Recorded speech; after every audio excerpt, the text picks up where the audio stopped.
I've started doing this and I don't know how to do that, or what's the best type of fabric, one of us will know the answer, because we're two smart people, really. I wasn't going to say smart people, but you can't say that on telly, can you? Or if you've just got a bit of gossip.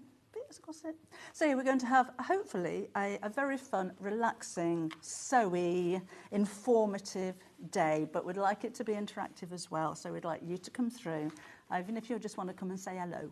Let us know what you're up to. Oh, Susie. Hello, Susie Duncan. Morning, Debbie and team. She says, having a few rotary cutters means you can assign them to fabric, wadding, vinyl, etc. Love an ergonomic handle too. You're right. Yeah, it would be Susie, wouldn't it? One for this and one for that. But it is such a good idea, because different types of fabric are going to wear your blade in different ways. So I think that is a really good idea. And old blades, no reason why you can't use those for paper. So avoid pins at all costs, because you're going to get a perforated line instead of a cut line, and that's a waste of your blade.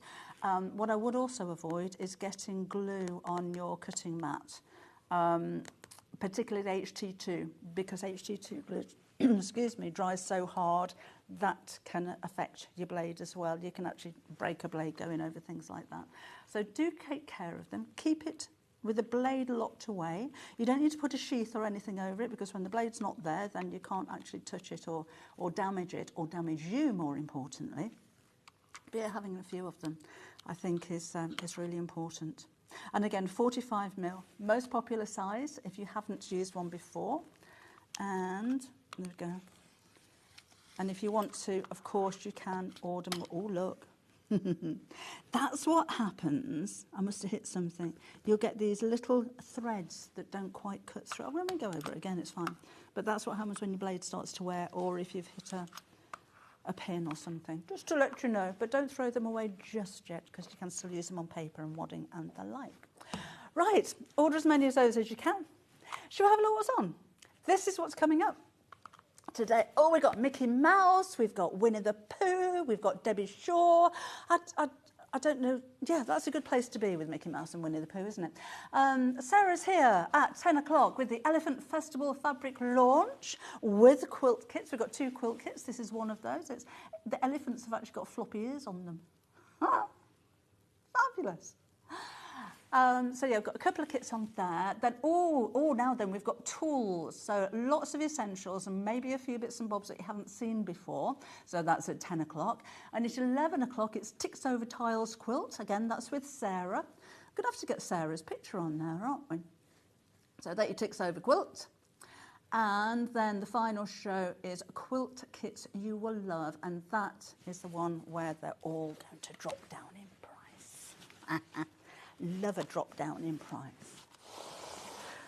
Right, as soon as I've chopped that up, let me show you. We did launch this a few weeks ago here on Sewing Street. This is my latest fabric range. And let's start off with this one, which is WBV7VT78.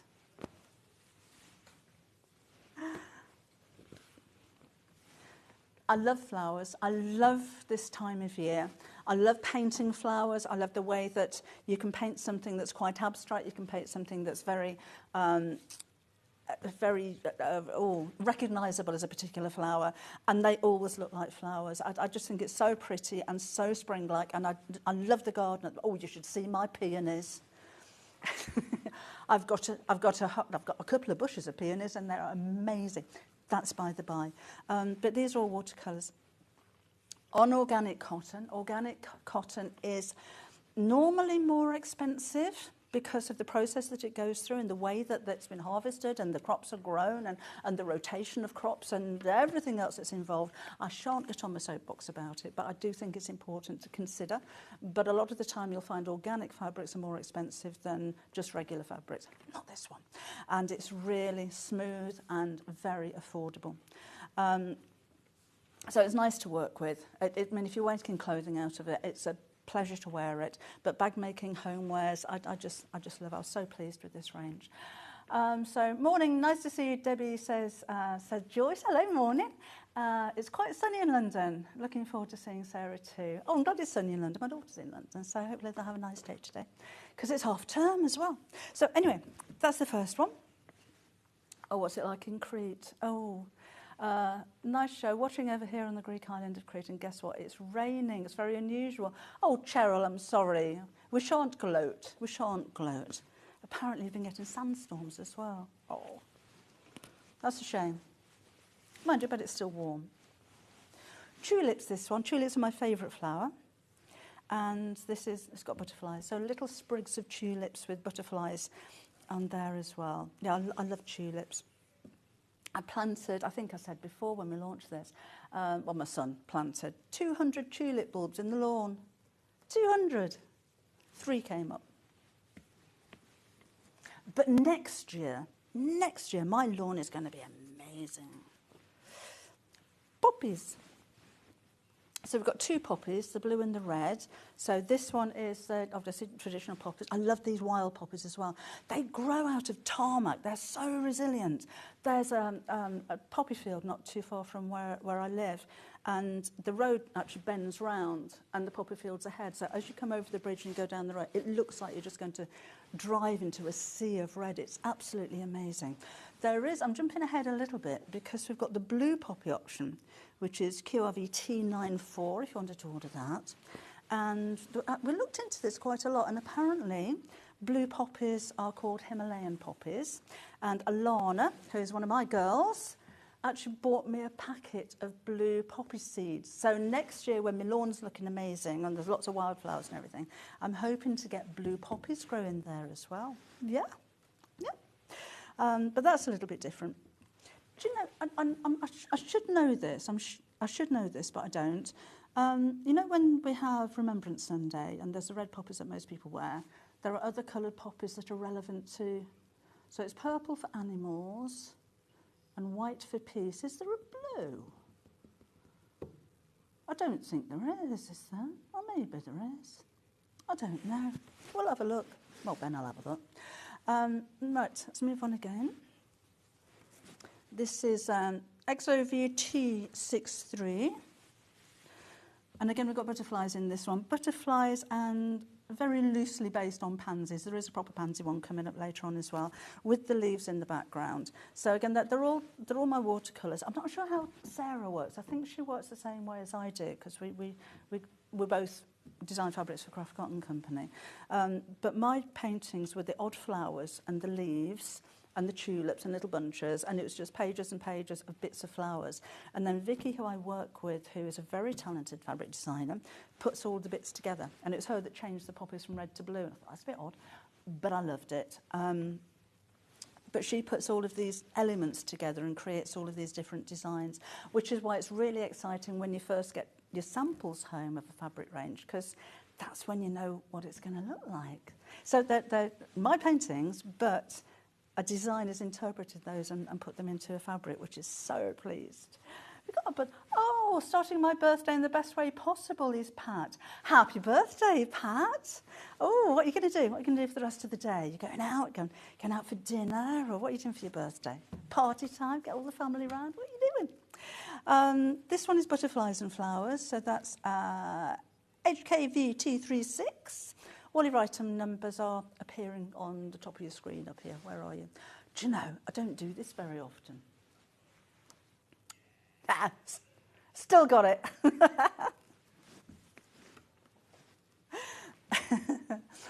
So let's pop that on there. This one is the pansies. We've got 2 colours in pansies. So again, I'll skip ahead and show you both of those. Now, I'll be honest with you. You need a plane. Because when you look at all of these colours together, they do kind of merge. I realised that I was doing some EPP, and I broke them up with a lavender Rose and Hubble plane, because without the plane, they do blend in together a little bit too much, I think, because you can't actually see the shape of the EPP there. So that's my suggestion would be to go for a plane to break them up a little bit. Just a little bit. Lavender will go perfectly. Magenta works really well, and sky blue new. Is that a Rose and Hubble, or a turquoise goes really well. Lime works really well as well. And the brighter colours of I mean, there's loads that you can go with it. Purples go well. Ochre, if you have one of those. Right. If you want to, I think lavender's the best bet. Is that lavender? So that's a little bit paler than lavender that I used on the little girl's dress. If you wanted to go for a lavender half metre, we do have those. We've got them on the show right now. So if you wanted to add a plain to go with it. I very rarely buy any pattern fabric without a plain to go with it, because there's always a contrast or a lining or a bag flap or a pocket flap or something. But if you're quilting, it does split it up and it makes your pattern fabric stand out that little bit more. I mean, to be honest, the black background on this one would break it up.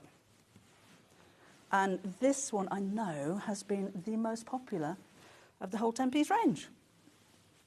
And it's the most popular one today as well. Oh, thank you. We've got the butterflies and the flowers as well. I wanted them to look like watercolours. So some of the butterflies and even like the flowers have got drips on them. That was deliberate. I didn't let them run off my easel. I don't use an easel. That was deliberate because I just wanted it to look like paint. Now I use my knee. And this is the final one. So again, we've got 10 pieces altogether. And they're £5.99 for half a metre. And they're 44 inches wide, or 112 centimetres wide. Funny, isn't it?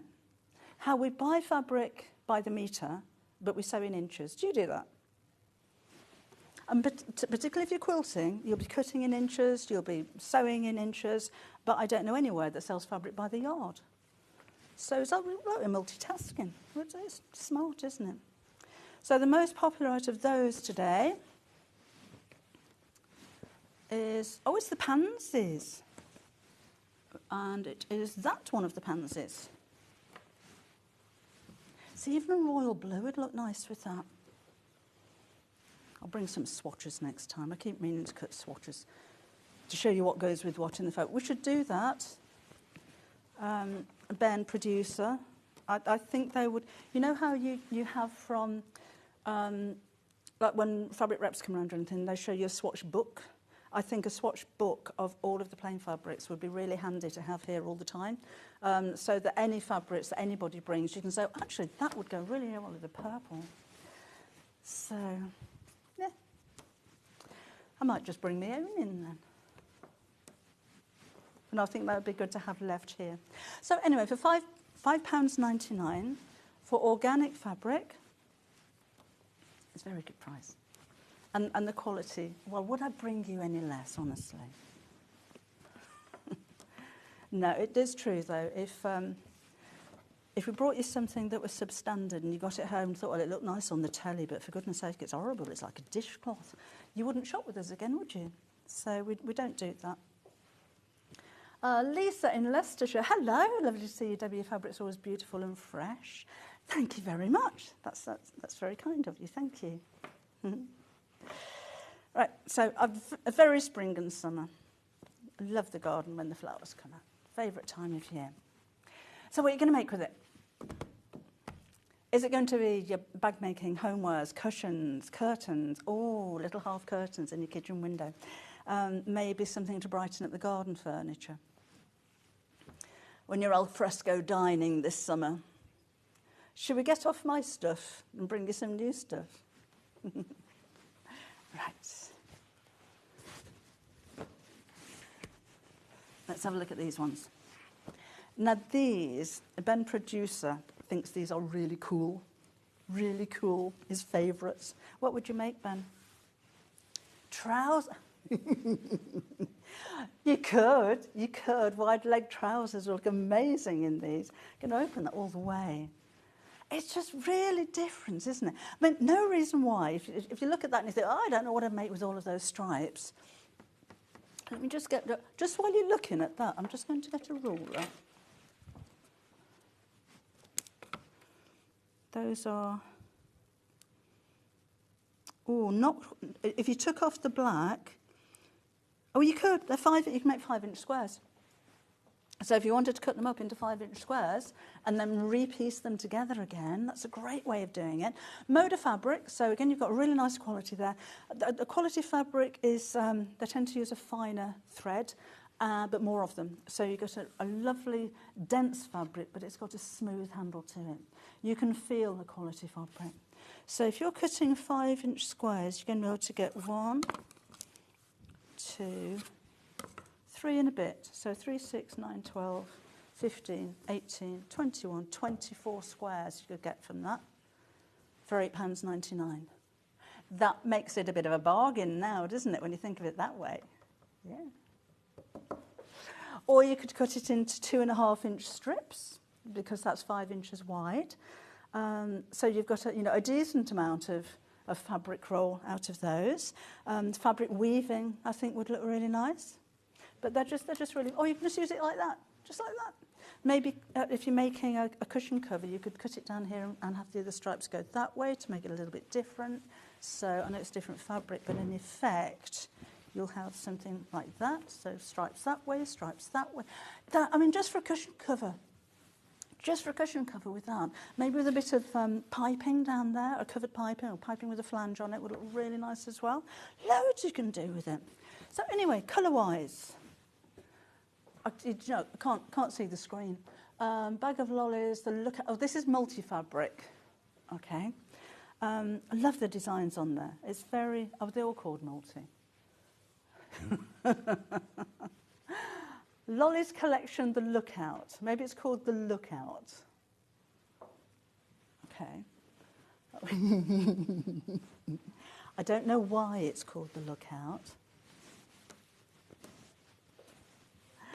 So this one is HKW102, and this one is called Remix. Aren't they just bright, fun, citric colours? I love this idea, because I don't know if I'd buy that one on its own by the ½ metre. And I don't know about that one by the ½ metre, but to add these, crazy patterns in with something a little bit more demure actually really works. What are you going to make with it? Oh, God, I'd love to know. When you see that, are you thinking maybe a jacket, a kimono style jacket would be nice? Are you thinking palazzo pants? Maybe a smock top or a gathered skirt like that would be really nice, wouldn't it? With pockets from the same fabric going in the opposite direction on the front. Or if it's just something as simple as making an apron. So that one is Remix. Oh, Amanda in Lincolnshire is loving the fabrics. What are you going to make, Amanda? So that's that one. And Rosemary's got an idea. She said, morning, Debbie and team. Maybe you could cut them in half lengthways and use them as a border. Yes, absolutely. Yes, you could do. So this one is OHW143, and this one is called Moving On. Moving On. I don't know why, but that's what it's called. So these are the lemons and the peaches and the mustard colours. A little bit more subtle than the previous one, but just as much fun. They are quite retro, aren't they? You may look at these and think I had wallpaper like that in the 70s. It was probably purple and orange in those days. Right, so that's that one. Remember we had wallpaper in our bathroom I thought was amazing because it looked like a spirograph design. Do you remember spirographs? And then finally, this one is called Winky Pop. When Mr. and Mrs. Moda named these, I wonder what they were drinking. So yes, Winky Pop. But we've got, little flowers on that one. Oh, I'll tell you what that looks like. When we first got the floppy disks. It looks like floppy disks, doesn't it? Remember floppy disks?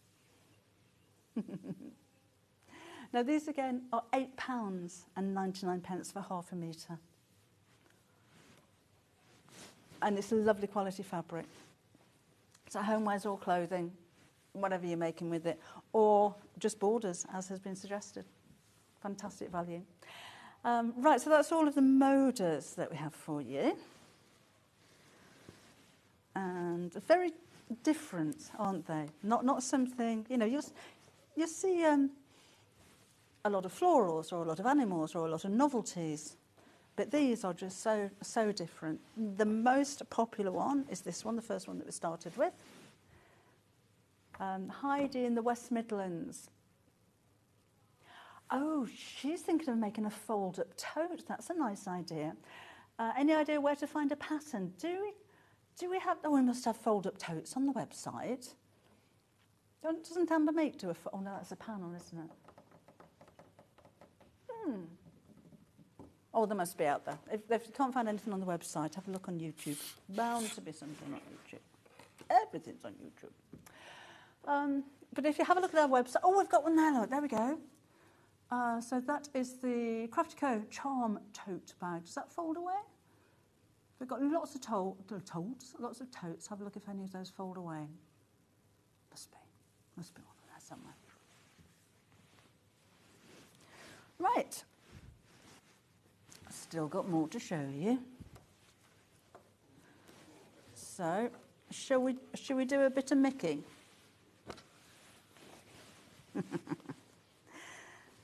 So I doubt, well, I don't know.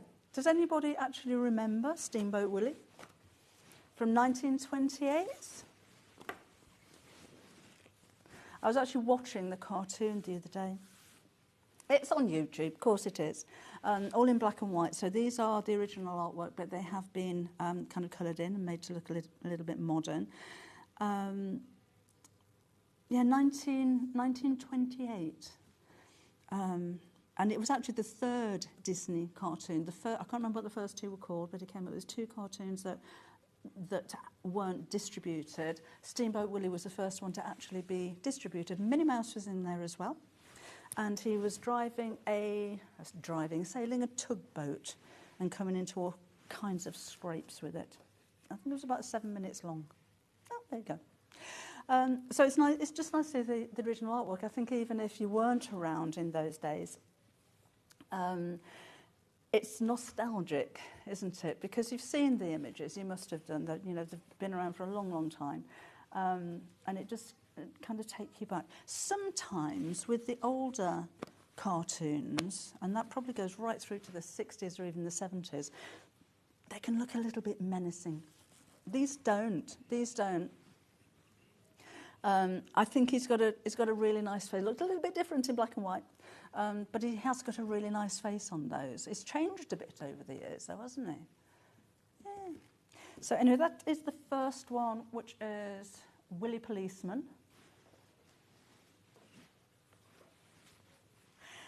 And then £4.99 for a half metre. Wow. £4.99. Do you know, if the Disney store actually sold fabric by the half metre, I think it'd be a little bit more than £4.99.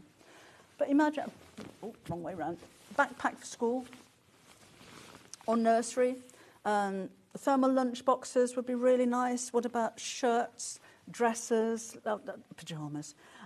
Would be really nice made out of this. Really good quality as well. It's got that smooth handle, like I said before, which is a sign of the quality of the fabric as well. Have we got a message?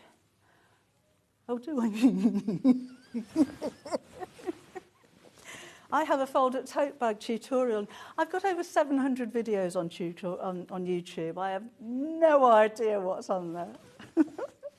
I only think I've got all of those, and then there's magazines and Half Yard Club and all this other stuff. I don't know whether I'm coming or going with it. Oh, talking of which, we have an offer tomorrow morning at 8 o'clock for the Half Yard Club. Okay, I'll tell you really, really briefly, because I could spend the rest of the day talking about it. An annual subscription for my Half Yard Sewing Club is £60. There's a main project every month with a video. It's very different from one month to the next. It might be dressmaking, it could be cushion covers, curtains, quilting, bag making, toy making. There's everything on there. So one main project with a video. Secondary project without a video. That tends to be a little bit simpler. Third project is a quick make, so something they can make probably in about an hour, half an hour. There's a block of the month every month. We're going to be doing interviews with other sewers. What else do we do? On the website, there's a hints and tips. There's a forum so you can interact with each other. And there are, I counted them yesterday, 178 projects on there which you have access to on the first day that you start, and that's not including the block of the month.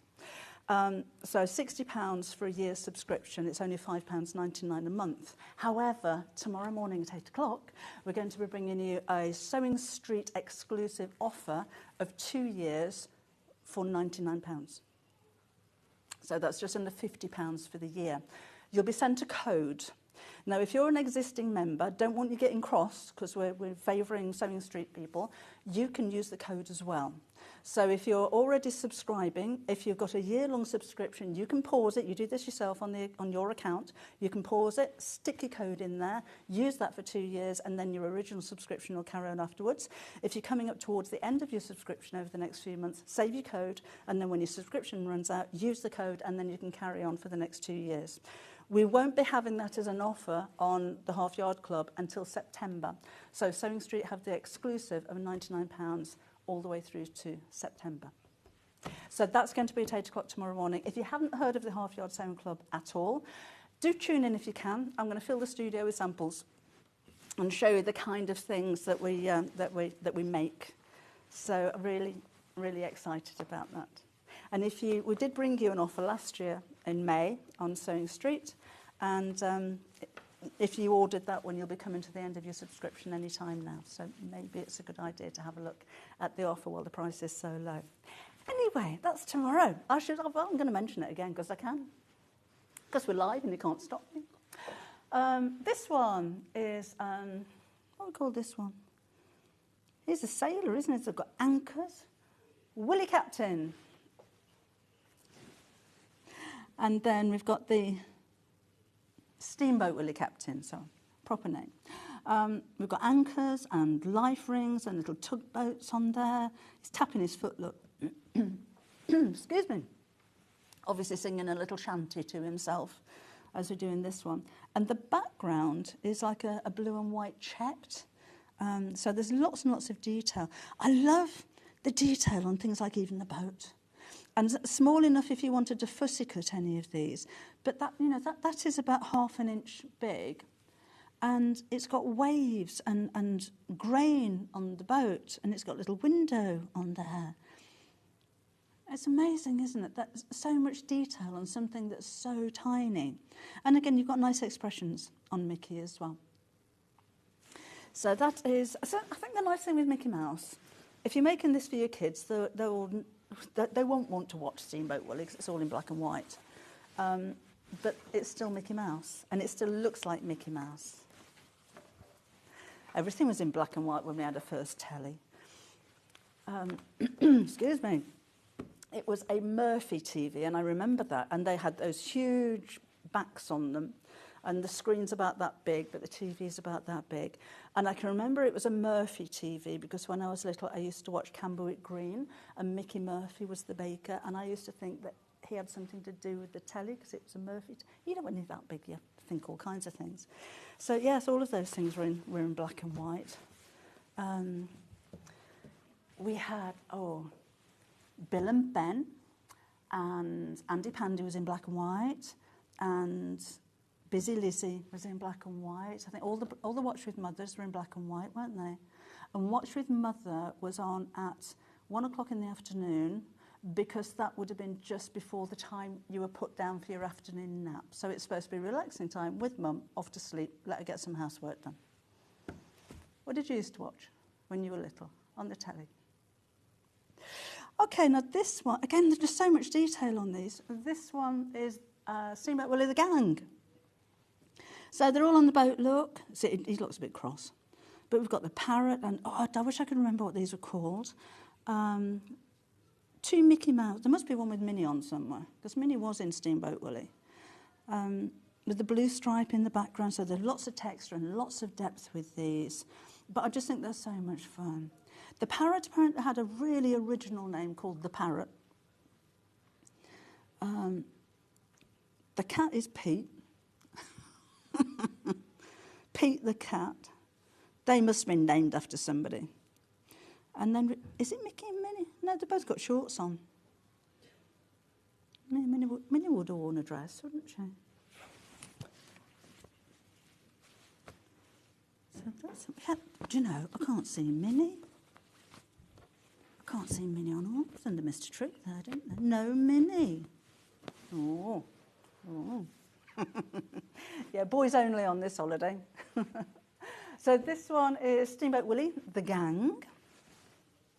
Most popular so far, this one. And I don't remember when I watched the cartoon yesterday seeing that he went into space. So I think there might have been a bit of artistic license on this one. Yes, Steamboat Willie in space. It's just called Spaceman Purple Fabric. My youngest granddaughter would love this, anything to do with space. But look, got the moon with holes cut in it, like cheese. She'd be naming all of these planets. Saturn, no, that's it. With a little space rocket. It's even got the, what they're called, constellations in the background there as well. I like the size of the print on this. I like the way that it's so small. Because if you are quilting with it, it's quite nice to have that size, isn't it? But how about decorating a child's bedroom would be nice. So you could have your curtains, you could have the quilt, you could have a little cushion cover, or a reading cushion would be nice. Maybe as a gift, you could make the reading cushion, then buy the book. Must be able to buy Steamboat Willie from somewhere. Must have been a book. Must be Minnie Mouse books out there, Mickey Mouse books out there, somewhere.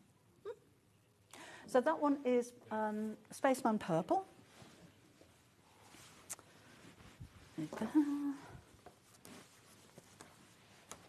Oh, I like this one. This is most popular on pre-order.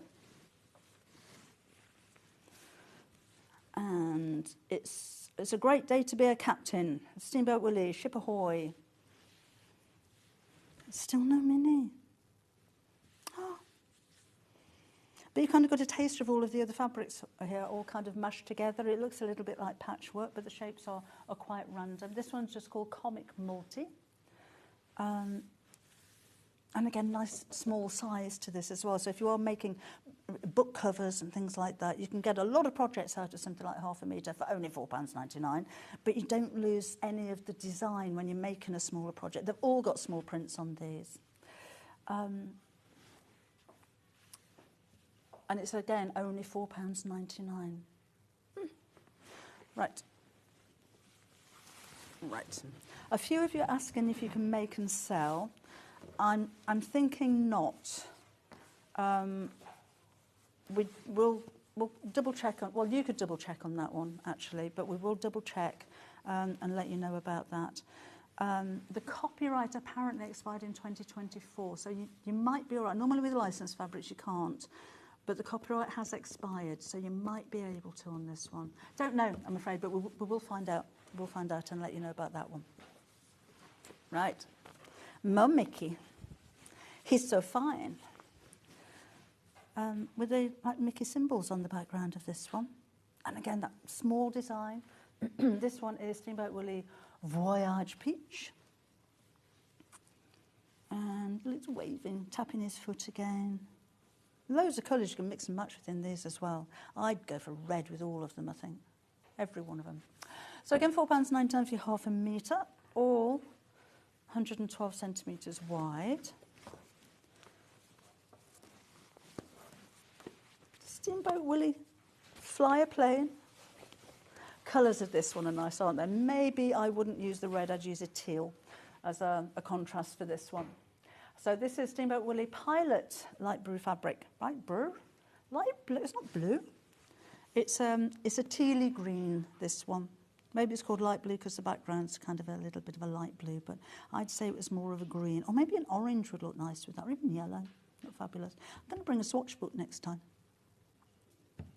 So 3 more to go.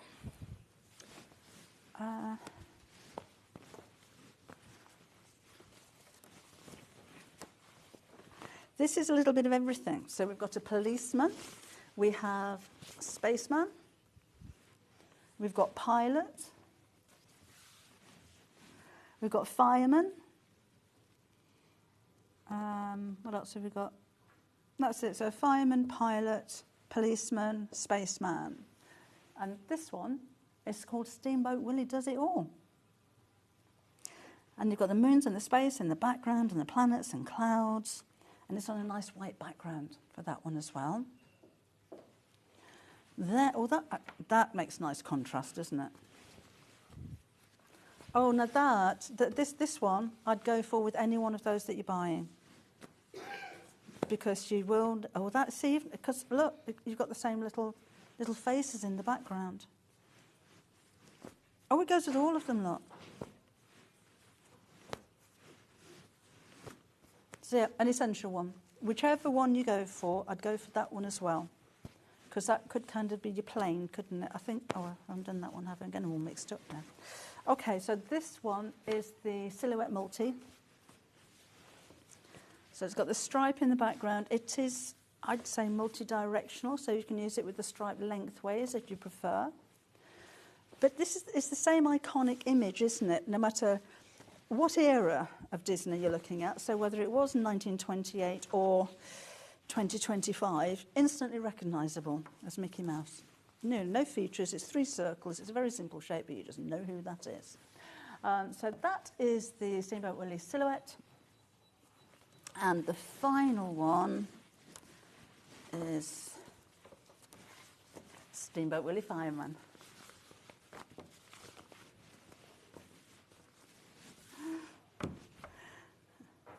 So, oh, don't know what that is. Oh, it's the end of a hose. There, it's the end of a hose pipe. It's got ladders and sirens and arrows, and he's looking very happy. A little bit of fire, a little bit of water. So Steamboat Willie Fireman, light grey. Oh, that's not light grey. It's not light grey, it's cream. For £4.99 again for half a metre. If you order more than 1/2 metre, by the way, they do come in a continuous length, up to 10 metres. So don't think, oh, I need a metre of that. I'm going to get 2 halves. They won't be. They will come to you all in one piece. Right, so that's all of Mickey that we have for you. We've got Winnie as well. Who's your favourite Winnie character?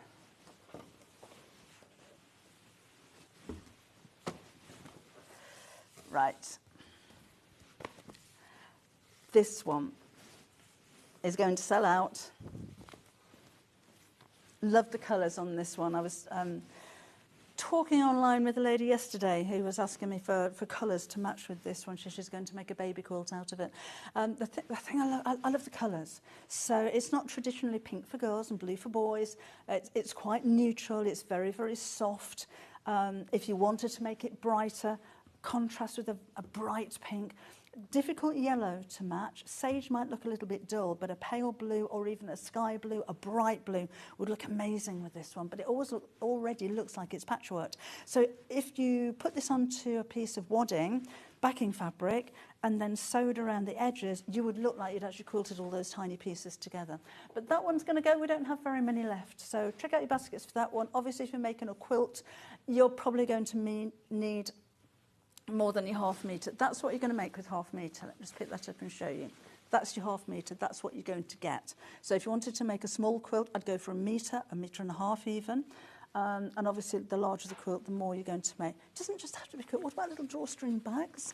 Nappy bags and things like that would look amazing.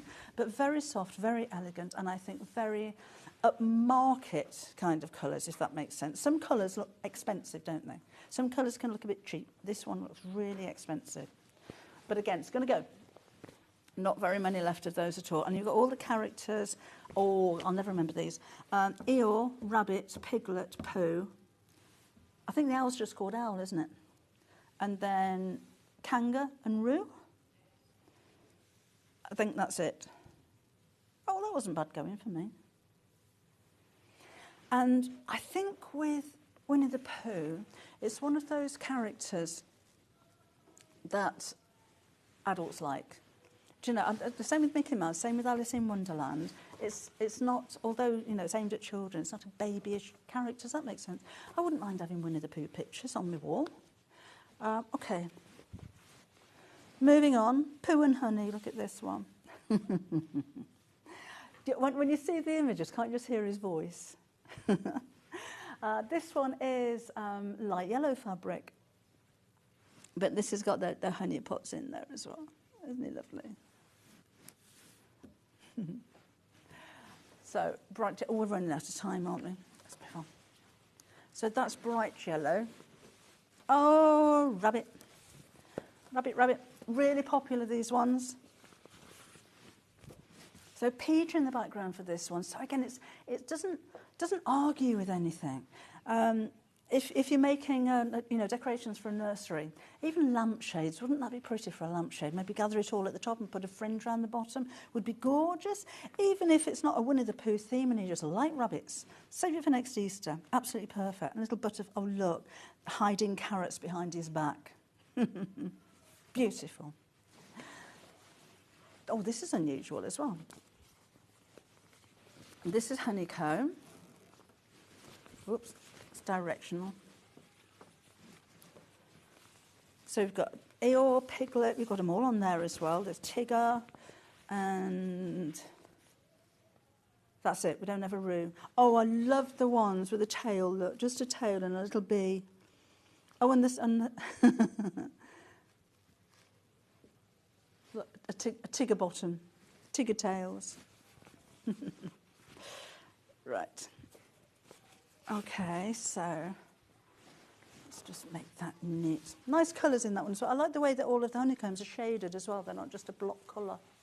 So that's honeycomb orange.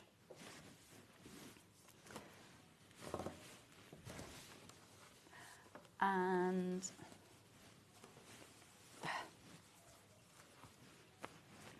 then we've got, oh, Piglet. Look at little Piglet. Oh, he's so sweet. And again, the colour, it's a lilac-y lavender, but it's got a grey tone to it. It's really a little bit different. This one is just called Piglet. They're only £4.99. I think that's such a good price. And again, anything, not just for the kids, but I'm thinking reading cushions and book covers and little backpacks and rucksacks and, oh, I don't know, lunch boxes, cushion covers, quilts. Obviously, that's going to be amazing. But what about a little gilet? A Piglet gilet would look lovely, wouldn't it? Hmm? Okay, we've got a question from Annette. Hi, Annette. She says, hi, Debbie and team. Joining late this morning. Can I ask if I want a metre of the Winnie the Pooh fabric, will it come as one piece? Yes, it will. If you want 2 metres, it will come in one piece. If you want up to 10 metres, it will all come in one piece, yes. So, because you're quilting, you might want more than half a metre. Right, look at the tiger. Do you remember the tiger in your tank adverts from years ago? It was Esso, wasn't it? Esso Fuels. Put a tiger in your tank. This one is Tigger, light green fabric. So, see, the wonderful thing about Tigger is that Tiggers are wonderful things. Because apparently their tops are made out of rubber and the bottoms are made out of springs. And bouncy, bouncy, bouncy, bouncy, I think, comes next. Apparently bouncy, bouncy, bouncy, bouncy. Right. Oh, gosh, we really haven't got much time left. Let's move on to owl. Hoo-hoo, you.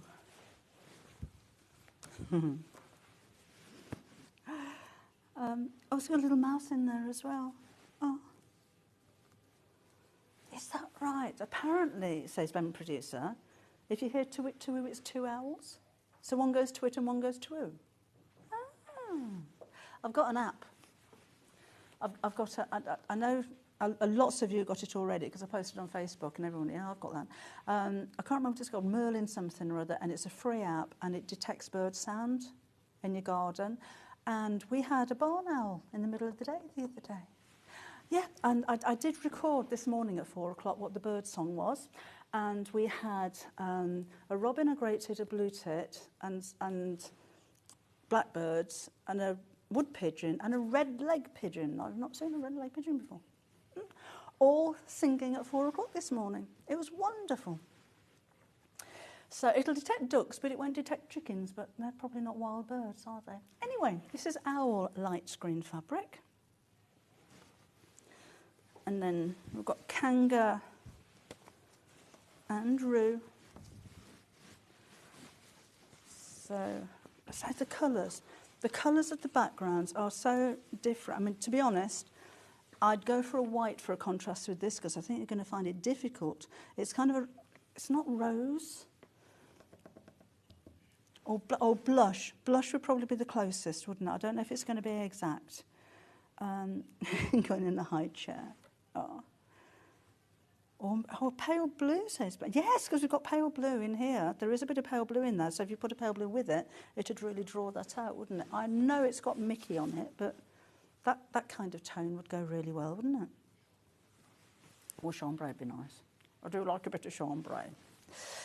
So that one is Kanga and Rue. And finally, my favourite one. I made a donkey yesterday. Actually, I sat in the garden and made a donkey. This is Eeyore on, again, light blue, but what a lovely colour, light blue that is. Maybe slate or a denim blue. Oh, look. He's had a butterfly land on his bottom. That's so sweet. So that's the Winnie collection. Again, at £4.99 for half a metre. Now, don't forget, if you want any of these, I would go through, check out your baskets as quickly as you can, because they've been ever so popular in the show. And remember, we do put all of your orders together at the end of the day, so you're only going to pay one postage as well. Right, the first of the Winnie, if you want the patchwork-looking one, we've got 3 left. That's 3 half metres. So if you want 1.5 metres of that one, go through, order it, check out your baskets. It's all yours now. But that's going to go any second now. Right, really quickly, before we go, I want to give you a reminder of the early bird. If you just joined us, this is an offer that we carry out throughout the day, but it's not going to last that long. You have a 45mm ergonomic left or right-handed rotary cutter for £6.99. The usual price is £9.99. You're saving £3 on this one. The most popular size of rotary cutter, and it's a good cutter. It's easy to use. It locks, so you've got a safety feature on there. Oops, there we go. So push the bar through to unlock it. Nice sharp blade for cutting. If you're a quilter, you'll have a rotary cutter already. No harm in having a spare one. This is the kind of price you can spend on replacement blades. Talking of which, you can use any brand of replacement blade will fit this as well. Although it's on special offer, you can order as many as you like. So if you wanted 2 or 3, or you wanted to gift one, maybe you're thinking about putting together a little tools kit for somebody who's new to sewing as a gift. We've got tools coming up later on. Pop that into your order. And we're not just talking about quilters. I cut my dressmaking patterns out with this as well. I'll cut strips with it. Well, any kind of patterns I'll use a rotary cutter for. And of course, you can use this against acrylic templates, or most acrylic templates as well, for cutting out different shapes. And it's pink. It's pretty and pink, and it's only £6.99. While we have the stock, though, been really, really busy for this one. Not surprising at that price. Now, if you just joined us, you've missed such a lovely album. You can have a look on the website. So if you go to sewingstreet.com, those are all your Winnie fabrics and what's left of them. Patchwork one sold out. And then we've got Steamboat Willie. So that's the first ever Mickey Mouse. So a nice nostalgic range with that one. And I love the small print on them. So that's the whole Steamboat Willie collection. And then those Moda fabrics were amazing. So different, so new. And we worked out you can cut out 24 5-inch squares from each one of those half-metre pieces if you wanted to use it that way. And then, don't know who she is. We've got my Watercolor Flowers Vivid collection. There's the lavender fabric that we recommend to go with it as well. So there's 10 pieces for that.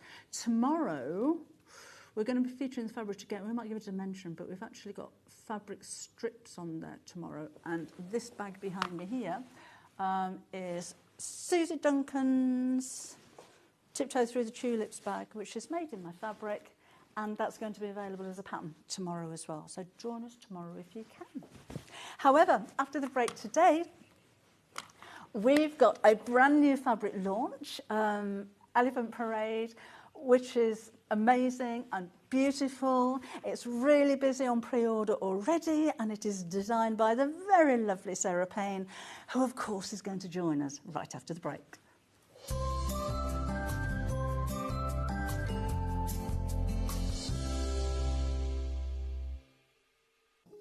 Here at Sewing Street, we only charge one P&P throughout the day. You can add as many items to your basket and check out and still only be charged once. Once you've checked out the first time and want to order again, you simply add the item to the basket and click on the Combine Order button. Remember, standard P&P is £4.95. Charges may differ for outside the UK. Or upgrade to our premium option for £6.95 on certain items. Shopping made easy at Sewing Street. Hi, I'm Debbie Shaw, and I'd just like to tell you about the shows I've got with you on Tuesday on Sewing Street. So we're starting off at 8 o'clock in the morning with an exclusive offer for a subscription to my Heart Yard Sewing Club. These are just a few of the things you'll be able to make when you first join up.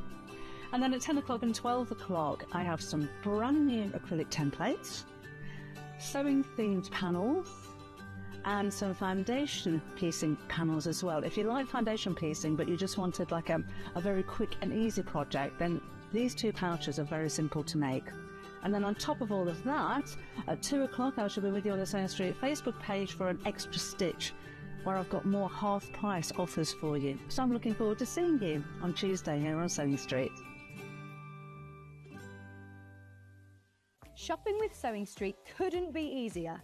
You can shop via our website at www.sewingstreet.com, where you can watch our live shows and see all the products from that day. We also have a huge amount of products on our website, from your sewing room essentials to fabrics, sewing machines and much more. You can download and shop on the go with our Sewing Street app. Simply head over to your app store and search Sewing Street. Alternatively, you can contact our UK-based call centre 24 hours a day on 0800 001 4433. Shopping made easy at Sewing Street. So have you heard of the sewing term fat quarter? A fat quarter is a rectangular piece of fabric, usually measuring 18 inches by 22 inches. It's called a fat quarter because it's a quarter of the fabric on a roll or bolt, and because they're pre-cut, no need to measure or trim. You can find fat quarters in different styles, plain, patterned, or even bundled together in matching sets. So now you know what a fat quarter is. Did you know at Sewing Street that on various products we offer split pay? That means on certain items you can spread the cost over 2, 3, 4 or sometimes even 5 interest-free monthly payments. Just pay the first instalment when you purchase and you're away. So shop your way with split pay. Looking for the perfect gift for the sewing enthusiast in your life? The Sewing Street gift card is just the thing. Choose between a physical card delivered to their door or a convenient e-gift sent straight to their inbox. It's easy. Just head to the Sewing Street website, scroll to the bottom of the page, click Gift Cards, or use your smartphone, scan the QR code and go straight there. Pick the amount you'd like to load onto the card, and that's it. The Sewing Street gift card, the gift of creativity made simple. So many more quilts I want to make now. I'm going to have to live to 200. It's just been one of the best festivals I've ever been to in my whole life. I will definitely be back, and I'm going to have a quilt. Never miss a show by watching on the go with the Sewing Street app. Head over to your app store now and search Sewing Street and simply download to your smartphone or tablet. You can watch the shows live and see your favourite presenters and guests. Click on the Today button to shop all of the products that are featured in today's show. Want to know what's hot? Then click here to see today's bestsellers and highlights. Have you missed a show or want to watch one back? Then click the schedule button and you can go back 7 days to watch and shop, and you can also see what's coming up over the next 7 days. Want to say hello or ask a question to our guests? Then send a message to the studio. You can also keep in touch with all the latest news, events, product launches and much more by clicking here for our social media pages. Never miss a show by watching on the go with Sewing Street. Did you know that we can deliver to over 20 different countries worldwide, spanning 4 continents from the UK to Australia? Check out our website for the list of countries and delivery costs. Sewing Street, stitching the world together.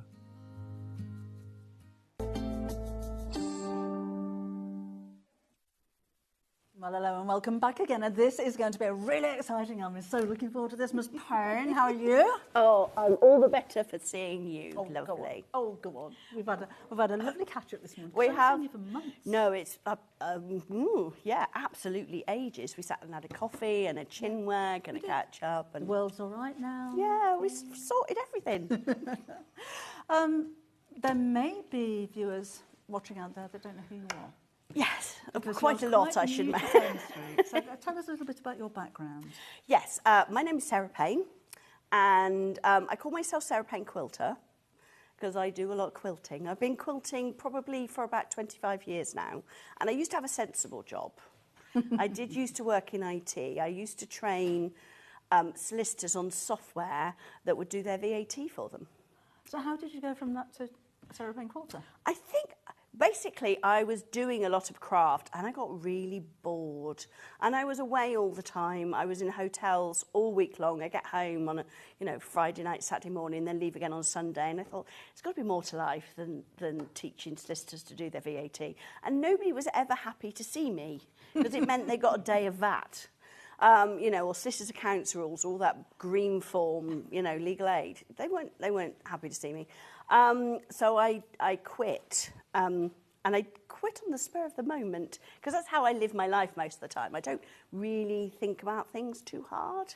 So I quit and I decided to focus on my crafts, and I opened a fabric shop. And after I've been there about 6 months, Jenny Raymond got in touch. She'd been teaching for me, and she said, there's this TV channel that want a demonstrator, and I was going, oh no. I've got a face for radio. I was doing crafts on the radio. So then I started doing it on the TV. That was 15 years ago now.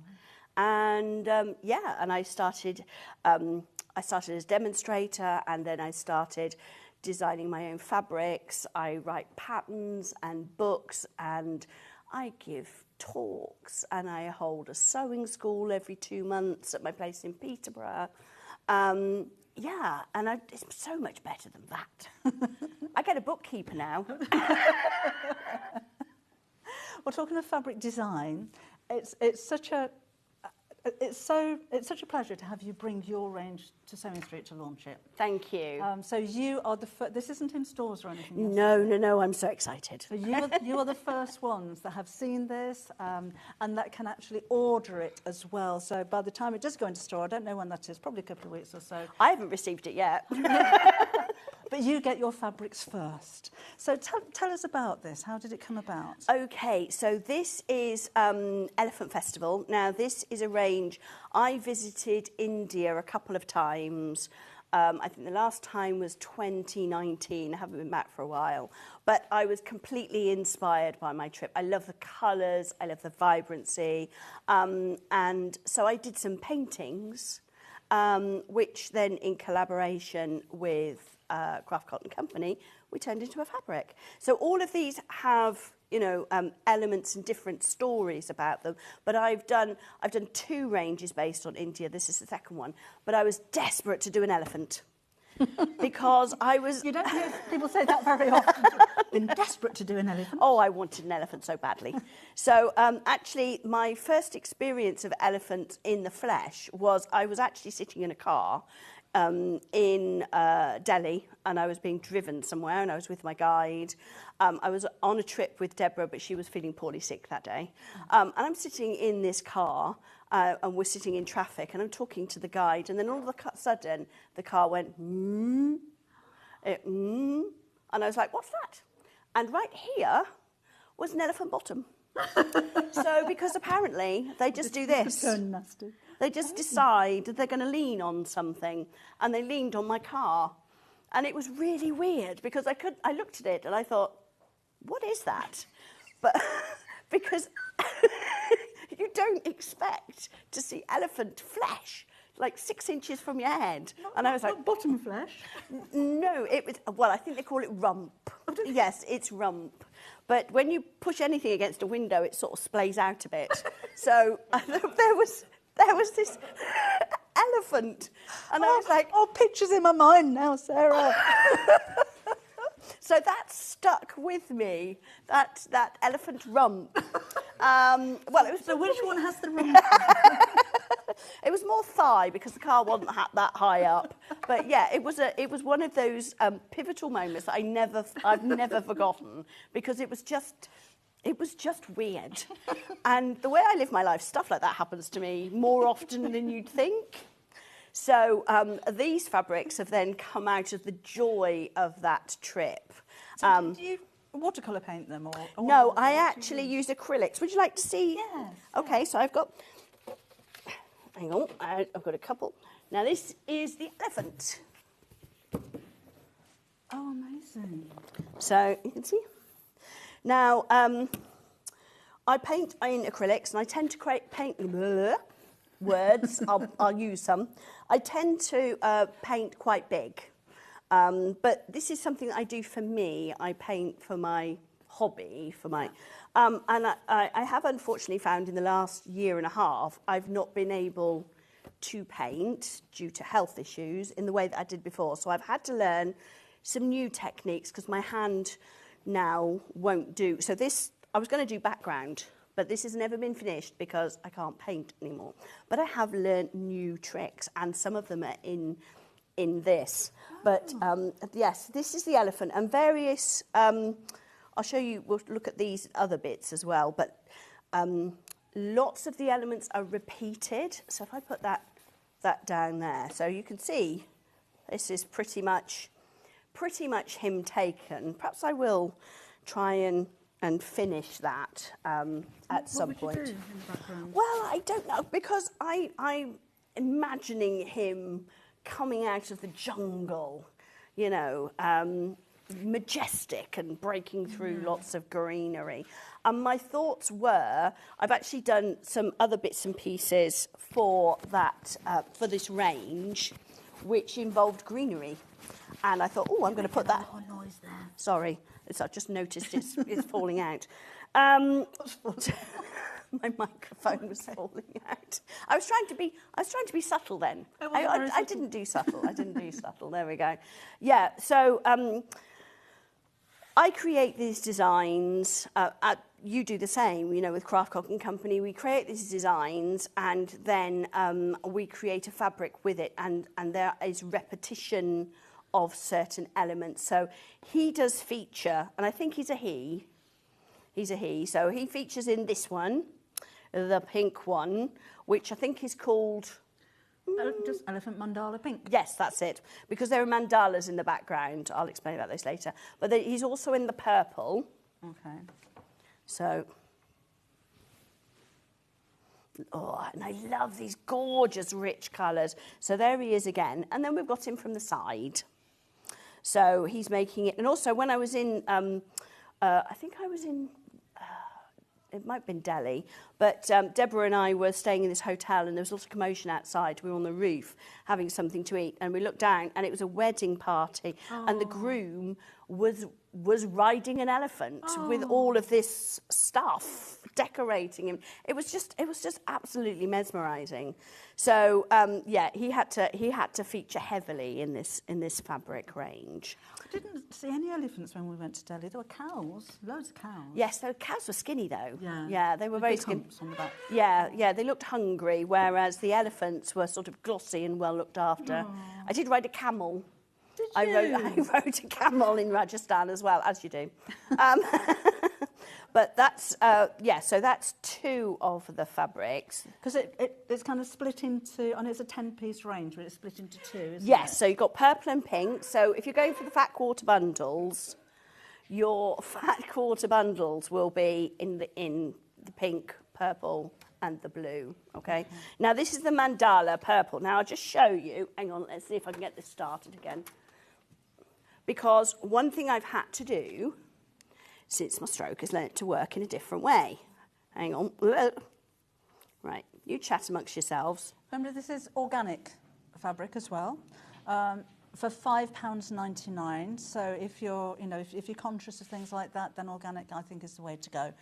The quality of the fabric is amazing, and you would normally, as I said in the previous hour, expect to pay that little bit more for organic because there's a lot that goes into it, and the cotton can't be grown every year either. It's a very expensive way of producing it. So for £5.99, I think that's amazing. I know, I thought that was wrong when we looked at it. So one of the things I've had to learn to do is, because my hand doesn't work quite as well as it did, it shakes. So I can't paint with the detail that I used to. So what I've learned to do is do it on the computer. So, yeah, this is the joy with it is I can use the pen, I can draw a line and I can delete it 500 times until I get it exactly the way I want to, whereas I can't do that with a paintbrush. So you can see the mandala. This is the mandala I designed, and there it is. And also, you'll see it behind there. There's another one on the pink, so which is, hang on, I have to remember how to do this. That is that one. So this is basically what I created and sent through to them for the mandalas. And, there were elements that made it in and elements that didn't. I think that one is on one of these somewhere. But and the backgrounds as well.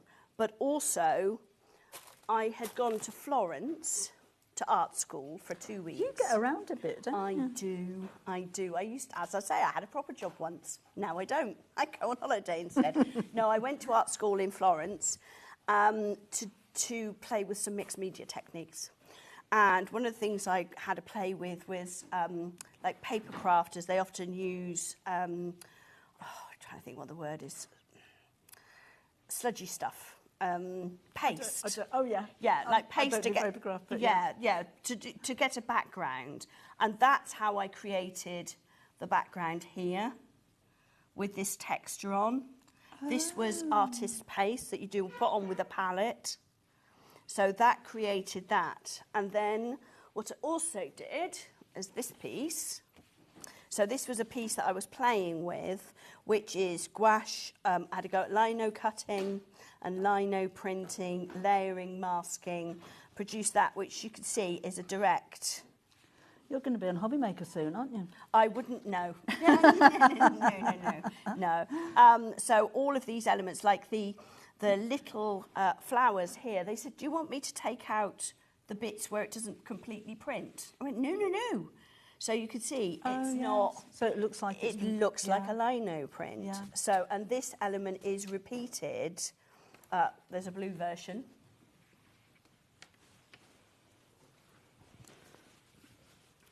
So that one is closer to the original. That's a really lovely, fresh colour blue. Yes, isn't it? It's beautiful, isn't it? So, and again, we have the leaves. We have the leaves come up here, and you see how everything this is what my head is like. Do you know, there's such a dimension. I thought that was kind of stuck on. It looks like it's lifting up off the page. Yeah, actually, I was supposed to be at this art school doing mixed media, and I said to the teacher, can you help me? I want to do a mask for this piece of work. And he went, what do you mean a mask? And I said, I want to mask out this area so that when I print this, it won't print over the top. He went, I don't know how you do that. Oh. I said, oh, for goodness sake, just photocopy this picture for me. And then I showed him how you cut it out, hold it down with tape, and then stamp over the top. And he was like, I didn't know you could do this. I'll teach you next time. I'm annoying like that. So, yeah, this was just something I was playing with, and it just inspired me. And it came from the idea of the elephant, that the elephant was becoming out of all this lushness and this beautiful greenery. Love fabric with a story. I'm really busy for this one, by the way. So really, really busy. I'm here. Really, really busy. Fantastic. Not really, really, really busy. So again, that's I lovely. love the bright colours, pinks, purples and turquoise and lime. You always work with colours, right? Yeah. You have a lot of black in your collections as well, don't Yes, yes, I do try and get some black in there. Because when you're using bright colours, sometimes people think, oh, they won't go together. Yeah. But if you put something like a black or a white with them, you can put anything together because you give your eye a place to rest. Yes. So it also makes the colours pop so much more. So here we've got the elephant, we've got the mandala, and we've got my artist pastes, and I played with all sorts of things while I was out there, getting lots and lots of textures and just storing them away in my head. Yeah, and this one... So when were you out there? I was in Florence, October 2023. Because actually the day after I came back was the day I had my stroke. Oh. So I came back with all these ideas, and then my brain went, no, I don't think we'll play with that anymore. And I honestly didn't think I'd get to do anything like this ever again. So for me, when this came out of the box, when I first got it a couple of weeks ago, the bits, I had a little moment. But Danny from Craft Cotton Company got back in touch with me and said, you know, we really want to work with you. And I said, but I can't do what I used to do. I can't paint. And he went, that's all right. That's all right. We'll learn a new way.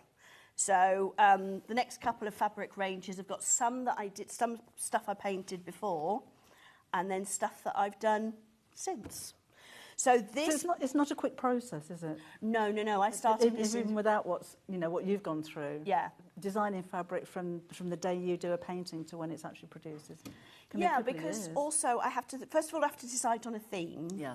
And usually for me, that's from something that I've already painted. It might just be one thing. Like it was the elephant. You know, I'd painted that ages ago and I'd really wanted to develop it.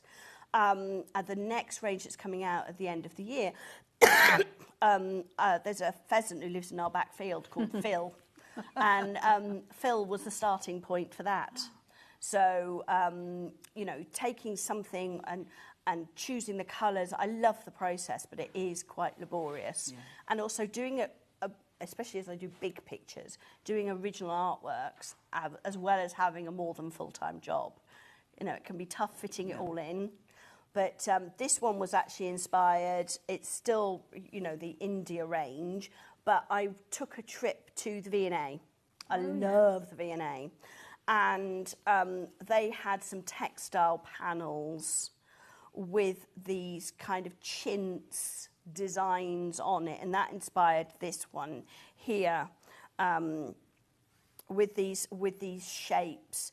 And also on here, there you go, that shape there, that tiny little flower, you will see that on lots of the fabrics. Hang on, let's have it, especially the next one we're bringing up. Okay. But that one too, you see that little flower there. When I was in Bagra in India, I went to a place where they focused on block printing. And there was this little old guy, he was like 100 years old. No, he wasn't. I think he was younger than that, but not by much. He is a block printer, and he carved me a little tiny block of my own. Oh. It's that. Oh. And that's more like the actual size of this block that he made me. So that's it. It's the being able to be personal to me. Yeah. As well as, you know, all of these elements, there is some thought behind it, and I love it. I love being able to do that. It's just so nice to have the story and to invest in fabric with a story and a background like that, not just something that's been taken off a website where you can buy stock pictures and print it, which happens a lot. Yes, I don't do that. I don't like that. No, it's really personal. So, yes, that's what that one is. It's inspired by those tapestries hanging up at the V&A. And then we've got this one. Now, I wanted a border. And you'll see when I do my quilts, I wanted an elephant. I wanted them to be parading, perambulating along them. So you can see there's those, where are we there? That little block there. You can see the leaves from here. And that one is from there. And those vines are from the background. And there's my little lino print.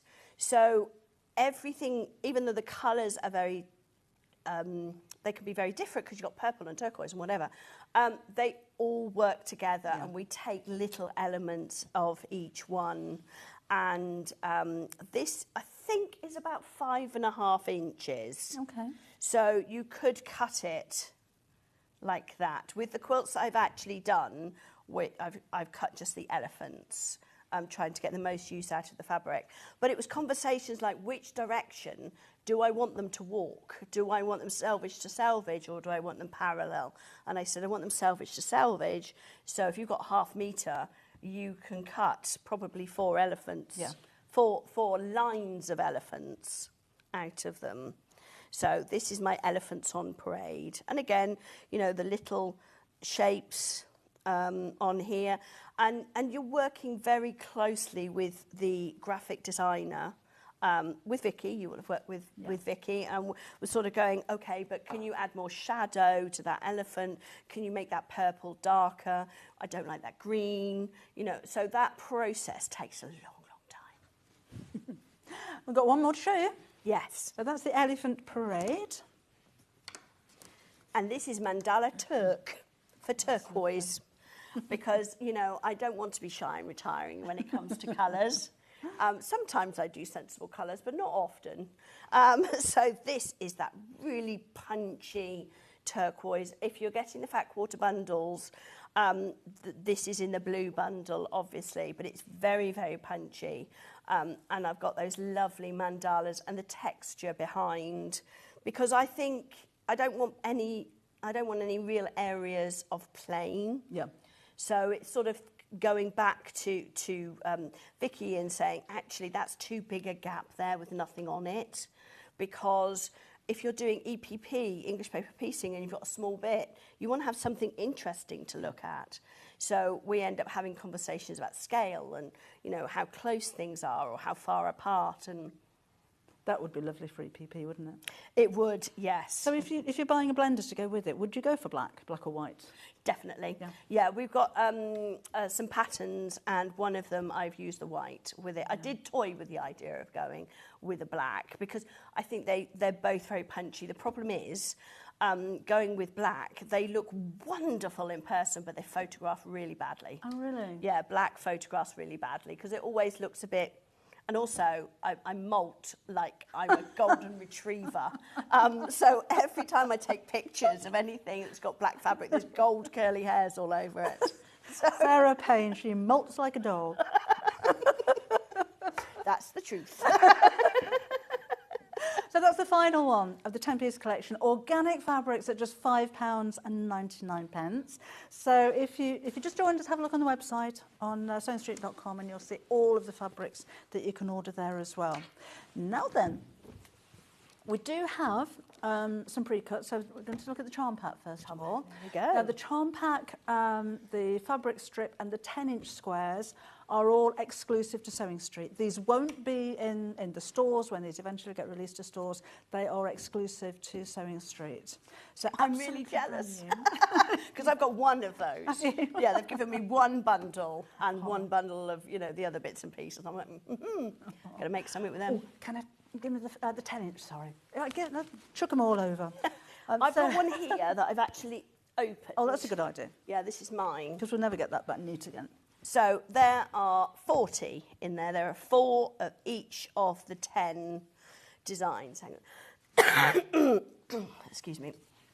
So we've got these precision cut 10-inch squares, which there's loads you can do with a cake like this, a 10-inch. You could do a big circle of it. You could cut it in half and make your own 5-inch.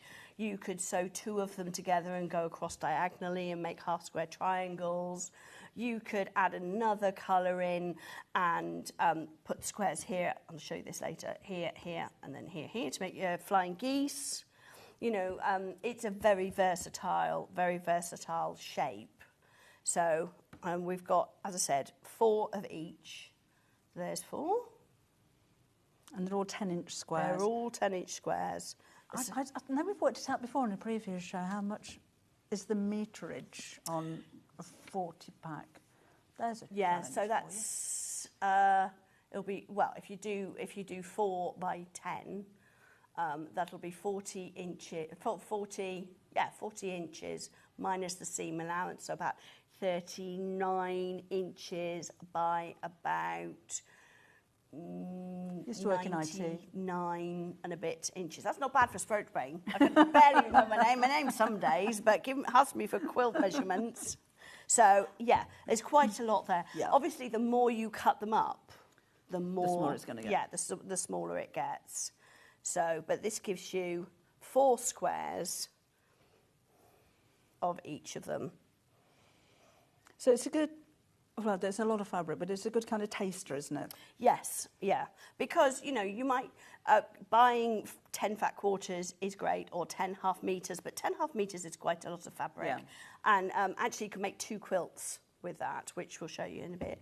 But that will go a long way. But if you were doing something smaller, perhaps if you're doing EPP, you know, English paper piecing, then these squares, and as I said, there are 4 of each. Love the border one. Yes, so do I. So I'm coming up with names for things like, this is Elephant Festival, and I've done 2 quilt patterns, which is Carnival of Elephants and Elephant Summer, and I've done another pattern, which is Elephants on Parade. I'm running out of the ways to describe the perambulation of elephants. So, and actually this one was, I went to a block printing company when I was out in Bagra, and they let me have a go at block printing something, and it sort of looked like, obviously it didn't look like that because mine was a bit splodgy and a lot simpler, but this was the kind of design that people were block printing by hand. And they had tables with 40 metres of fabric on, all the way down this table, and they would just go boom, boom, boom, boom, boom, boom, all the way down. And then with the next colour, boom, boom, and I was going, but so there's some bits here from vintage pieces at the V&A, and some bits taken from or inspired by the block printing that I saw out there. So that one, I think, I keep looking at that and going, oh, dress. Oh, yes. Yeah, that'd be lovely. And the quality of the fabric, it is lovely and soft. It is smooth. So it drapes as well. It drapes quite nicely. So you can make blouses out of it. You can make trousers. And that would just be beautiful. Patchwork jackets are so popular at the moment. Oh, yes. That would make an amazing patchwork jacket. It would. Yep. So again, 4 pieces of each one of the whole 10 collection. Can we have a look at the design roll next? Yes. There you go. Not on doing it. No, I daren't. It's what you saw there, basically, but in 2.5-inch strips. That's it, yes. So you've got all the blues, and then we go into the pinks and the purples. It's just, look at that, though. Isn't that yummy? It is. It is. So what would you do with it? Oh, you could do the jelly roll race. Oh, yes. I haven't done that for a while. I've never done one, but you just sew all the strips together. Yeah. And so the strip. Well, what you do is you sew them together end to end. Yeah. So the first bit takes forever, but you can make a quilt in 45 minutes. Really? So, yeah, because we used to have... Only dogs could hear that. We used to do, in the shop, it would be a competition, and the person who was the fastest could win a bottle of wine. So I got very good. But what you do is you sew it together end to end until you've got a really long strip. And then you put both ends together like that, right sides, and you sew down till you meet yourself at the bottom and you chop that off. So you've now got 2. Right. Then you cut it in half again and you sew those 2 to the other 2. You've got 4. And you keep going until you end up with about this. But what's more interesting than just sewing strips together is the ends. You'll get, a bit, and then it changes colour. Whereas if you just sew the ends together, if you sew the strips together, all the pieces are the same length. Yeah. But with the jelly roll race, it's much more interesting to look at because it's split. Oh, wow. I hope that makes sense. That does make sense. Remember, these are exclusive to Sewing Street. They're not going to be in stores. So if you wanted to get hold of the fabric strip or the 10-inch or the 5-inch charm packs, those, again, all exclusive to Sewing Street. Let's pop that the right way around for you. Now, the charm strips are... I'm looking at the price, just waiting for that to change. It's not going to, is it? £9.99 for 40 pieces. So just like with the 10-inch, but these are half the size. What would you do with those? I'm just looking at those prices. I know. I know. Yeah, I don't think it's going to last, is it? I don't think that's right. I don't. You know when you look at it and you go... That's what I was doing. So if the price is on the screen, we've got to honour it. Yeah. So, go for it. I don't own this. So grab yourself a bargain. Because I don't know what I'm going to be selling at. But yeah, okay. So these are smaller pieces. So if you want to make, you can make a kid's quilt with that. You've got 40 pieces, so you could do 5 that way and 8 that way. I should go... I'm just waving my arms in the air and nobody can see me. But you could do 5 across and 8 down. Yeah. So you would end up with 40, about 38 inches by about... I can hear 20. Your brain ticking. Oh, I can tell you, smoke coming out my ears. But that would be a nice cock quilt. Because these colours as well... all kids love elephants. Oh, yeah. And the colours are really bright. And when children are very young, bright colours really appeal to them because they can see them before their eyes fully develop. So, I think these would make a lovely, quick project like that. Or you could put them together and make half-square triangles. I'm just looking at how quickly the stock is disappearing goodness. of those. Can you see that? We have more people having this in basket than we've actually got stock of. And if we've got more people having this in basket than we started with. That's going to sell out. Check out your basket as quickly as you can if you want that, because it's going to go. Now, we do have fat quarters. Yes. But we've only got one collection, I'm afraid. This is so absolutely brand new. The blue option didn't arrive. I know. We're still waiting for it, so we can't sell you that because we're still waiting for it. But we will have it. We will have it. So if you want to watch this space, then we will have those. Honestly, it wasn't confirmed that I could do this show until Friday afternoon. That it actually the others had arrived at your at Sewing Street. So now the colours that are, it's that pile. That one. Okay. Yeah.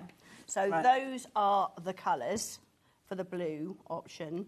And those are the colours for the purple.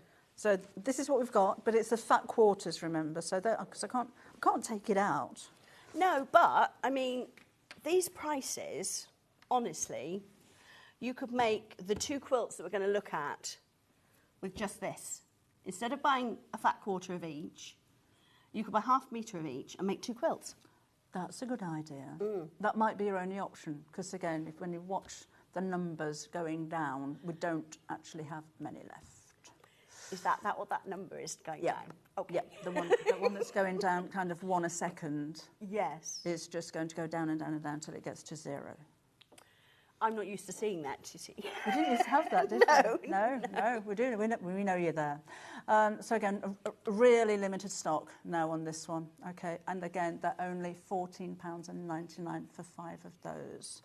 Right, we've got 2 patterns to get in. Yes. We're planning a demo. Yes.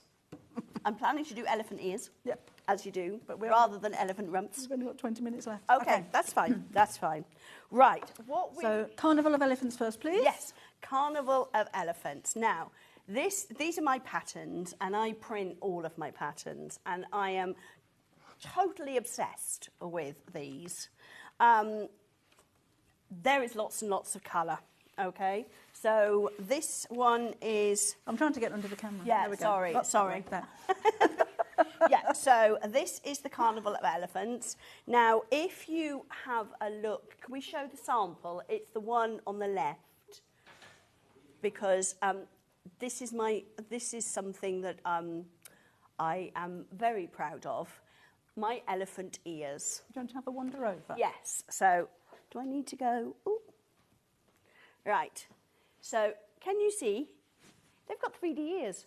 And they've got little flappy tails. Oh, and button eyes. So you can when you stitch them down, you could actually have the trunks and the tails attached if you wanted to. But somebody said to me the other day, I was doing a live, and they said, oh, you could put that crinkle stuff that you put inside fabric for kids. Yes. And I'm going to have to do that now, because that would just keep me occupied for the next whatever. But, yeah, this is the design for the Carnival of Elephants. Thank you very much. And that's because they are processing across the quilt. And then we've got flying geese in the corners here. So you will need some white fabric or some black, because black would look, oh my goodness, really pop. And this uses 10 fat quarters. Right. Okay, 10 fat quarters and the white. I'll have a look in a second, go back and have a look on the pattern. So that's one of each of the 2 different fat quarters? Yes. Right. Yes. Okay. So that's why I'm saying, because the other quilt that I'm standing in front of at the moment, we're going to look at in a little bit, is also uses fat quarters, 10 fat quarters. So if you bought the full bundle of the half meters, you can make both of these, and you still have some left over, because I'm always generous when it comes to doing the patterns. So you'll need your own backing fabric, you'll need your own white fabric. Mm-hmm. Does it include the binding? Yes. And the binding is scrappy as well. If you have slightly more of the white, you could just use white. But I love doing, I think this is the other one I'm standing in front of, completely scrappy binding. I love it. I love using all of the bits that are left. But if you could have a look in the front of the pattern, you'll see that on the first page, the blue bit is requirements. Right. So that'll tell you how much of the fabrics you need. And is it 1 metre of the white? Yes, 1 metre of medium weight. So, oh no, that's interface. 1 metre of white. Yes, 1 metre of white. Yeah, and that'll do most of the binding. And as it is, I've also talked about at the beginning of the pattern, cutting all the other elements before you start cutting the elephants. Right. All the other elements before you cut the elephants. And that is to make sure that you've got, your long pieces, because this is made with smaller pieces, and we just sort of chop them up. And it also includes interface, which is how we turn these under, and they're wadded, which makes them slightly padded, slightly 3D. Okay, so that one is the Carnival Yes. of Elephants. Yes. And the other one that you saw Sarah standing next to is Elephant Summer.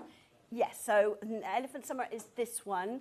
Now, what I've done here is something I haven't done with any of my patterns so far, because I haven't really needed to. But if we just open it, at the beginning here, you'll see that I have given 2 sets of measurements, one in the black and one in green. And that is because I want you to make the most out of your project you possibly can. Now, if there is a difference between English fat quarters and American, okay, or like these ones, because they are 45 centimetres width, not 50. So Craft Cotton Company cut them at 45 centimetres, which means that they are slightly smaller. So I could have written the pattern to fit with smaller fat quarters, but I thought, no. If you've got meterage or you've got different fat quarters, you might want to make them with an English fat quarter. Yeah. The reason there's a difference is one is done on the measurements of a metre and the other is done on yards. And a yard is 36 inches and a metre is 39 inches. So you get 1.5 inches worth of difference, which means if you want to cut 4 9.5-inch squares out of a fat quarter, you can out of one based on a metre, but you can't out of one based on a yard. So this one gives you the option. It's only like 1/2 inch to 1 inch difference, but it means you can still get 4 pieces out of a US fat quarter or a yard-based fat quarter. Okay. Whereas if I gave you the ones based on a metre, you'd only be able to get 2 out of it. So all of the where there's a measurement, I've given it to you in the green, which is slightly smaller, and the rest are in the dark. So I've actually made that one. That one is made from US fat quarters. So, you know, it only makes a complete difference of about 1.5 inches of the whole quilt. But as I said, if you were buying a metre, you'd be able to make both of those and you can make that to the larger measurements. Fabulous. Now, of both of the patterns, we've shown the details for the paper copies, the hard copies. We do have digital downloads of each one of those as well. So if you wanted to go for Carnival of Elephants, it is again £12.99, so that's the one with the floppy ears. And that will be with you if you order it now, very soon. Instant purchase, you'll get it straight away. You don't have to wait for anything. Are there actual patterns in here, the pattern pieces? Yes. So you will need a printer? No. Oh, you will if you're printing them out, yes. Yeah. Sorry, if you're doing the download. Yeah. Yeah, but you will not, you know, some patterns say enlarge by 84% or whatever. I wouldn't know where to go to do that. No, I can't be doing with that. So I design them so that they fit on the page. And you've also got Indian and African ears, because African elephants have bigger ears. Yeah. So I've given you 2 sets. Oh. Thinks of everything, Sarah Payne. So that one is your Elephant Summer. Elephant Summer on your screen. Sorry, that was that one. If you wanted to go for the Carnival of Elephants, again, we have that as a digital download for your £12.99. Does that one got patterns as well? No. So you don't need a printer for that one? No. No printer for Elephant Summer. You can print them off if you want to, but if you don't have a printer, you can still order, you can still download and just read the instructions on your tablet or phone or wherever you're downloading to. Carnival of Elephants, you will need to print off the applique patterns from that one, but you do get them instantly. Exactly. And I've even done things like the front cover, because they look a bit similar, because it's the same fabric. One of them is the photos facing that way and the other one's photos facing that way. And then I've put a finished picture of that one on there, whereas here the finished picture's on the inside, because I pick up the wrong one. So, you know, I wanted to make them look a little bit different. You know, this is what it's like inside my head. I don't want to go in there, thank you. No, I don't think I do either. Can you do a demo in 15 minutes? Yes, of course I can. That takes 15 minutes, not in 15 minutes' time. Yes, I can. Lovely, okay. Definitely. So again, do have a look on the website. If there's anything that you think, yes, I want to get hold of that, we are selling out very quickly of those pre-cuts, so I'd warn you about that one. Carnival of Elephants pattern, really, really busy for that one too. These should be £15.99, so you've got a reduced price of just £12.99 if you wanted to go for either of those. So, what would you like to show us, Miss Payne? I'd like to have a go at ears. So, go on then. Go on, have a go at ears then. have a go at ears. Right, so what I've actually done is I traced the ears onto a piece of paper. I've got an elephant as well, so that's the elephant. You will make up your elephant, you'll have a piece of wadding, you sew strips on it till it's bigger than this, and then you cut the elephant out, okay? So we'll come back to that if we've got, I don't think we'll have time, but the elephant ears, I need my piece of wadding or a piece of lightweight interface or medium weight, whatever you've got, depending on how thick and how structured you want the ears. If you want them floppy, go with lightweight or no interface at all. If you want them stiffer, you can go with a stiffer fabric. Let's do, my scissors have decided they don't want to work. Right, so I'm just cutting a piece of wadding and I'm going to do it with this piece of fabric. So what I want to do, am I in the wrong place? Sorry. Right, look, I'm making a mess already. Right. Right, so I'll just go into the hallway. Right. I've picked up my paper scissors instead of my fabric scissors. You've got fancy paper scissors. Yeah, they're not as sharp as I'd like them to be, but actually, so what I'm going to do, I'm going to, I forgot, start again. Sarah, pay attention. So I'm going to cut my wadding out using my scissors, which don't want to cut. Have we got a sharp pair of scissors for Sarah? I think I'm probably Oh, we've got some, we've got some of the tools out next, haven't we? Have you got a sharp pair of scissors?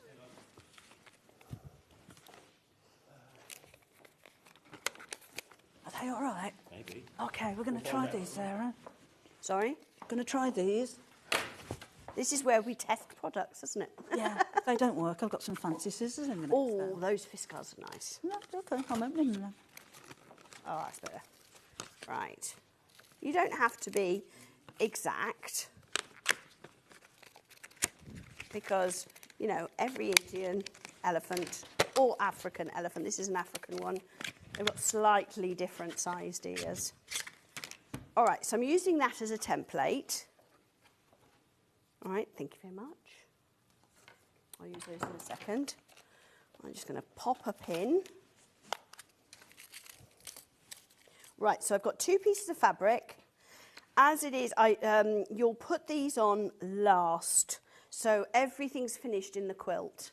Binding, everything, you've quilted it, and this goes on the last. So you can use up any scraps of fabric you've got left over. So, you know, you can piece the ears, you can have the ears made with the same fabric both sides. It's really up to you. Okay, so now I'm going to go to the sewing machine and I'm going to sew from there. I'm going to do a little back stitch and I'm going to sew all the way around to there, back to here. All right. So let's... So what machine do you use at home? Actually, I often use this one. Well, no, I don't. I use the 180, the Brother FS 180. I've also got an a Brother 160. No, not 160. 420. Which has got its own thread cutter, so and then I've got the Juki straight stitch because that one does like 1,500 stitches a minute and it's quite industrial. But I can't have that just as one machine at home because it only does a straight stitch. So if I need a zigzag, I'm in trouble. But then I have some FSs in my office as well. So when I'm running like my sewing school, I have spares. So where do we find out about your sewing school? My website is sarahpayne.co.uk, and there's an area on there that says events with. So I'm actually teaching one 2 weeks the 7th, 8th and 9th, I hold them, they're very relaxed, and I hold them in Peterborough, in my studio. So what goes on at Sewing Street stays at Sewing Street. Wait, Sewing Street, Sewing School, because you get to see, you know, things that nobody else, that sounds really weird, but you would get to see like products that I'm working on and fabric ranges and stuff like that. So now I'm just have you got spaces on your next one? I have, yes. I've got the one for August is almost full, but yes, I do have spaces, and it's very relaxed. It's 3 days. You bring your own projects, and you get to meet like-minded people. You can book your own hotels. And my new studio, I'm just going to snip these edges very quickly in the seam allowance. We're behind a Costa Coffee and a Wendy's. And it's very useful for things like that. And in my building, you get free tea and coffee. So I make very great use of that. So I'm just snipping around that, and What do you think to those scissors, by the way? Because I've got those in the next hour. Yeah, they are very sharp. They are very nice. Yeah, they're cut very cleanly. Yeah, I do like a sharp to the end pair of scissors. That's it, because when you're doing stuff like this, you need them to be sharp to the tip. So now what I'm going to do, because we have those right sides together, like that, we can turn it through and the wadding goes inside. All right, so we just push these out. Do you want an iron? No, I think we'll be all right.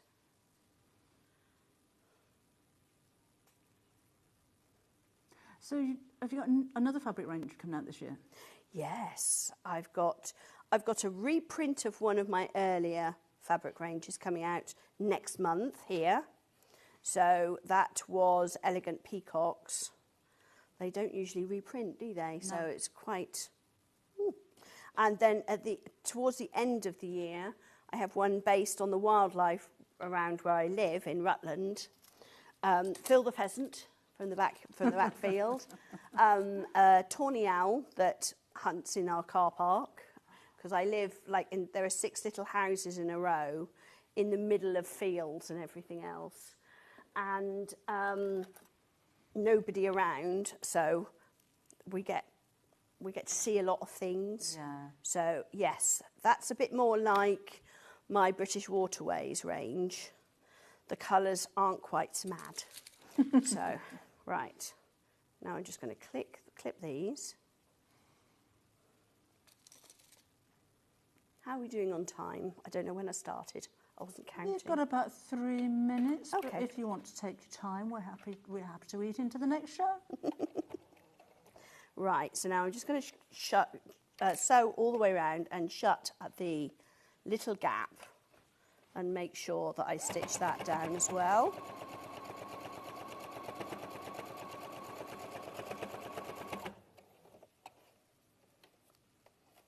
So do you do any other kind of sewing? It's not just quilting, is it? Do you do dressmaking? No.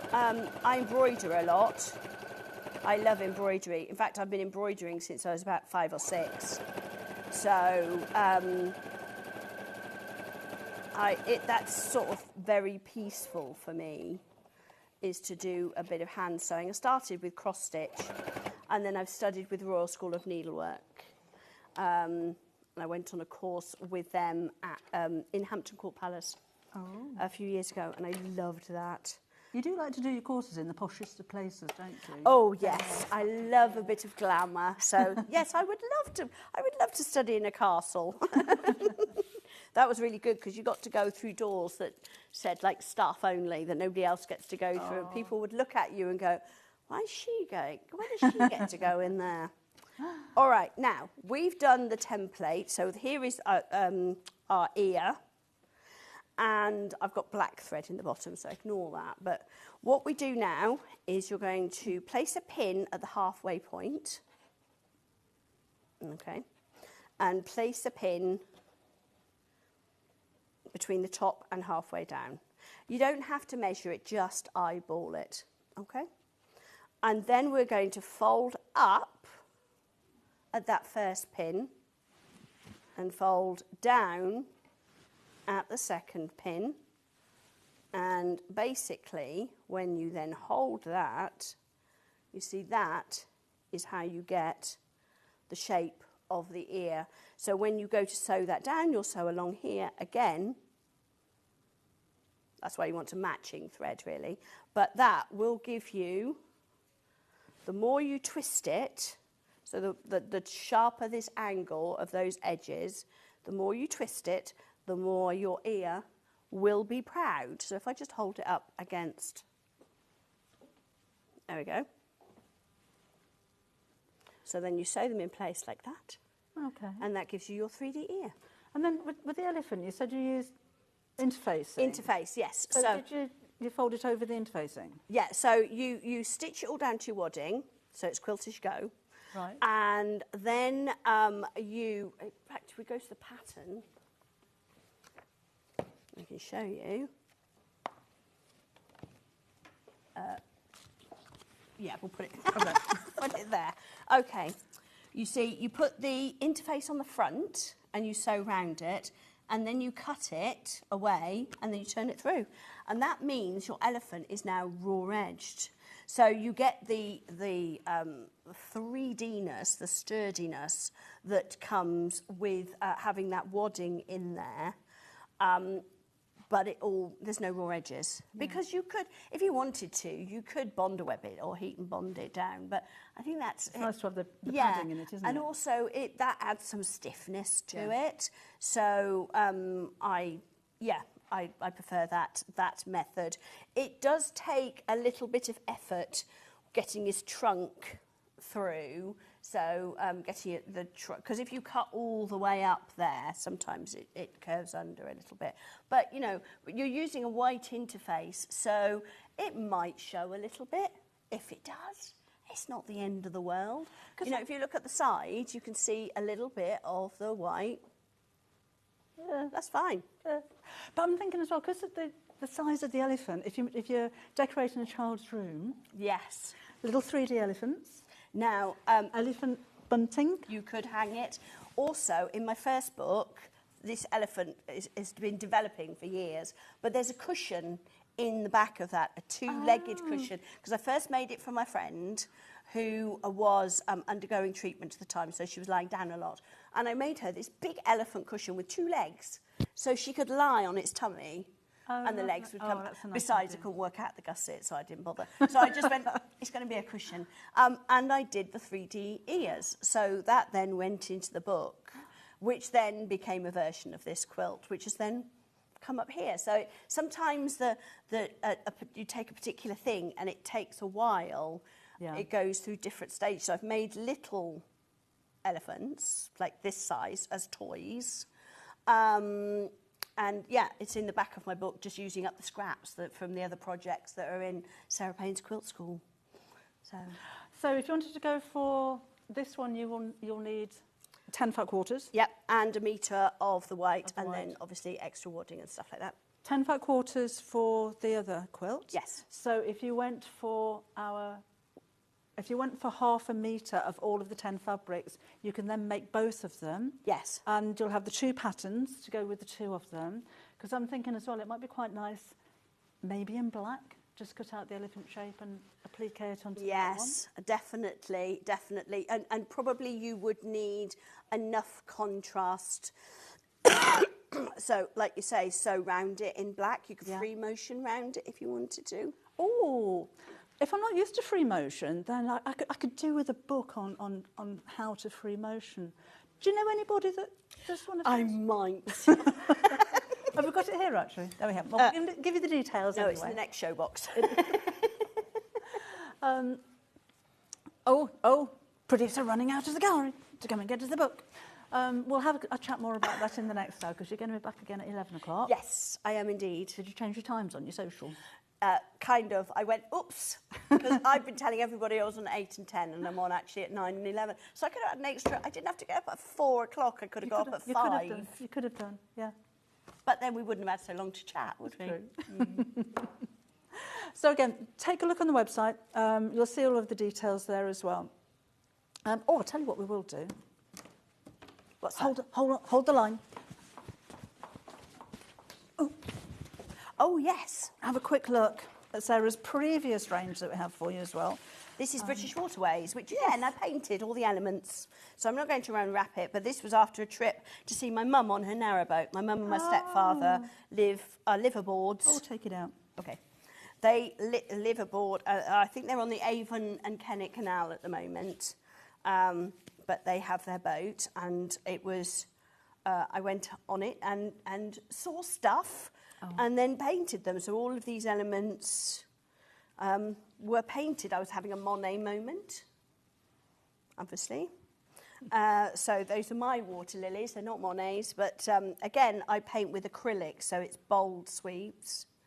And then we've got the butterfly. Now this one is an unusual, I did this in watercolour. I usually don't do watercolours, but, and you know when I said, when we talk about empty spaces, when this came back to me from Victoria, this was all empty, and it was just the flowers, and I went, no. And I did a series of little drawings with dandelions. I said, I need things to go in the spaces because I'm allergic to blank spaces. Because even the white that I use, I don't use plain white, it's white on white. There's pattern in it. Because you want something with some texture. And then there's this one, which was sort of the bubbles, you know, you see in the river. Is that your stomach? No. It just sounded like somebody's moving hands. So, yes, those are... So this one relates to, and then we've got the water lily and the lily pad down here. So you can see how they all work together. But yeah, so this kingfisher, when I painted it, is about A4 size. Oh, wow. On a big pad. So I've got those at home. Perhaps I should frame these at some point. I think you should. But they're in my painting portfolio, and I get them out every now and again. Just want to show off to somebody. Now we've got a £10 saving on these, and this is the last of the stock that we have. So you can see the arrows coming up on the right-hand side of your screen, and it's gone down to £49.90. Sorry, Sarah, cover your ears. But it is the last of the stock, and again, it is counting down second by second the amount of stock that we have left. So make sure you get hold of that one. Make sure, I know. Well Isn't it exciting? Okay, then we shall see you again at 11. Yes, I'll be back with another quilt pattern and some booklets. And templates. And templates, yes, returning favourites, because I bought them last month and they did so well. So I brought them back again. Lovely. So if you've been waiting. So we're going to take a quick break, and I shall see you after the hour after the break with a whole hour of tools. See you in a bit.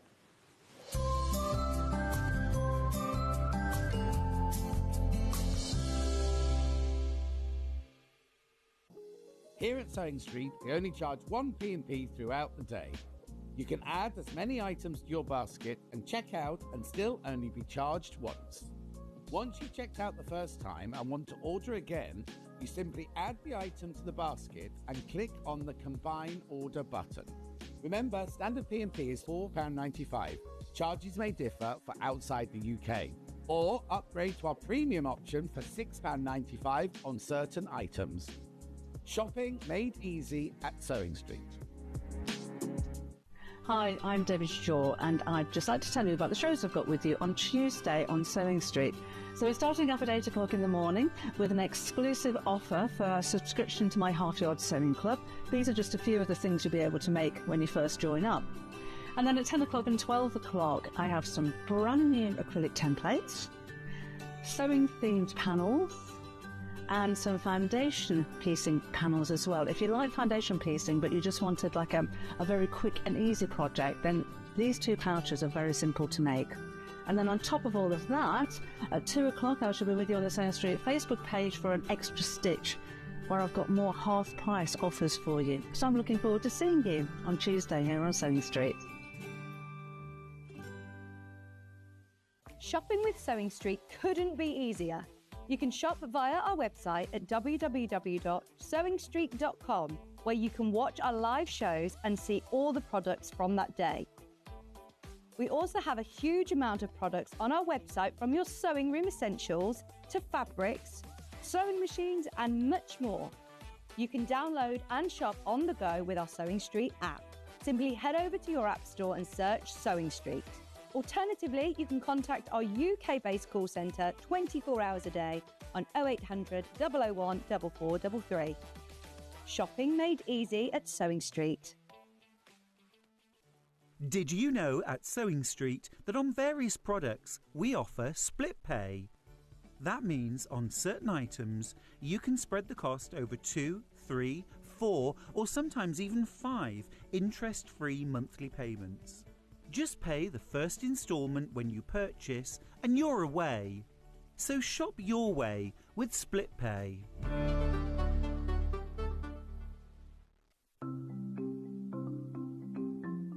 Nesting seams is a really good way of getting perfectly matching seams. We use them a lot in patchwork, but they're also really good for dressmaking as well. So I've sewn these two separate pieces of fabric together and I want to join them. So what you do for nesting seams is press the seam allowances over to one side. So with this one, I'm going to press them over to the left. So you could do that from the wrong side. I also like to give it a little press from the right side, just gives it a neat finish. Now, with the other seam, I'm going to press this one over to the other side. So the seams are pressed over to that way, and then I'll give it a little press from the right side. Then you take the two seams, and because I want them to sit exactly one on top of the other, if you take the top fabric and pull it very gently, it stops. It stops just there, and that's the nesting of the seam. Because the seam allowance is higher this side on this one, and higher on this side, it makes the seam nest. So all you have to do now is pin, then sew them together. So many more quilts I want to make now. I'm going to have to live to 200. It's just been one of the best festivals I've ever been to in my whole life. I will definitely be back and I'm going to have a quilt. Are you ready for a creative journey? Stay right where you are, because from 1 p.m. to 9 p.m, Hobbymaker is here to inspire the crafter in you. Join us for an exciting lineup of crafting demonstrations, exclusive deals and expert tips that will spark your imagination. Whether you're a seasoned pro or just starting out, there's something for everyone. And you're in safe and crafty hands as we work with the biggest brands the crafting industry has to offer. So grab your favourite drink, get cosy and don't miss a moment of fun. Stay tuned and make sure you keep it right here and let Hobbymaker fuel your passion for creativity. See you at 1 p.m. Never miss a show by watching on the go with the Sewing Street app. Head over to your app store now and search Sewing Street and simply download to your smartphone or tablet. You can watch the shows live and see your favourite presenters and guests. Click on the Today button to shop all of the products that are featured in today's show. Want to know what's hot? Then click here to see today's bestsellers and highlights. Have you missed a show or want to watch one back? Then click the schedule button and you can go back 7 days to watch and shop, and you can also see what's coming up over the next 7 days. Want to say hello or ask a question to our guests? Then send a message to the studio. You can also keep in touch with all the latest news, events, product launches and much more by clicking here for our social media pages. Never miss a show by watching on the go with Sewing Street. Every day, our experts will bring you a wealth of knowledge. They'll take you through the steps of making projects, and we feature fabulous tips along the way. Whether you're new to sewing or a seasoned pro, you're sure to learn something new. We're live every day from 8 a.m. till 1 p.m, and you can also watch back all of the demonstrations featured on the show on our YouTube channel. Keep up to date with what's on Sewing Street, as well as all the latest news and special offers by signing up to our email newsletter. Go to sewingstreet.com and scroll down to the bottom of the homepage. Type in your email address and click the envelope. That's it. You'll never miss out on the latest news and special offers ever again.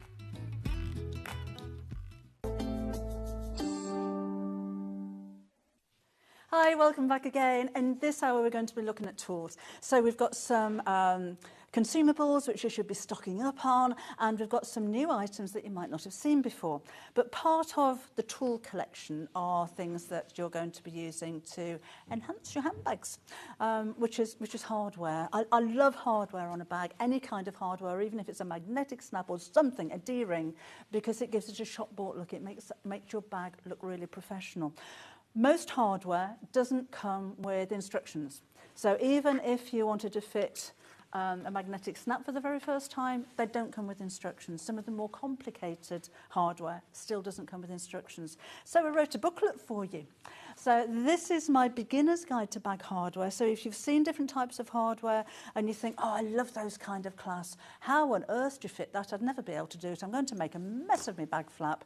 Everything's explained as much as I could in here. So there is more than I've included in the booklet, but these are the basic things that you're going to be able to buy and to make the most of. So I've included in here tools that you'll need to fit your hardware, and lots of tips and techniques of the different styles as well.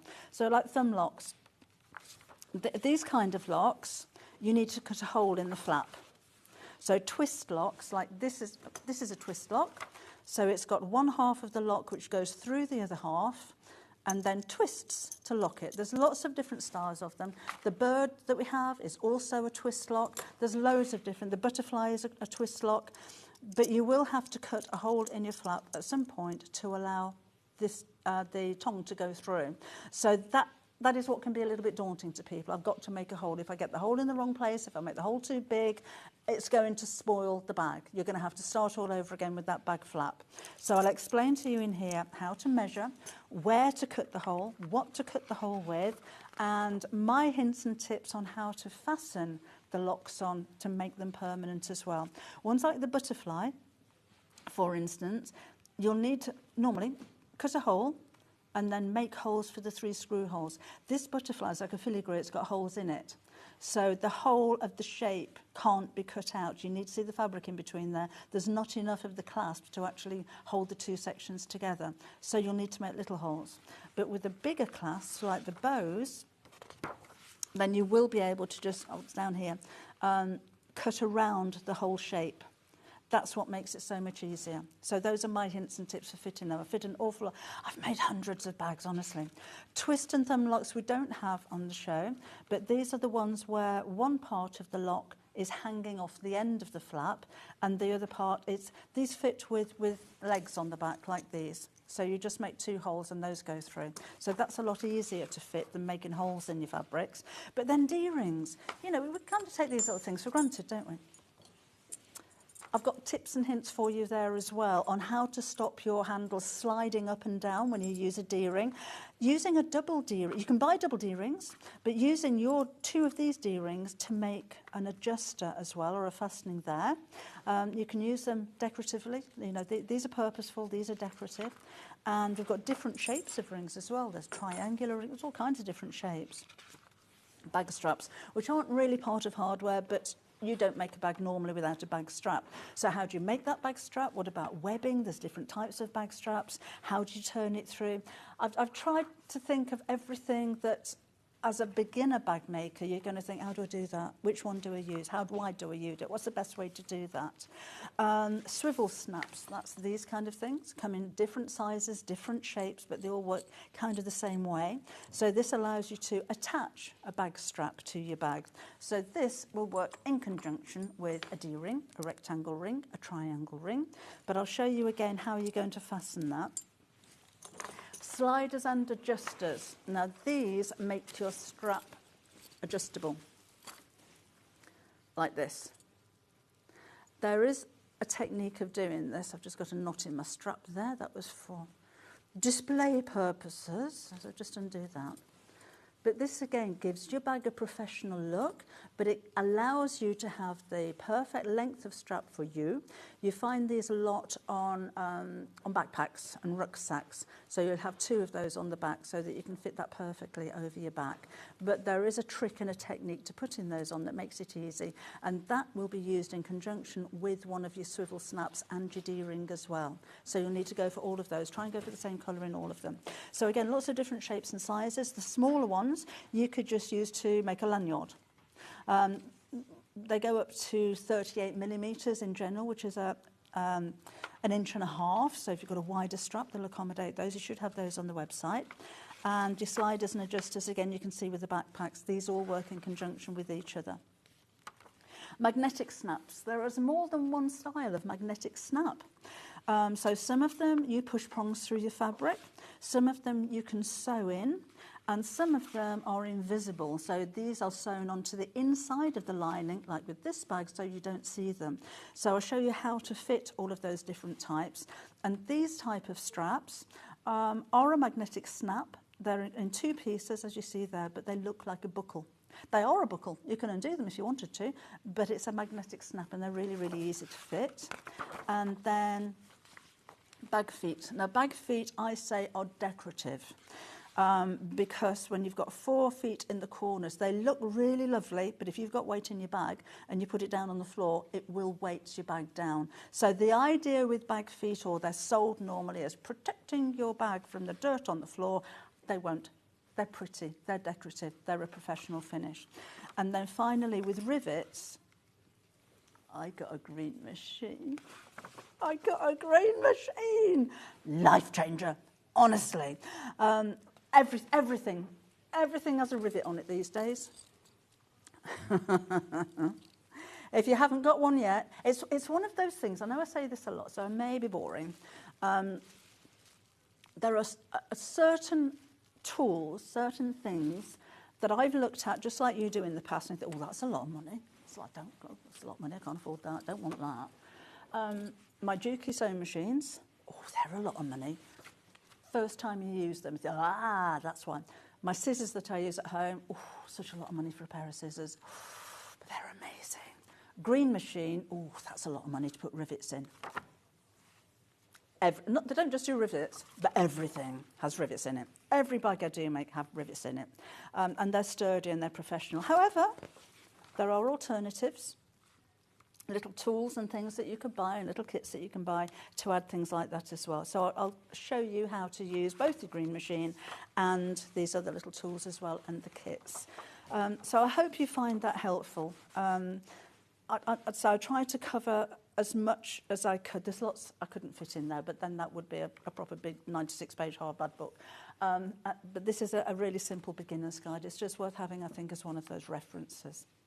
We do have a digital download or a paper copy, so that is your paper copy. If you want to get hold of it right now, then you can go for the digital option. Again, at £9.99. There aren't any pattern pieces to print out. You don't need a printer if you wanted to go for the download, and you'll get it straight away. So you can store that on your laptop or your tablet or your phone or whatever it is you're working on. Right, we have hardware. We've got 2 colours in this one. Hardware for you as well. So this one's the bow. Now, I do have a bow in the gold on my bag. We don't have the gold here. We've got a silver and we've got the gunmetal, but that just kind of shows you how it works. So that's on the back, that goes there, that locks there. That's what you look at when you look at the bag. That's the kind of the showstopper, if you like. So 2 colour options in this one. So that's just silver. Now silver is, as far as hardware is concerned, the most popular colour of hardware. And the reason being, for the most part, silver is silver is silver. Silver looks like silver in your sliders, it looks like silver in your D-rings, it looks like silver in rectangles. Silver comes in 1 colour of silver. Gunmetal can be different colours of gunmetal. Old gold, bronzes can be in different colours, but silver's always silver. So that's £5. It does have a tongue with it. That's £5.50 if you wanted to go for that, and it'll be in 4 bits. So you've got the tongue, you've got the bow, you've got the bit on the back, and you've got a a plate to go on the back of there as well. Don't lose these little screws when you take them out. They're tiny, so you will need a little screwdriver to go with those as well. So 2 colours we've got for you there. There's the silver. That one is your gunmetal. Really classy. Really classy. Okay, then what should we look at next? Should we do the bird next? So this works in just the same way. So we don't have very many of those left. So again, that goes on the outside of your bag. That plate goes on the back. That goes on there. That twists and lock. And this is what it's going to look like on your project. Again, I've got a different colour on this one. Looks well with my bird fabric. And let's open that up. And that's the back. That's the front. This is going to be a pattern on one of my shows tomorrow. I can't remember what time. And we've also got some new panels with my sewing machine paintings on them. So you can make this from a panel so you don't have to cut out patterns. I'm taking over the day tomorrow, you know. I've got 3 hours. I've got 8 o'clock in the morning with Half Yard Club with a special 2-year offer at just £99, normally £120, exclusive to Sewing Street. I might mention it again later. And then I've got 10 o'clock with the stationery folder and the large folder and new panels. And I've got 12 o'clock with some new templates and a stamp set. And then at 2 o'clock, I'm doing a Facebook Live, the extra stitch, with half price stuff. Hey. Anyway, let's have a look.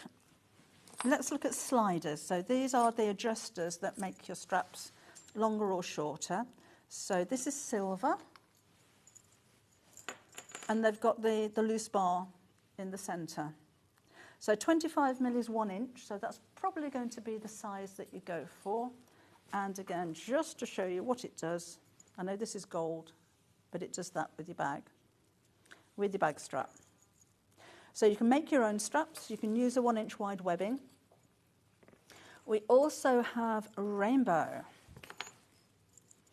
Rainbows are amazing, particularly on coloured fabric. You won't find any two exactly the same, and they do really have such an incredible finish. Yeah, they go through such a, what do they call it? They electrify them somehow. I can't remember what the process. Electroplating, that's the one, which normally makes them a lot more expensive than the other ones. But yeah, they're fascinating. So that's rainbow. Oh, we also have rainbow in the 1 inch rectangle rings.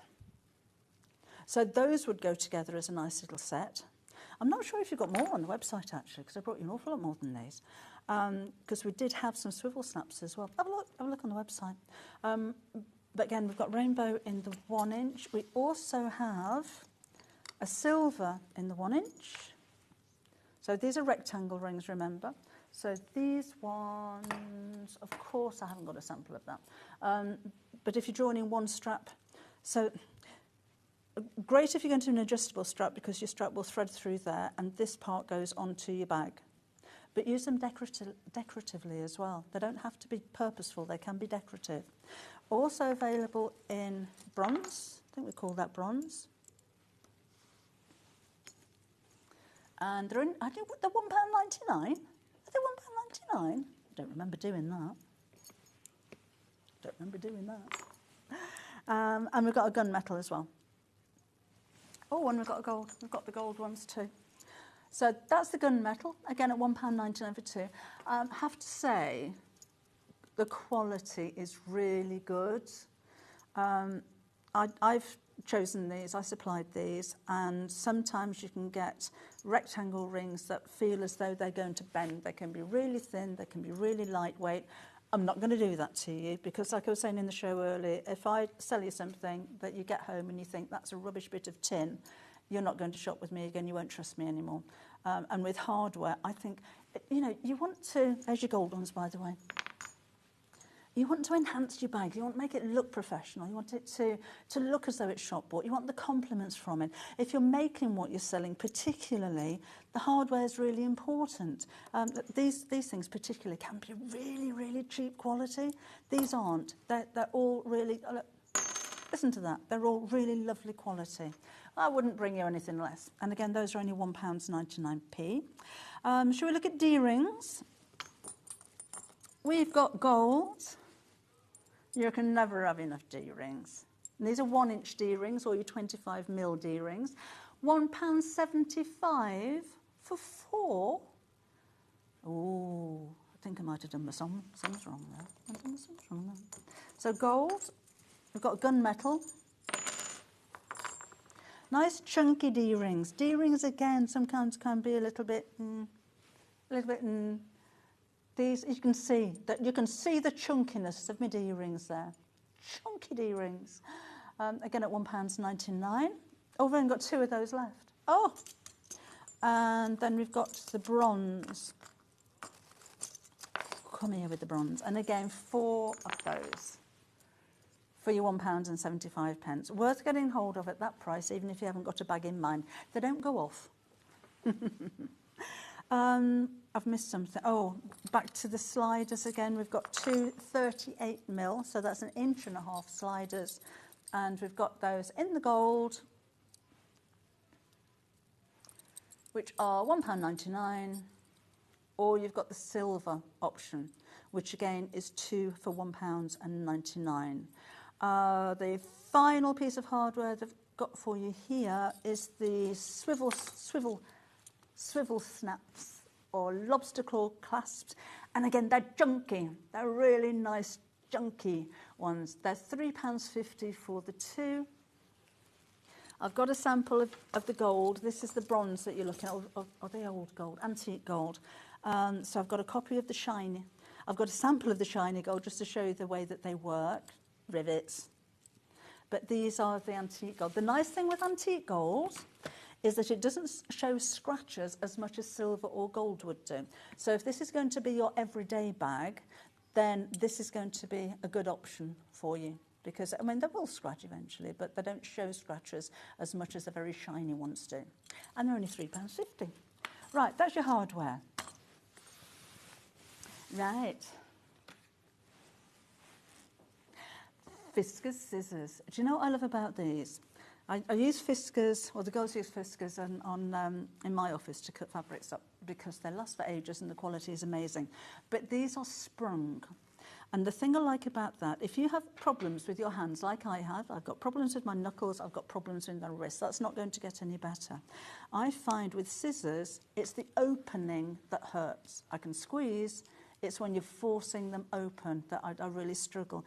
I do have a problem with pinking shears because they seem to be really stiff. So you've got an easy action to close them, but the best thing is the way that they open. And they do lock, so when you're finished with them, you know, that you're not leaving sharp blades exposed. And sharp to the point, as Sarah Payne demonstrated in the last hour. And that is really important. This is the sign of a good pair of scissors. If I want to make little snips into 1/4 inch seam allowance, that will create that tiny, tiny little snips. If you, with your scissors at the moment, find that you're cutting here, so that's where your sharp bit is, time to get a new pair of scissors. What's the point in having a pair of scissors that you only use 1 inch in the centre? You need to be able to snip all the way along and accurately. Do you want to hear the crunch? Best noise in the world.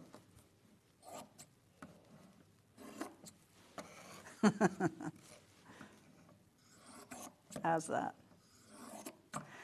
That takes me back to when I was a child. My mum was a dressmaker. And the crunching of scissors on the dining table is really very nostalgic. Scissors are as important as your sewing machine. So go for the best quality you can afford.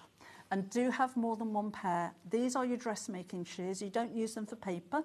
You don't use them to cut the rind off bacon. These are your dressmaking shears. And at £23.99, I think you've got an amazing price with those as well. So, and again, they're comfortable. They're ergonomic. They sit comfortably in the hand. But that's the best thing for me. It's just the squeezing I can do, opening I struggle with. Oh no, they're going to sell out. So hopefully we'll get them back again. But if they're in your basket, you know what I'm going to say? Check out your baskets. So again, £23.99 for Fiskars is just an amazing value. Right, let's have a look at the double cone thread holder. Do you ever use larger spools of thread than will sit on top of your sewing machine? And do you sit it at the side of your sewing machine? Hopefully it won't unwind and go all over the floor. Or maybe you've got a mug or a cup that you put it into. This is a cone holder.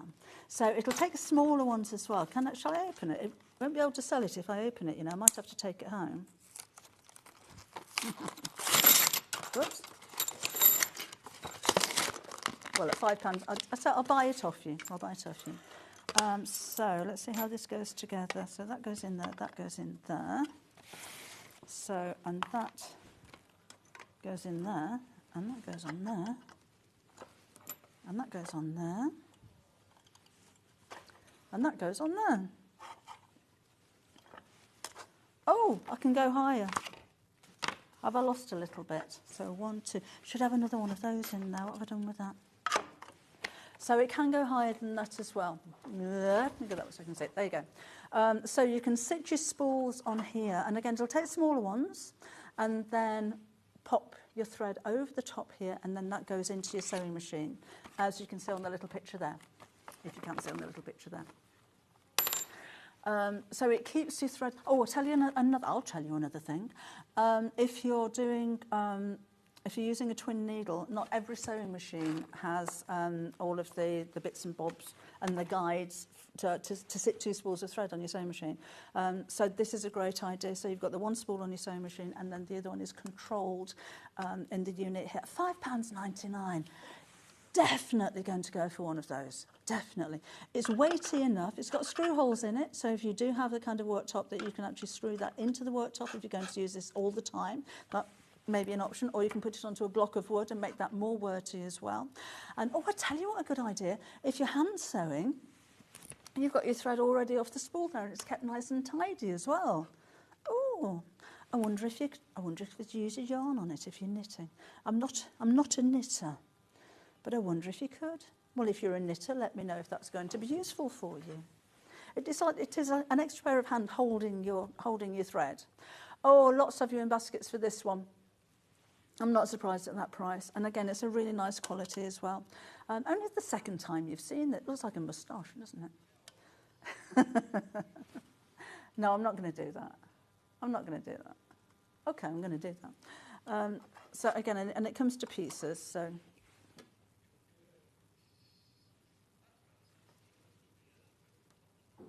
Matches my outfit.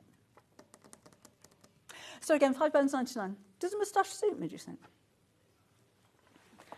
I'll grow it then.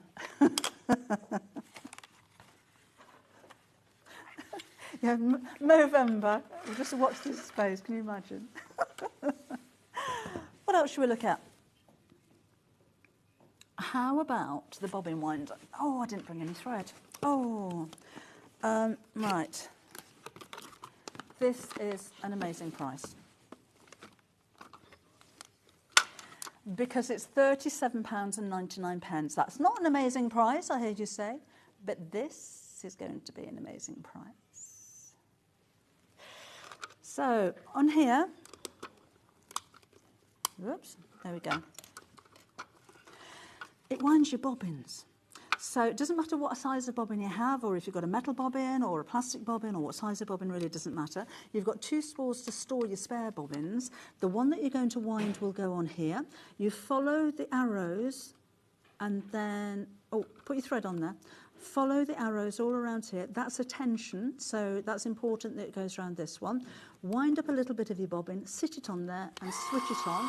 And this little thing spins around like crazy and winds up your bobbin. Now, maybe you've got the, an old sewing machine where your bobbin winder doesn't work anymore, or if you just want to fill up lots of bobbins. I don't like filling up bobbins. It's a bit like putting petrol in the car. It's like, oh, I've got to do that. And you can guarantee that you only find out that you need to wind your bobbin up when you've just got to the end of sewing the whole hem of a pair of curtains and you realise I've got to sew it all over again. Oh, let's have a go. So I do have, you know those June Taylor thread spool holder things? I have got a little one just with bobbins, all just bobbins in different colours, just get it out the way. But it also means that you don't have to unwind your sewing machine to put thread onto your bobbin winder. So that goes in there. Oh, I'll thread that through. So it's the only job it has to do, and I think you'll find when things only have one job to do, they tend to do it very well. So that goes round there, that goes round there. I'm not sure which way around the thread has to go on this one because I haven't practiced yet. So let's pop that on there, like that. It's the other way. So, I mean, no harm done, obviously. So that goes that way, am I doing that? No, it's that way, isn't it? I'll wind it a little bit like that. Pop it on. So it's coming off in the shape of a letter E. It's coming off the bottom of the bobbin that way. And then it's winding the bobbin up. And it'll stop automatically when it's filled at the bobbin. It's so quick. And it's actually quite satisfying. That's actually a good idea if you've got kids. Don't know what to do. Do you want to wind some bobbins up? Great fun. So almost, it takes a lot. Oh, it's Orville thread, it's finer. That's why it's taken so long. There we go. And it's automatically stopped when the bobbin's full. And then when it is full, so I thought that was a snip. Have we got a snip? Is that little thing on the end a snip? How does that work? Oh, I don't know how that works. It's got a snip on the end, and then you can store your bobbins on that bit as well. But it's really, really quick to do, really quick. And it's USB chargeable as well. And it's got batteries as well. So however you want to. I wonder if... Oh, no, I can't do that. I was going to rewind it all, but that's gone through that little loop, so we can't do that. Going to do it all backwards and rewind it back on. And it's £19.99, which is practically half price. I think that's a crazy price, crazy reduction. So yeah, well done for getting hold of yours. Lots of these in baskets at the moment. Nice gift idea as well, isn't it? Oh, we've got a message from Catherine in South Yorkshire. Hi, Catherine. She says, morning. I love my bobbin winder. To the point, absolutely. Of course you do that. A great gift idea because somebody will think that you're going to have spent nearly £40 on it, but of course you haven't. It's only £19.99, and it's hemline. Oh, there you go. Okay, let's have a look at rotary cutter blades. So if you just brought your rotary cutter, the one that we had in the show, the early bird, the one that had it in the 8 o'clock show, it doesn't come with a spare blade. You will need spare blades. Always have spare blades because you never know when you're going to hit a pin. And at £8.99 for 3, that is such a good price. They're so easy. Now, I'll be honest, rotary cutter blades, I don't really care what brand they are. I tend to go by price. I think they're all made pretty much the same. Some of them will have numbers around them. Never use those. And some of them don't. I don't know whether these have or not. No, they haven't. I'm not going to take those out. But I think they're made all pretty much the same, whether you go for a very expensive one or the cheaper ones. So £8.99 for 3 is an incredible price for 3 of the blades. You will get through them. They will blunt. They will... you will go over a pin at some point. You will start cutting and it's an effort and you have to press on hard with your rotary cutter. That's the time to change your blade. If you start getting a line of perforations instead of one clean cut, you've damaged the blade. There's nothing you can do about it. You may as well just have a load of these in stock. And at £8.99 for 3, again, you've got great value for money. And the size of the rotary cutter will fit any 45mm rotary cutter. It doesn't have to be a So Easy rotary cutter. It'll fit the one that we had this morning. It'll fit your Fiskars rotary cutter. It'll fit your the Clover rotary cutters, Alpha rotary, any rotary cutters,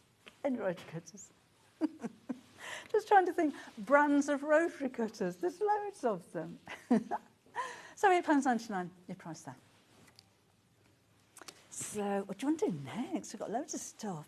I love a tool, don't you? I love a tool. What's your favourite tool? Apart from your sewing machine and your scissors, what is the best tool you've ever invested in? Come on, let us know. Oh, right, oh, bobbin boats. Where's the bobbin boats? Let's have a look at these.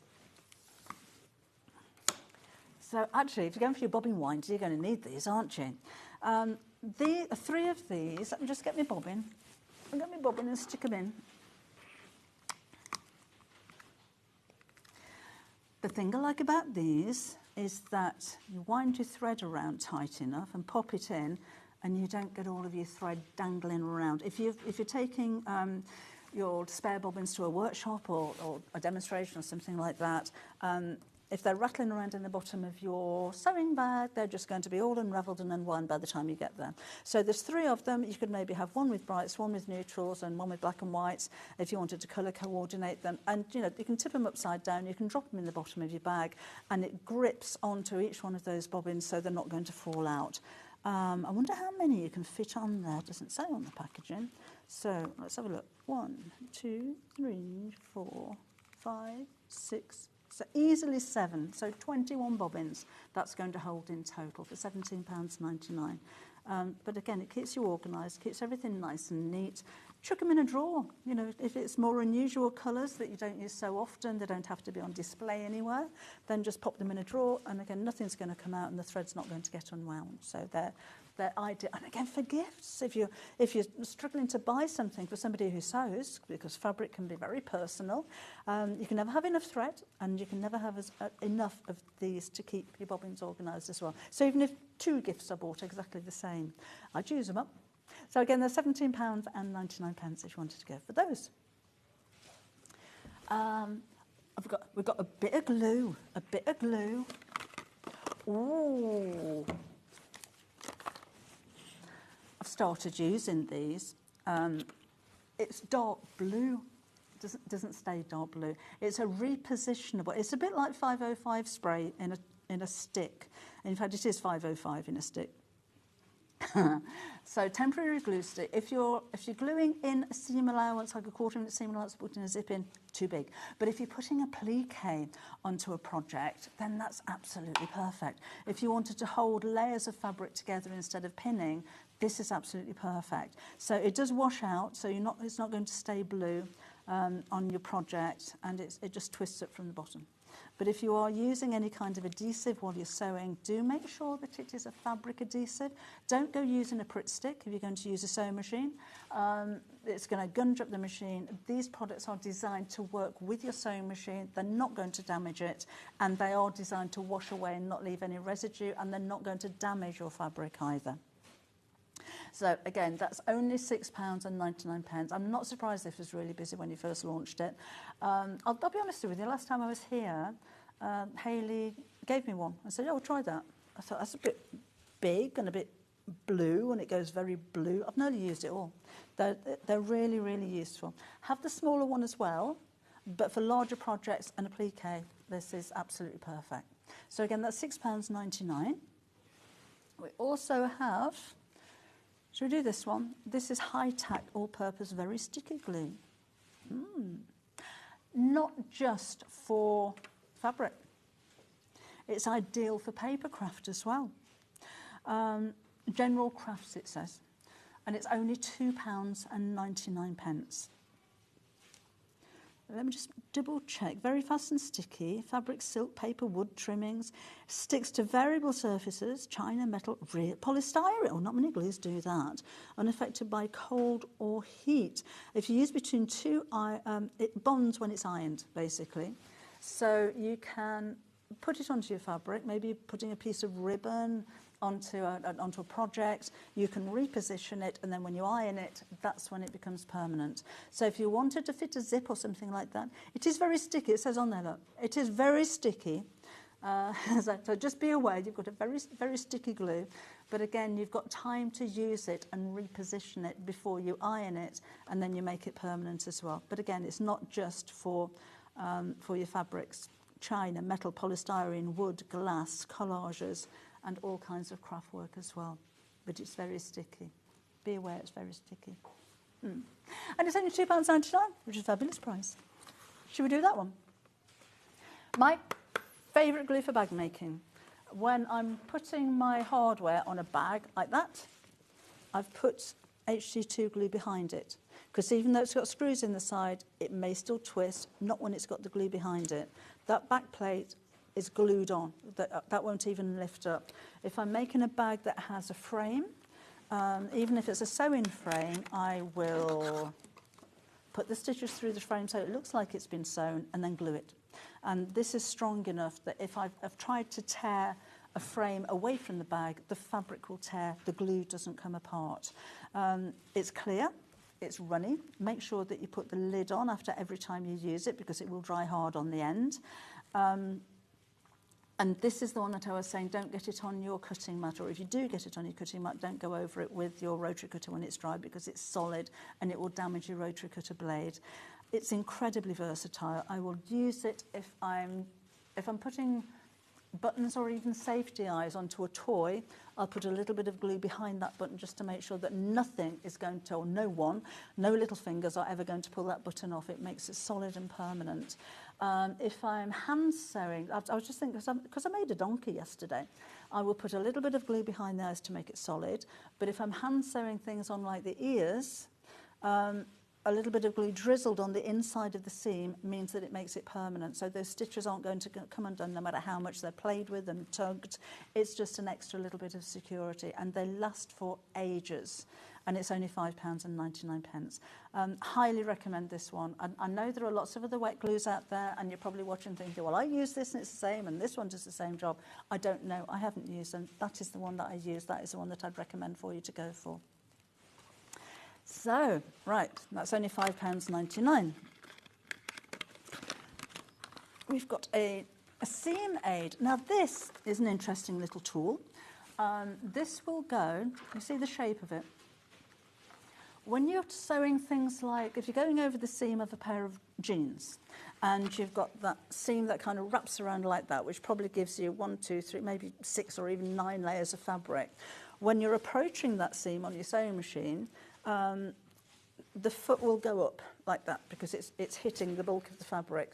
This is a seam lifter or a seam aid, so you put that underneath the back of your fabric to lift it up, the back of your foot to lift it up and make it flat as it goes over your fabric. So if you're hitting a thick piece of fabric, you're going to get a skip stitch. So if you lift up the foot and then go straight over the fabric, you don't get that skip stitch, so it gives a much neater finish. So it's called a seam aid or a seam lift. It's only £3.49. Sometimes your machine may have come with it. If it hasn't, it's worth getting hold of these. It's not going to be for every project that you make, but it's really useful for when, you've got the right tool for the job. So when you do come across that bulky fabric, you need to lift up the back of the foot, you know that you've got the tool there. And at £3.99, that's worth adding onto your order. And just keep it with all of your sewing feet and all of your bits and bobs that you just know that you're going to need one day. 1 P&P all day, remember. So if that's all you want now and it's £3.49, you thought, well, I'm not paying postage for that. Buy it anyway. And then if you want to order maybe one of Sarah's templates in the next hour, or some of the fabrics that you've seen previously, or a sewing machine, or a few packets of pins, it's still only 1 P&P. So your orders are collated just before midnight tonight, and all of the postage is bundled together. Oh, we're not going to have time to go through everything, are we? What should we do next? What do we do next? How about more Fiskars, embroidery scissors? If you're just starting sewing, or even if you're not, you will need your dressmaking shears. You will need paper scissors. You will need snips. I think you can get away with 3 pairs of scissors And do you know the difference between scissors and shears, by the way? So your scissors have got 2 finger things that are the same size, and shears, like these ones, have a bigger one to put all of your fingers through and a smaller one for your thumb. There's a thing. There's a thing. So little scissors, ideal if you're embroidering, if you're doing hand sewing, if you've got an embroidery machine and you need to snip the jump threads. I'm not going to take these out because I'm going to get in trouble for doing all of that. But incredibly sharp points. So if you're fitting magnetic snaps and you need to make those tiny, tiny little snips in the hole and for holes to put the legs through, absolutely perfect. So a necessity. How many of those are sold, did you say? Does it say on there? 1 billion scissors sold? 1 billion? That's a lot of scissors, isn't it? There's a story behind them being orange as well, isn't there? But I can't remember what that was. It was a mistake. I think Mr. Fiskars wanted a particular colour. Might have been red, can't remember. They do red ones, don't they? Left-handed ones. But whoever was mixing the paint made a mistake and it came out orange, and they liked it so much they kept it. I think I'm right there. Do you know, I love nonsense stories like that, don't you? A little bit of nonsense, but it's really interesting. Okay, so that's the classic snips. They're only £13.99. And yeah, a necessary for you. In the late 60s, apparently, they started producing that. Oh, in the same factory that produced Fiskars orange juices, really? Well, there you go. Oh, Google that one. That's really interesting. So don't be going to 16.49 are those. 13.99. Right. We have one more thing for you. Got all this stuff. Have a look on the website. Odecoat. This is this one with it in the lid. Yes. So you get a little scrapey thing, and it's in the lid. They used to be credit card shaped and sold separately, or came separately, and you'd lose them. But that's inside the lid. So don't think I haven't got that. You've got it. It's a clear gel. And you spread it over your fabric, a very thin layer, and let it dry, and your fabric becomes water resistant. Put another layer on, it's even more resistant. Put 3 layers on, it's waterproof. So if you wanted to waterproof a bag, if you're making outdoor cushions, maybe kneeling cushions for gardening and things like that, things that go on the floor, then this is a great way of waterproofing it. Do be aware that if you're going to waterproof your fabric, then sew it, it's not going to be waterproof because you'll have holes where the needle went through. So if you wanted to make something 100% waterproof, then coat it over the top of the stitches when you're finished. It also adds like a glossy finish to your fabric, and it brings out the colour. So it's like putting a magnifying glass or a gloss over the fabric, and it just brings out colour. It makes it pop. It makes a real difference. So this could be from anything from your cushions to outdoor furniture to bag making to your sou'wester in your raincoat. And although it's £14.99. This goes a long way. You only need to scrape it very slightly. What you scrape off, you're going to scrape back on again and just build it up in coats until you've got that waterproof finish. So £14.99 for that one is your price. We've got time for another one. We've got so much stuff. We've got loads of Orifil threads. We've got best press, big best presser. Should we do that? Let's have a look at... We've got Linen Fresh, we've got Citrus Groves, and then Scent Free. Ooh. And we have Lavender Fields as well. I don't want the Scent Free because I like it because of the scent. So, these are the nice big ones. This is the Linen Fresh. We've only got 5 left of Linen Fresh. That's the Linen Fresh one. It smells like fresh linen. But the thing I like about that, I love the fragrance. This isn't just for sewing, it's for bed linen, pillowcases. It's just beautiful. And It doesn't, you know when you use a spray starch, which work very well, but they can leave that chalky residue. Best Press doesn't. There's no starch in here. I don't know how it works, but if you've ordered a pack of fat quarters and you just can't get those creases out when you try and iron them, use your Best Press on it.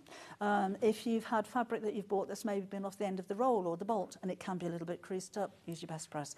If you're making your own bias binding and your fabric isn't creasing well enough, use your Best Press. It's just so useful. Always have it by your ironing board and you'll be using it every time you iron. So that's a good price. Okay, that's £11.99. I think we sell them for 60. And then we've got the Citrus Grove. And the fragrance stays for ages. They're just beautiful. If you haven't tried it before, just try. Just give it a try. And again, that's £11.99. So that is your Citrus Grove. I reckon we can do something else, can't we? Or shall I have my coffee? One more thing. Oh, we've got the quick unpick double enders. We've got retractable. Should we do that one? Right. Seam picks. This does need to come out to show you. Of course, I never used one of these. So it's going to be very, very difficult to demonstrate something that unpicks stitches because I never have to do that. Another really important tool, sewing machine, scissors. You'll always need a quick unpicker. And these are double-ended, so you've got a big one and a little one, depending on the size of your stitches. If you're sewing in a zip on the back of a cushion cover, you may have that technique where you sew the seam first and unpick them afterwards. Your unpicker will blunt, just in the same way as your rotary cutter will blunt, your scissors will blunt. It's always important to have a really sharp unpicker. It's only £6.99, it's ergonomic, and it's got these rubber ends on it as well.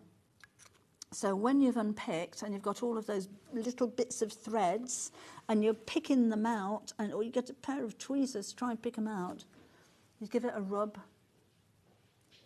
and the friction just removes all of those stitches. So it does come with one of those on each end, which is protective as well. Have you ever spiked yourself on a quick unpick? You know, when it's been in the bottom of your bag, it also goes down the back of your nail. Oh, sorry. Oh, sorry. Oh. It keeps it protected in your sewing box, in the drawer, wherever you keep it. And then again, you've got the two different sizes on the ends as well. Oh, it's really busy for this one. Wow, so many of these in baskets. But again, it's a consumable. You do wear them out, and you'll know.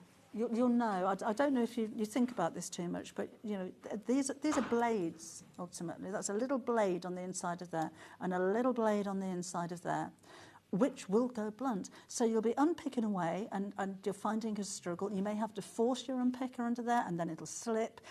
When I was saying about the rotary cutter early bird earlier on, where it's no pressure, it should just slide along. It should be the same with your unpicker, so you should be able to basically touch your stitches along the seam and unpick it as you go. So if yours isn't doing that, upgrade your unpicker. and you know, you're supposed to do them that way round with that little ball at the bottom. I don't get on with it like that. I have to unpick that way. And apparently, this little ball as well can be used to rub over the whole of the stitch that you've just unpicked to close the fabric. There, did you know that? But yeah, whichever way you use it, then it's just a lovely unpicker. Right. Oh, these are going to sell out in the break.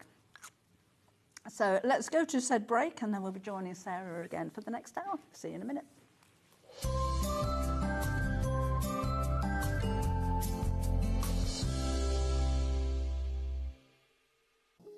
Here at Sewing Street, we only charge one P&P throughout the day.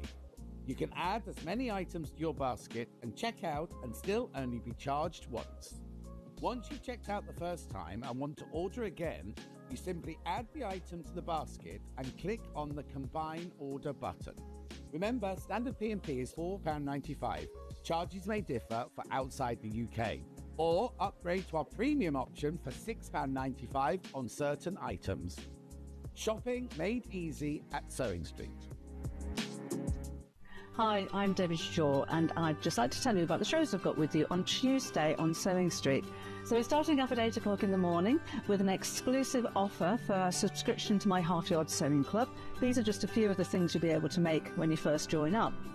And then at 10 o'clock and 12 o'clock, I have some brand new acrylic templates, sewing-themed panels, and some foundation piecing panels as well. If you like foundation piecing but you just wanted like a very quick and easy project, then these two pouches are very simple to make. And then on top of all of that, at 2 o'clock I shall be with you on the Sewing Street Facebook page for an extra stitch where I've got more half price offers for you. So I'm looking forward to seeing you on Tuesday here on Sewing Street. Shopping with Sewing Street couldn't be easier. You can shop via our website at www.sewingstreet.com, where you can watch our live shows and see all the products from that day. We also have a huge amount of products on our website, from your sewing room essentials to fabrics, sewing machines and much more. You can download and shop on the go with our Sewing Street app. Simply head over to your app store and search Sewing Street. Alternatively, you can contact our UK-based call centre 24 hours a day on 0800 001 4433. Shopping made easy at Sewing Street.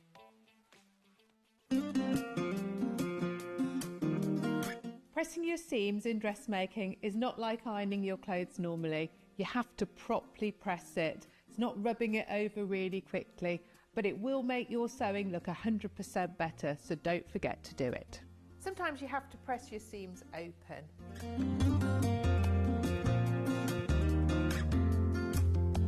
Make sure your iron's nice and hot. I tend to press on the inside and on the outside, so your ironing looks really crisp.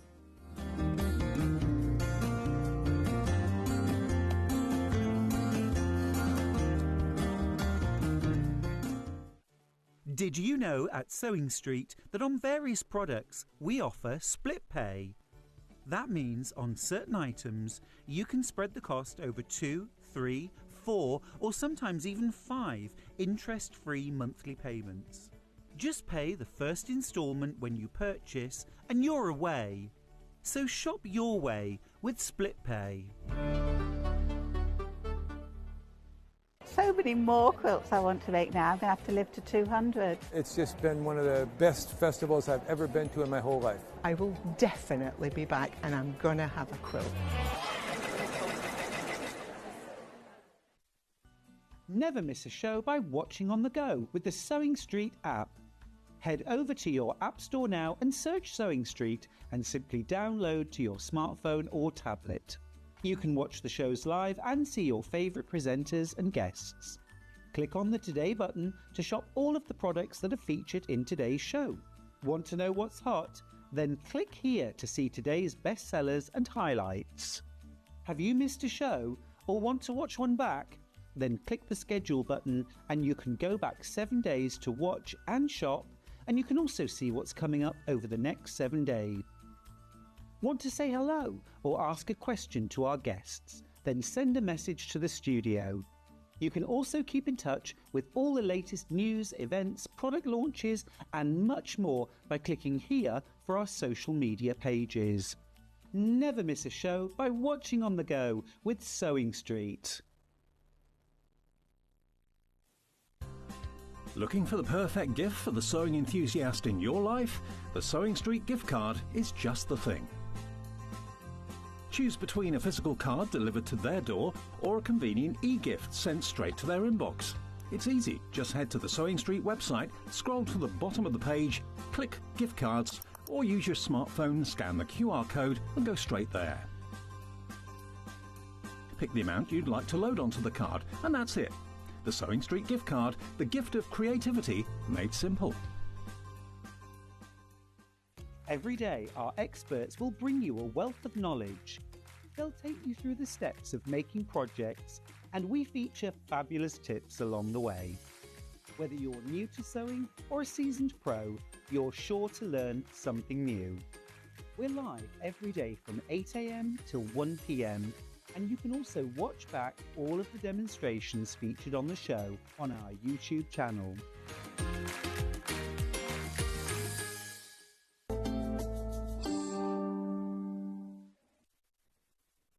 We're back again. Have you had a cuppa? Yes, I did. And a plum. And a plum? Yes, I bought fruit with me this morning. So yeah, I had coffee and a plum, as you do. Sorry, oversharing. When you're up at silly o'clock, the last thing I want to do at 4 o'clock is eat. Yeah, I barely had a coffee. I made one and put it in my car, but I was about an hour into the journey before I could face it. Yeah, 4 o'clock's too early to be eaten. I am made breakfast by my husband. Oh, that's nice. I have a toasted boiled egg, smoked salmon and mayonnaise sandwich. Every time I come. Yeah. I just grabbed a couple of bits of fruit from the fruit bowl, stuffed it in my handbag, and there we go. Coffee and plums. There we are. That's the way my life goes. In the house of Payne. Shall we have a look at your quilt? Yes, why not? We've got a new quilt kit for you, and we've got the instructions on their own as well if you want to go for different fabrics. I love your fabric choice for this quilt. Thank you. It pops, doesn't it? I mean, look at that. It's got some punch. It really does. I mean, the style, the flying geese. Yes, we were just saying. Quite a few. There is a lot of flying geese in this. So if you've never done flying geese, you're going to be an expert by the end of it. And this is quite a big pattern. This is actually, most of my patterns are like 20, 24 pages. This is 36. Ooh. Because there's a bonus project in the back, which I put in there. And basically, you'll need extra fabric. The kit doesn't stretch to this as well. But you could make this or the quilt. But basically, it's a sewing machine cover. And we've got to go through how to measure it and what you would, the measurements you would need. So that it fits your particular machine, because that's, I think, my 180, but I've also got a 2650, which is like twice the size. So, and then when I've said, you know, for this, I've used this measurement. So when I'm talking about cutting it at a certain size, you can see. But you can make it any size you want to. There's a pocket on the front, which again uses the flying geese. And then there you are. And it's very fetching. But you don't have to use that fabric, obviously. You can use whatever fabric you like. It's just a little bonus in the back of the pattern there. So with the kit, how much fabric do we get with that? 4 metres. Oh, OK. Yes, there is 4 metres with that. So 4 1-metre pieces, you get the turquoise spot, which, again, I love turquoise. Any excuse to pop a bit of turquoise in there. So we've got a turquoise spot, which has got a sort of watercolour wash behind it. So, you know, you've got real, what I think of as depth. Yes. You've got depth in there. Then I've got a plain red.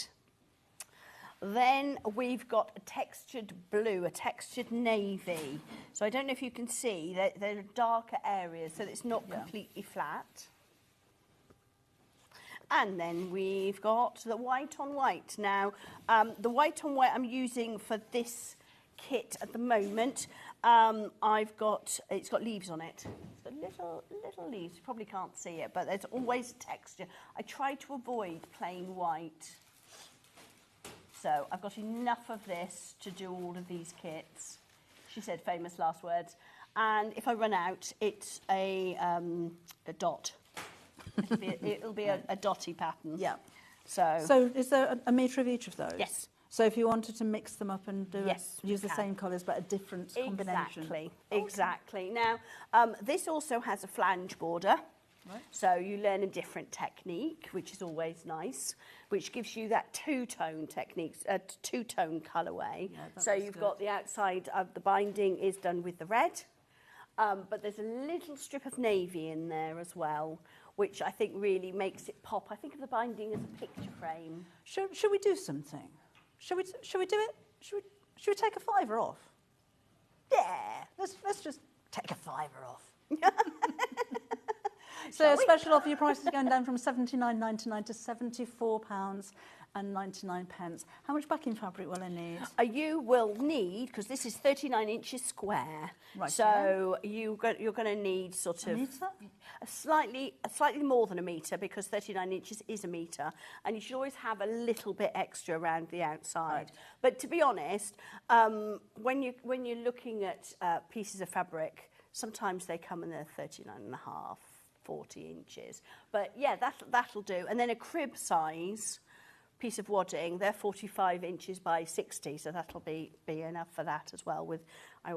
You can chop the bottom off, and that could go into make the pocket for the sewing machine cover. Okay. So with the wadding, yes, what would you recommend if I'm going to use it? So maybe it's a lap quilt or a bed quilt. What would I use as wadding? Okay, now I use two different types of wadding really that I favour. One, I use an 80-20 blend. I love 80-20. That's 80% cotton, 20% polyester. And I love it because you can wash it and it doesn't shrink too much. If you use 100% cotton, there's quite a lot of shrinkage, which, you know, that might be look you're after. Yeah. But I like to be able to, you know, chuck mine in the washing machine at 30 degrees and it's going to be perfectly happy. But 80% cotton with that 20% of polyester, it reduces the amount of shrinkage and it also reduces the cost because polyester is cheaper than cotton. So an 80-20 blend, whichever brand you particularly like. And then I've been using what's called R80, which is by Vaseline, which is a polyester, and it's made of 100% recycled bottles. It's got quite a high loft, doesn't it? No, the high loft one is the 200. Right. That's super poofy. Now, I think, hang on, let me give it a squeeze. Go on. Yeah, this one, the elephant ears that we were looking at earlier, that is done with the R80, so that's got a polyester. Okay. So when you feel it, it doesn't feel particularly poofy. So that is, but it's made of 100% bottles. 100% recycled bottles, which I thought was genius. But they do a 200 version. I used to stock it, but I can't now because it's so big. Actually, 100% bottles would give you that crunchiness that you wanted. Yes, they are made of 100% Plastic. recycled plastic bottles. But the bolt of that is about that big, whereas the R200 is like... And yeah, it didn't fit in my house. It wouldn't come through my door. So, yeah, if I'm going for a polyester, I like to go for a really good quality one. Yeah. And that means that I could wash it a lot hotter if I need to. I think quality is really important. You spent so much on the fabric on the front. Well, you have. You've got the fabric, your time that you've invested. Yeah, your threads. Yeah. Your skills, your time. Best of everything. Yeah. Best of everything. Yeah, I think you've got to allow for that as well. Yes. Yeah, definitely. Yeah. And I like to the backing. So, for example, with this one, because it's 39 inches, you know, we were talking about 40 isn't a metre isn't going to be enough. Well, what you do is you cut that in half. And you insert a strip of something else. Oh. So if you've got another metre of this, you would, and actually what I tend to do is I don't cut it in half, I cut it off to one side. And then I might make a run of flying geese if I've got any fabric left over. Oh, that's a nice down the idea. middle, which just makes it a little bit wider. And the thing is not to do it in the middle, because if you then, when you're layering up, it drifts a bit, and it's not quite centred. If it's out a tiny little bit, it's more noticeable than if it's out by a lot. Yes. So just make it look like you meant it.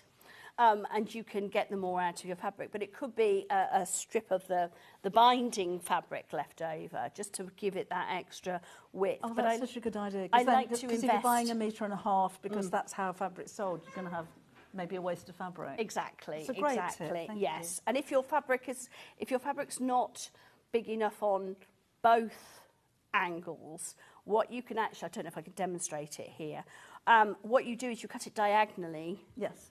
And then you slip it like that. And that makes it not only longer, but when you insert your bit wider. So you can make it longer and wider. So instead of having a straight line of your extra fabric diagonally, That's a fabulous idea. Which matches with your flying geese. Yes, yes. Be careful with it though. It will be stitched on the bias. Yeah. So if I did something like that, I'd probably spray starch it before I stitched it, because then it's not going to It's not going to stretch and like a banana up the back of my quilt, not unless you want it to look like a banana. Now, if you just wanted to go for the pattern, if the colours don't float your boat in the kit, you just wanted the pattern on its own, we've got two options for you there. You can either go for the paper pattern, which we've posted out, or the digital. We've only got the paper pattern at the moment. We're looking into it. That's £15.99. Remember, you get your extra project in the back there as well. Should we do it? Oh, they've done it again. Look, they've just, that way, taken the price down.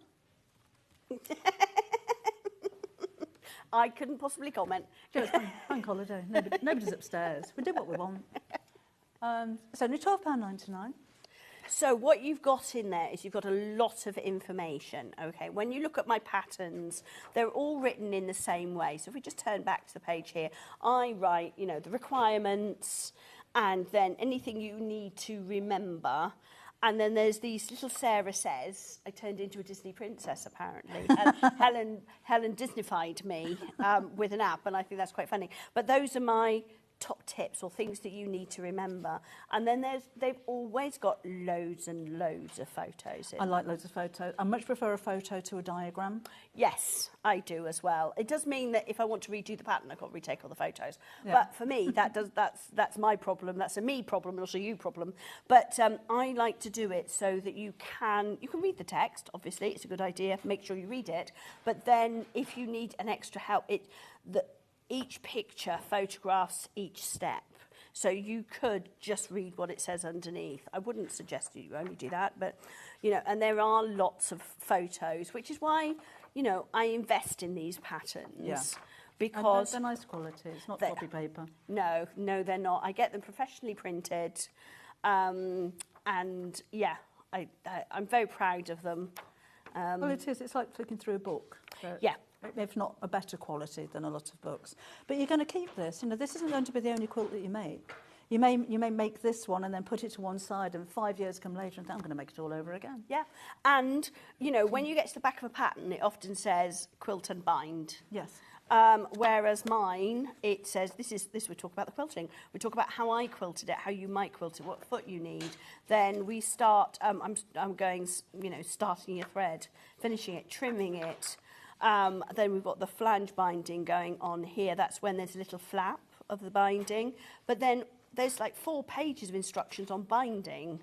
So you'll use this to refer back to, even if you're not making this quilt again, all of my patterns contain every step, including machine finishing from the front for your binding. So you can take this as a book that starts a quilt right the way through to finishing it, not just get to the end and go, bind, quilt and bind. You go, oh, as lovely. You wish. Yes. Okay, £12.99 is your price for that one. We do have a couple of rulers. Yes, now these rulers, these are my acrylic templates, really. So what they are is they are templates that help you do a design, and they come with instructions, and I've obviously taped that one very well. Here we go. Yes, I spent Saturday packing these all up, so they're all ready to go. But so what this is the tessellation ruler. Sorry about the noise. And that allows you to create something like that. How? Sorry, I mean, and it was very impressive and it was very complicated, but how do you go from that to that? Right, okay, that's where this is not a full pattern, all right, and it's not printed. This is the guide to that piece. Okay. So it shows you the basic design that you'll want to do, but can you see? Yes. So here is a square. I'll just check that. The square and the unit. Can you see? So, and then that goes that way, and that goes that way, and that goes that way to make that shape. So you've got to keep an eye on your colour placement, but the trick to make it work is making sure that this is in the right place in your block, which is why you have to have the ruler. Because otherwise it's very, very difficult to keep it accurate. But that's how you make your squares. And I think they're 4.5 inches, 5.5 inches, 4.5 inches. I don't know. Anyway, let's have a look. 1, 2, 3, 4, 5. 5 inches, because you'll want to trim them down. And you can see here, there's little pictures of the steps to give you that diagonal. And you know, you could do it without a tool, but to be precise. Yes. And as you were saying, if you don't have these in exactly the same position, it's going to look, even if you're 1/4 of an inch or 1/8 of an inch, it's not going to look right. It does, because a tessellation is basically, tessellation is a piece that fits in but moves round. So things like hexagons, octagons, apple cores, you know, they fit into each other, but you've got to get the accuracy. So that's where I came up with this ruler. Now, I haven't got many of these left. And, you know, I won't be printing them again, shall we say. So this is the end of these. But Andy from Crafty UK makes these for me. So, and they're branded. So I had a moment when I got the first one and I went, oh, it's got my name on it. You must be used to that. Never get used to it. No, never get used to that. Never gets old. Exciting. Never gets old. But yeah, so this tool will help you create a unique design. Now, I did it with just different tones of 2 colours, but you could use lots of different colours. But it's so when you create this bit, you've actually got 4 different colours around the outside. Yeah. So, and then that one there goes with 4 of those, which have different colours around the outside. So you do have to pay attention when you're making it. And actually what I did was I made each one at a time, whereas with the flying geese that we were just looking at, I bulked them. You know, I sat down and I made blooming hundreds. That's what it felt like anyway. But with this, I had to pay a lot more attention because there are a lot more colours. But I think it's a lot more effective because everybody goes, how did you do that? And I go, because I'm smug. No, I've got a tool. And we have another tool. We do indeed. So this tool, is the orange peel. Oh, well, I like an orange peel. Yes, I love an orange peel. So this is made with an orange peel. Actually, can I give you that? I'm just going to grab a pen and a piece of paper because I'm not sure where I put my piece of paper. It looks initially a little bit like a cathedral window kind of shape, doesn't it? So again, you've got all of your instructions in here as well. Lots of pictures, as Sarah likes to bring you. And there's your template. That's your template. Now, we have a widget. Oh. Yes. So, let me just show you how that works. This was genius, because I had a load of these left over, and I said to somebody on a live once, they went, can I have one of the widgets? And I went, yeah, but they're going to be like £1.50. I couldn't keep them in stock. And Andy was going, I'm not going to cut thousands of those little circles again, because they're so useful. And actually, that's got my logo. Oh, right in the middle. And this is a measurement of 1/4 of an inch. So when you're doing your orange peel, however you plan to do it, whether you are doing them on, tracing them onto Bonder web and then gluing them down, if that's the case, you would just draw around that. Hang on. You would just, I grabbed a pen that's not working. Right. Are we okay? We don't need another one. And we would draw around that, and that would be fine. That would be your shape. You cut that out, you know, iron it down. But now if you want that shape and you want to add a seam allowance, and this works with any design, okay, whatever design you're tracing around, it's incredibly useful. You put it down against whatever shape you want to work with. You put your pen in the middle, and it adds 1/4 of an inch to your shape. So, trying to draw under my arm. So if maybe you're doing EPP and you want to add a seam allowance to a hexagon, if you've got your acrylic template. Exactly. You just run it along the edge of whatever, and it's going to take that edge there and it will add 1/4 of an inch. It's incredibly useful. So, yeah, this comes with instructions on how to make something like this, and this is turned edge. So that's applique. Yes, this is applique. It's machine stitch. This is my range from that I designed during lockdown. Oh, okay. It's called Birds of Paradise. I was watching I was stuck in the house and I was watching Death in Paradise, and I thought, oh, I want to go to the places where these birds of paradise grow. So there's Birds of Paradise on it. So I was painting all of these, and it turned into this fabric range. But yeah, where's the instruction booklet? There we go. So, because also this, I've written a book on applique. Yes, you have. So this works very well in conjunction with the book. But you can see here, I've called that the button. This is the orange peel template and the button. And then you can stick it down however you want. I think, yeah, what I've done with these is I've cut a paper template, and I've used sticks to fabric glue pens to glue it to the back of the paper. Right. Ironed it, taken the paper out, almost like EPP. Oh, yes. And then I've pinned it onto my background and sewed it down.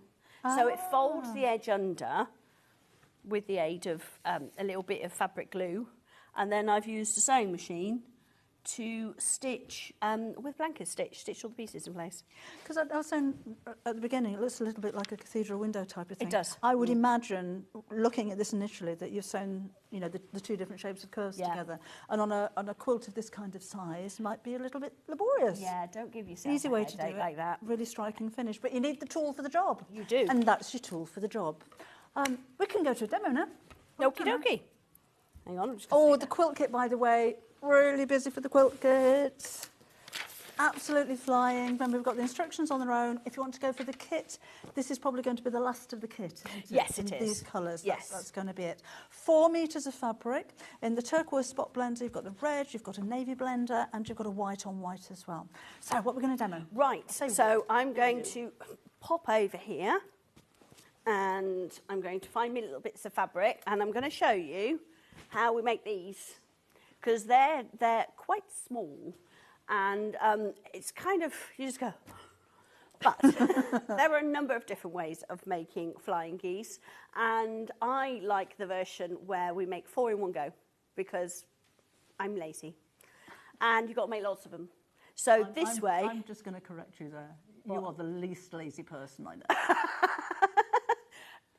I say that, but I've spent many years working on techniques that enable me to produce things quickly. Yeah. So cutting quickly, making sure I've always got a sharp blade, making sure that I have my cutting mat at a comfortable height, cutting multiple layers at a time, which means they're pressed before I cut them, and then using techniques like this with making multiples at the same time enables me, because when I used to demo, I probably do a fabric launch a week, and for each fabric launch I'd have a quilt and a cushion and a bag, and then I'd have my job on top of that. Yeah. And how do you actually physically get to do that? Well, a lot of it is about working smarter, not harder.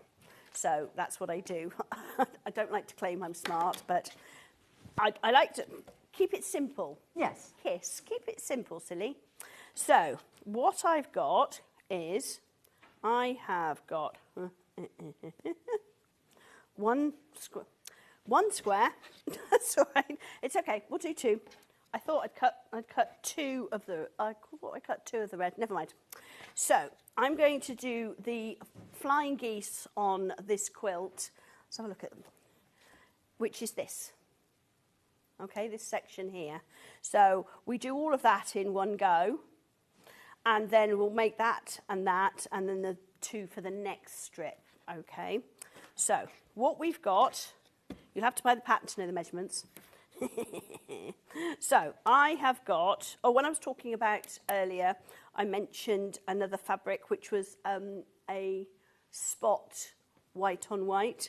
This is a spot white on white. I don't know if you can see it, but there's like a, yeah. So you may either get the leaf or you'll get that. Right. So what we're going to do first of all is we're going to get our 2 squares. I'll put them on the ends like this. And again, I like to do things quickly. So we need a diagonal line.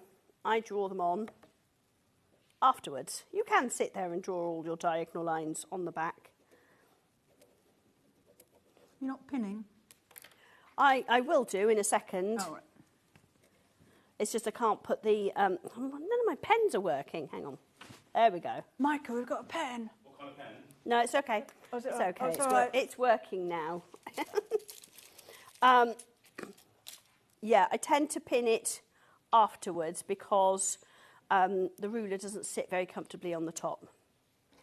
You know, when I want to draw the diagonal lines. So we'll do one. And notice they'll overlap slightly in the middle. It's meant to.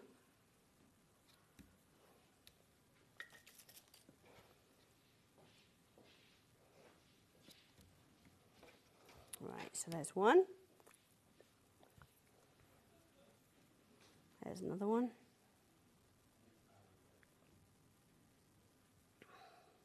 And if you've got one of the very fancy machines that has the laser light, oh, you don't need to draw the lines at all.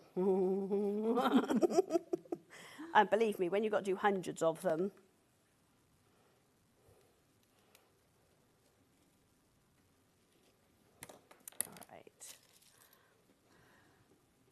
And how do you come up with ideas? Is it maybe you're looking at the colour of the fabric and think, oh, that would really work well? Or do you think of a technique and change it? Or sometimes I'm thinking about a quilt that I want to make. You know, like I did for one of my fabric launches, I did the bear paw because I'd wanted to make it for ages. So I made it out of my fabric over there because it was just a quilt that I'd really wanted to make. Also, because I do a lot on social media, I find that whatever I make, people want to make. Yeah. So if I'm using fabric from my own stash and they can't make it, there's rumbles. Yeah. So I end up making things, even if I'm making it purely for myself, with the fabric that I can get hold of. But yeah, it's a mix of the two, really. Sometimes it's thinking of, you know, hang on, I'm just trying to get the ironing board out. Thank you very much. You've got your iron on. Do you need that? I just realised I need the iron and I didn't turn it on. Yes, thank you. What I try to do with my patterns as well, as I like to make my life as easy as possible, and other people, I try to design quilts that use the same amount of each fabric. Yeah. So you won't get one of my patterns that say you need 20 centimetres of this and 10 centimetres of that and 30 centimetres of that. I work quite carefully on, I come up with the idea, these are the fabrics I want, what do I have to move around so that we can get the almost the same amount of each fabric. Yeah. So if you want to change this, you know, if you want to put blue around, dark blue, navy around the outside, you can. That's the busiest bit. Takes the most thinking, and where I have to go and lie down in a darkened room with slices of cucumber on my eyes because it's hard work. But yeah, it's a mix of both.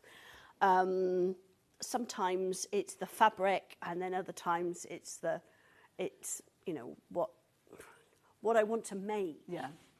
So right, there we go. Anyway, what was I going to do? I was going to sew it. That would help, wouldn't it?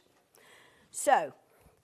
With this, what we're going to do is we're going to sew 1/4 inch either side of that drawn line. Okay, so I put that to the sewing machine and I'm going to move the needle and I'm going to carefully sew because they are small pieces, so take the pin out as I go. Do you get time to sew for yourself? Sorry? Do you get time to sew for yourself? Not as much as I did. I mean, sewing clothes, I love sewing clothes, but I haven't made myself a dress in probably 3 years. So if I buy a new dress and somebody sees me wearing it, They're like, oh, did you make that? No, I haven't got time. But for myself, I tend to do English paper piecing or embroidery. That's what I take on holiday with me, EPP or hand embroidery, because that's just what I like to do. What do you sew? Do you sew for yourself? No, I don't have time to sew for myself, but like with the Half Yard Club, I have to come up with 3 projects or maybe 4 projects a month for it. I tend to come up with projects that I'd use, so it's a little bit selfish. But. Yeah, I mean, I bought some lovely zips the other day and with some gorgeous zip balls at Malvern, and I was looking at my fabrics and I was thinking, and a bit of leather, a bit pink leather. I was like, I'm going to make myself a bag with my fabric, with those items, because I want that bag. It's kind of related to work. So yeah, it's being selfish, isn't it? I choose to make things that I like to make and that inspire me, because the thing is, you know, we're so incredibly busy, and this is a job. Yeah. So I've already started making stuff for the next show that I'm doing here at the end of June. So that's already in the pipeline. So because I've got deadlines, and that's how it works. But it's lovely if you can make things that you want to make with fabric that you love to make it with. So I've already got an idea of what I'm doing for the next one. Right, so there are my 2 pieces. I'm going to take it quick to the... It would help if I'd turned it on. I will cut these and I'll take it to the ironing mat. So I'm going to cut along the drawn line. So what's the most challenging thing you've ever made? I don't know. I was asked once to make a set of covers for a set of drums, and when the fabric turned out, it was like seatbelt fabric. Oh my goodness. Toyota jeans machine. I know when I first started in this business, 15 years ago when I did my first show, I was taken on by Simplicity with their rulers, and they said, right, we're going to do first show, there's going to be 10 rulers. And me not being very experienced, thought I had to make 10 quilts. Oh. And one of them was a double wedding ring. Oh. I've still got that quilt. It's marvellous. You know, it's I think it's 12 interlocking rings. But I thought I was just going to die because that was so much work. And then after that, because the double wedding ring, they come with these extras of different design bits. I just did like a placemat going forward. And then I very quickly learned that if I starched the quilt, I didn't need to quilt it and bind it, because that's another day or 2. Yeah. On the process of making the quilt. So for me, it's often been the shortness of time. And oh, Sarah, you've got a show tomorrow. The fabric's arriving this afternoon. Yeah, oh, lovely, lovely. And I'd been known to work through the night, get up and go in and do the show. Hang on, I should turn that way, shouldn't I? Without having any sleep, which probably explains a lot. So here's my piece, and I'm going to press it. So I've cut along the drawn line, and that makes it look a little odd with these sort of... They look like little fox faces. They do, actually, don't they? Just put them like that, and you can stick some eyes on. Yeah. Right, so at the moment, they sort of look a bit weird, but I'll get my other squares under here, and I'll draw a line very quickly. If you don't want to draw a line, by the way, you can fold them like that, and that gives you a little line as well. So that's going to go, get that right way up, going to go in there. All right. And as my pen's not working, I will... We need another one of those ironing things, don't we? They get very stained. I don't know what happens. Yes, sorry about that. This isn't mine. Mine's in the car, but to be honest, mine looks as bad as this. But for all of us, doesn't it? You know, that's what real life is. All right.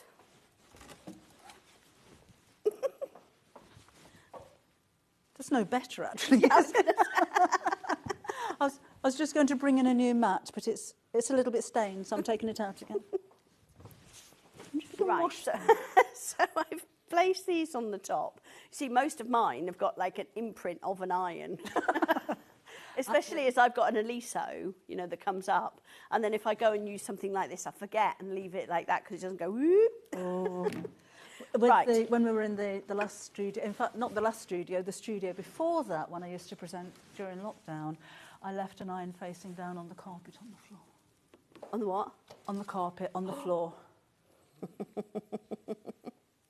I did that too in my sewing room. I dropped an iron and it melted the carpet, so I moved a bit of furniture. And then when I broke up with my ex and I left, I didn't tell him that I'd ever done that. And I left and I took the piece of furniture with me. And there was just this... sorry, Paul. Anyway, so what I'm going to do now, I've placed them on like this. And can you see the tip overhangs slightly? It's meant to. And this point here is 1/4 of an inch from there, okay? So that just mathematically, it's like magic. It just works out.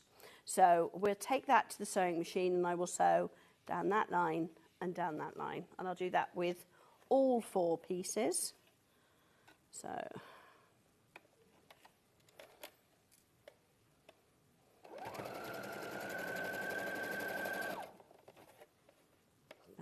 side. I was once asked, I think I might have told you before, I was once asked to, or a friend of mine, she got a gilet and a jacket. Yes.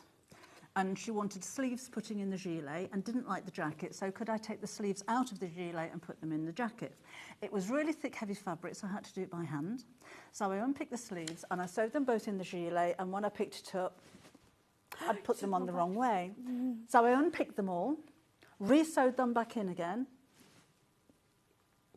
So I unpicked them all, re-sewed them back in again, eventually gave them to her, and she says, no, I don't like that.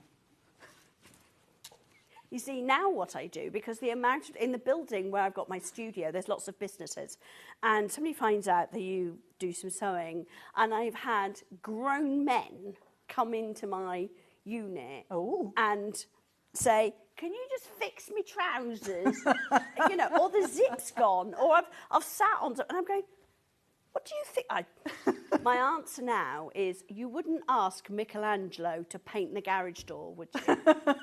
Because quite frankly, no. And I've learned that word over the years because we get so busy. Yeah. But as soon as somebody says, oh, you sew. I remember my dad ripped his jacket and he said, will you fix it for me? And I went, yeah, I love my dad. So I said yes.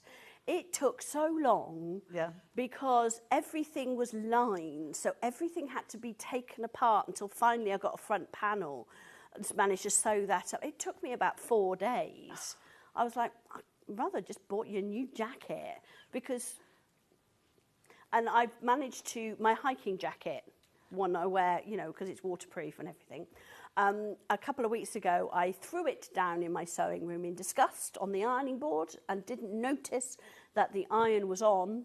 So I've melted my zip about there, about belly button height. So I can no longer zip it up and down. I've had to buy a new one because everything's sealed inside it and it's waterproof.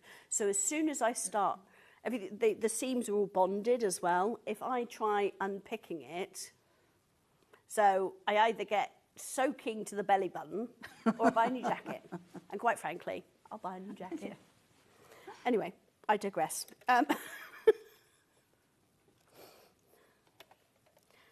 Yeah, it's like, do mechanics get that? You know, where somebody goes, oh, you're a mechanic, will you just fix my car for nothing? Yeah, yeah. Right. Okay, there's number 2. Yeah, my son's daughter's a doctor. Oh, yeah, I bet parties, she has a fun time at parties. Oh, I've got this ache.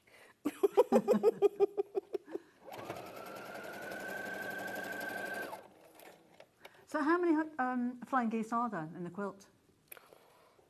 I can't remember. It's over 100. Is that? Yeah. And actually, I was against a deadline to get this finished. So I got my friend Deborah to come, and we made them between us. We sat there for a day and just churned them all out. So obviously, if some of them are wonky, then that's down to Deborah. Oh, of course. I'm just kidding. No, I think it's just such a striking quilt. If you just joined us, the quilt that's behind Sarah here, we do have a kit for it, which is reduced in price with all of your instructions. So you can use it to make that exact quilt, or you can use it, you can use it to make quilts in other fabrics as well. But it's just, I just think it's just so striking. It really stands out. And sometimes it's about keeping it simple. Yeah. You know, this is not simple. This is striking, but it's not simple. And there's lots of colours, and you know, it brings a lot to the party. This is purely 4 colours, and that one you will see across a massive car park. You know, it's not just you'll see it across the room. It's because it's so defined and it's so regular, and the colours contrast so beautifully. I finished that one and had a smug day. I'm not surprised. Yes, because I don't know if you do that, but I work on my own a lot, and I'll finish the end, and I'll get to the end of the quilt, and I look at it and I go, and I'm desperate to show someone. It's like, there's no one here. It's like the building I'm in now, there's a guy who does 3D printing. He's the bloke that I show my finish. He doesn't care. He doesn't know anything. He just goes, that's nice. Now, will you please go away? Because I'm so keen to show someone. Right, so those are stitched now. Let's take these. Oh, no, I will need that in a minute. So we'll just cut. You could cut them with scissors, or you could cut them with a rotary cutter. I put the scissors away, I think. And you could cut them with a ruler as well if you don't feel confident.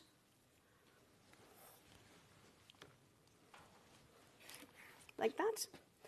And then, you know, if you're really in a hurry, I often do that, where I layer up and I cut 2 at a time, which is why a sharp mat is very useful. A sharp blade. Right, so here we go. Here are our flying geese. So back to the ironing board. I like this ironing mat because it's pressing from underneath as well. So it is important that you give them a good press. So you can see we've made 4 at the same time. Are you a steam or a no steam when you're pressing? I tend to no steam because these are on the bias, and I think if I gave them a bit of steam, I could distort the nice straight lines to make banana ones. So, and then the thing is, you stitch in as a banana, you wash it, and it comes, when you've, taken it out of the wash and dried it, it's now a straight line again. But you've stitched it as a banana. So, but to be honest, whatever you're happy with. If I'm sewing this down and, it's the iron isn't doing it, then I'll have to give a quick of starch. A pish pish. Yeah. I'm a big believer in just a little bit. Not too much. And preferably one that doesn't leave a residue, because I've been caught out with that before now. And then we've got all our flying geese. And so there will be 4. 1, 2, 3, 4. And that goes at the top. And then that goes at the bottom. So, and then these 2 will be on the next strip. So if you do 2 reds and 1 blue at the same time, you do 2 bits of sashing. So what we've just done there is that bit. Yep. It's that bit. That bit, that bit, that bit, yeah. I could have shown you on the picture, couldn't I, really? But no, I just thought I'd wake everybody up. So this bit is what we've done, this and those 2. So if we've done 2 red squares at the same time, we've actually done. And then I had them all pointing into the middle. You would not believe how much I ummed and ahed about which way my flying geese should fly and whether they should all go in or they should all go out. Oh, my goodness me. So these are flying geese in here. We've also got these are flying geese just here with little squares on the end. So there's a square, flying geese with squares in the corner, strips with squares, and then flying geese again. So, and it just all comes together. Oh, it does, and it does look amazing. So I'll just show you the kit again. We have still got a little booklet to show you as well. We do have some of these left. It's at a reduced price. Is that a reduced price for that one? The instructions. Should have been £79.99. We've taken £5 off. It's now £74.99. That includes 4 metres of fabric, so everything that you need to make the quilt. And in the instructions, you'll need some extra fabric, but there are instructions on how to make a sewing machine cover as well. With Sarah's instructions, as you said earlier, she just doesn't say quilt as you wish, bind as you wish. She goes into step-by-step instructions on the quilting that she's done, suggestions, and the binding as well. So all of this for £74.99. I've got one more thing, actually, to talk about before you go. Yes. Which is the Free Motion Embroidery Guide. Yes. Now, this is the second edition of the Free Motion Embroidery Guide, because I bought this out a few years ago, and now there's more stuff in it. Oh, good. So this is not Free Motion Quilting. This is Free Motion Embroidery, and the reason I put this together is I wrote a book on applique, and I get lots of questions about finishing the applique, but I love scribbly finishes. Okay, so if I just show you, this is one of the projects, you're just flicking, oh, you just had it just there. Right. So this is the beach hut. So it's a new project that's in here, the beach hut, and that's it. But basically, this is my happy place. Oh, I love Free Motion. Yeah, it's just about adding detail. It's taking simple shapes, and there are 3 in there. So there's this one, and there's a landscape. But it's about just stitching. The landscape uses a bit of zigzag as well, but all with the free motion foot. So the thing I love about it, you don't have to be an expert, you don't have to be an artist. And you do exactly what I do. If you sew around something once and your line's a bit wobbly, it looks like a mistake. Yep. And if you sew around it twice or 3, it looks deliberate. Yeah, I say do it 3 times because it looks like you meant it. Yeah. And aim to wobble. Don't try and line it up. Sometimes that can be really hard to be messy, especially, I love free motion quilting and I work quite hard on that and I'm quite good at it, which is lovely. But then when you try and be messy, you're going, be messy, because my brain wants to over not be messy. Like here, I've been incredibly neat and I don't want that. I want this. I want this outline because it's almost like this is a pen and ink drawing where you've got washes of colour, but the detail comes in from the pen and how the pen works. So that's what this is. This is drawing in elements with your sewing machine. So it talks about how to set your sewing machine up. Obviously, there's binding in it as well, because I wouldn't do anything that hasn't got information about binding. It's got 3 designs with templates, full-size templates in the back, so that you can make these projects yourself. And there we go, we've got the templates in there too. But it's about experimenting and learning. And it's just really good fun to do. But it talks about how to set up your sewing machine, what feet you use, about whether you should drop your feed dogs or not. That is all in there. So, as I said, it's the 2nd edition because there's more in it than there was before. I think it's a confidence builder again, isn't it? Yes. And you must have the same when you speak to people. They can be a little bit nervous about free motion. Oh, I could never do that. I couldn't do it accurately. I'm not that clever at it. A lot of people are fearful of They free are, motion. because I think we get into the habit of it's got to be perfect the first time. Yeah. Which, doing free motion quilting, that's not going to happen. You didn't learn to drive in a day. You won't learn to free motion quilt in a day, where you get those beautiful curves. And I actually found out through experience not to free motion the quilts that I was trying to sell kits of, because people would look at it and go, I can't do that. Yeah. And they'd just not be able to. But with this, it's approachable. Think of yourself, you've been a little kid. Yeah. And you can just play and meander, and, you know, you want to put some birds in it, you just go, that's a bird. You do it 3 times. It looks like you meant it. You know, if you want to put fish in the sea, you can go around and do little fish shapes. With this one, I put a swing on there. Yes. Yeah, so swing in the wind. It doesn't need to be accurate. And I can't find this picture, but if I just show you, I used the zigzag stitch with my free motion foot. Yeah. Okay, so you get real texture in that because it's not straight. That's a really nice stitch as well if you're doing animals, to make them look furry. Yeah, make them look fluffy. Yeah. Yeah, all of that. And you can see here I've been quite dense with it to make it look like hedges. Yeah. And I could have gone in and, you know, done the same, done a little fluffy sheep. Stuff. Yeah, fluffy sheep. Yes, and then I could have put flowers just by doing a couple of and then moving on to the next point, going Do you have to make the noise while you're doing it? I do. I go, yeah, that is why I work on my own. Everybody else thinks I'm weird. Really? But free motion embroidery is fun. Yes. You know, it's no skills required. No, not at all. Not at all. You don't even have to be able to stitch in a straight line, because it's better if you don't. Yeah. So just meander and look like you meant it. And it doesn't matter if you fall off the edge of your bit of fabric, you know, and also with this technique, over time, it will fluff slightly. Yes, I like that. And that adds to it. You know, these fluffy edges really add to the look of it.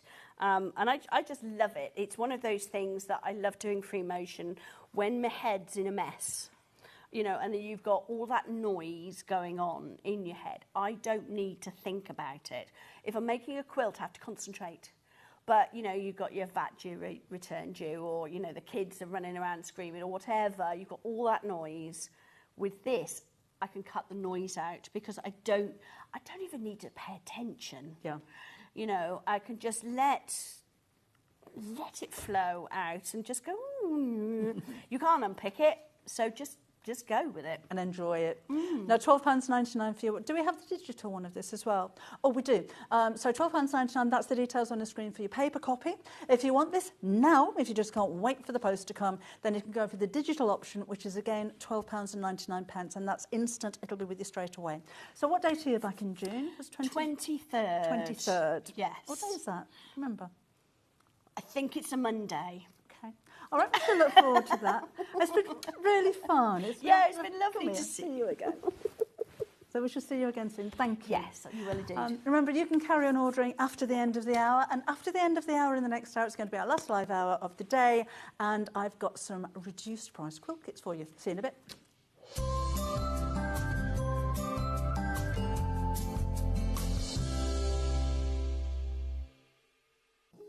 Here at Sewing Street, we only charge 1 P&P throughout the day. You can add as many items to your basket and check out and still only be charged once.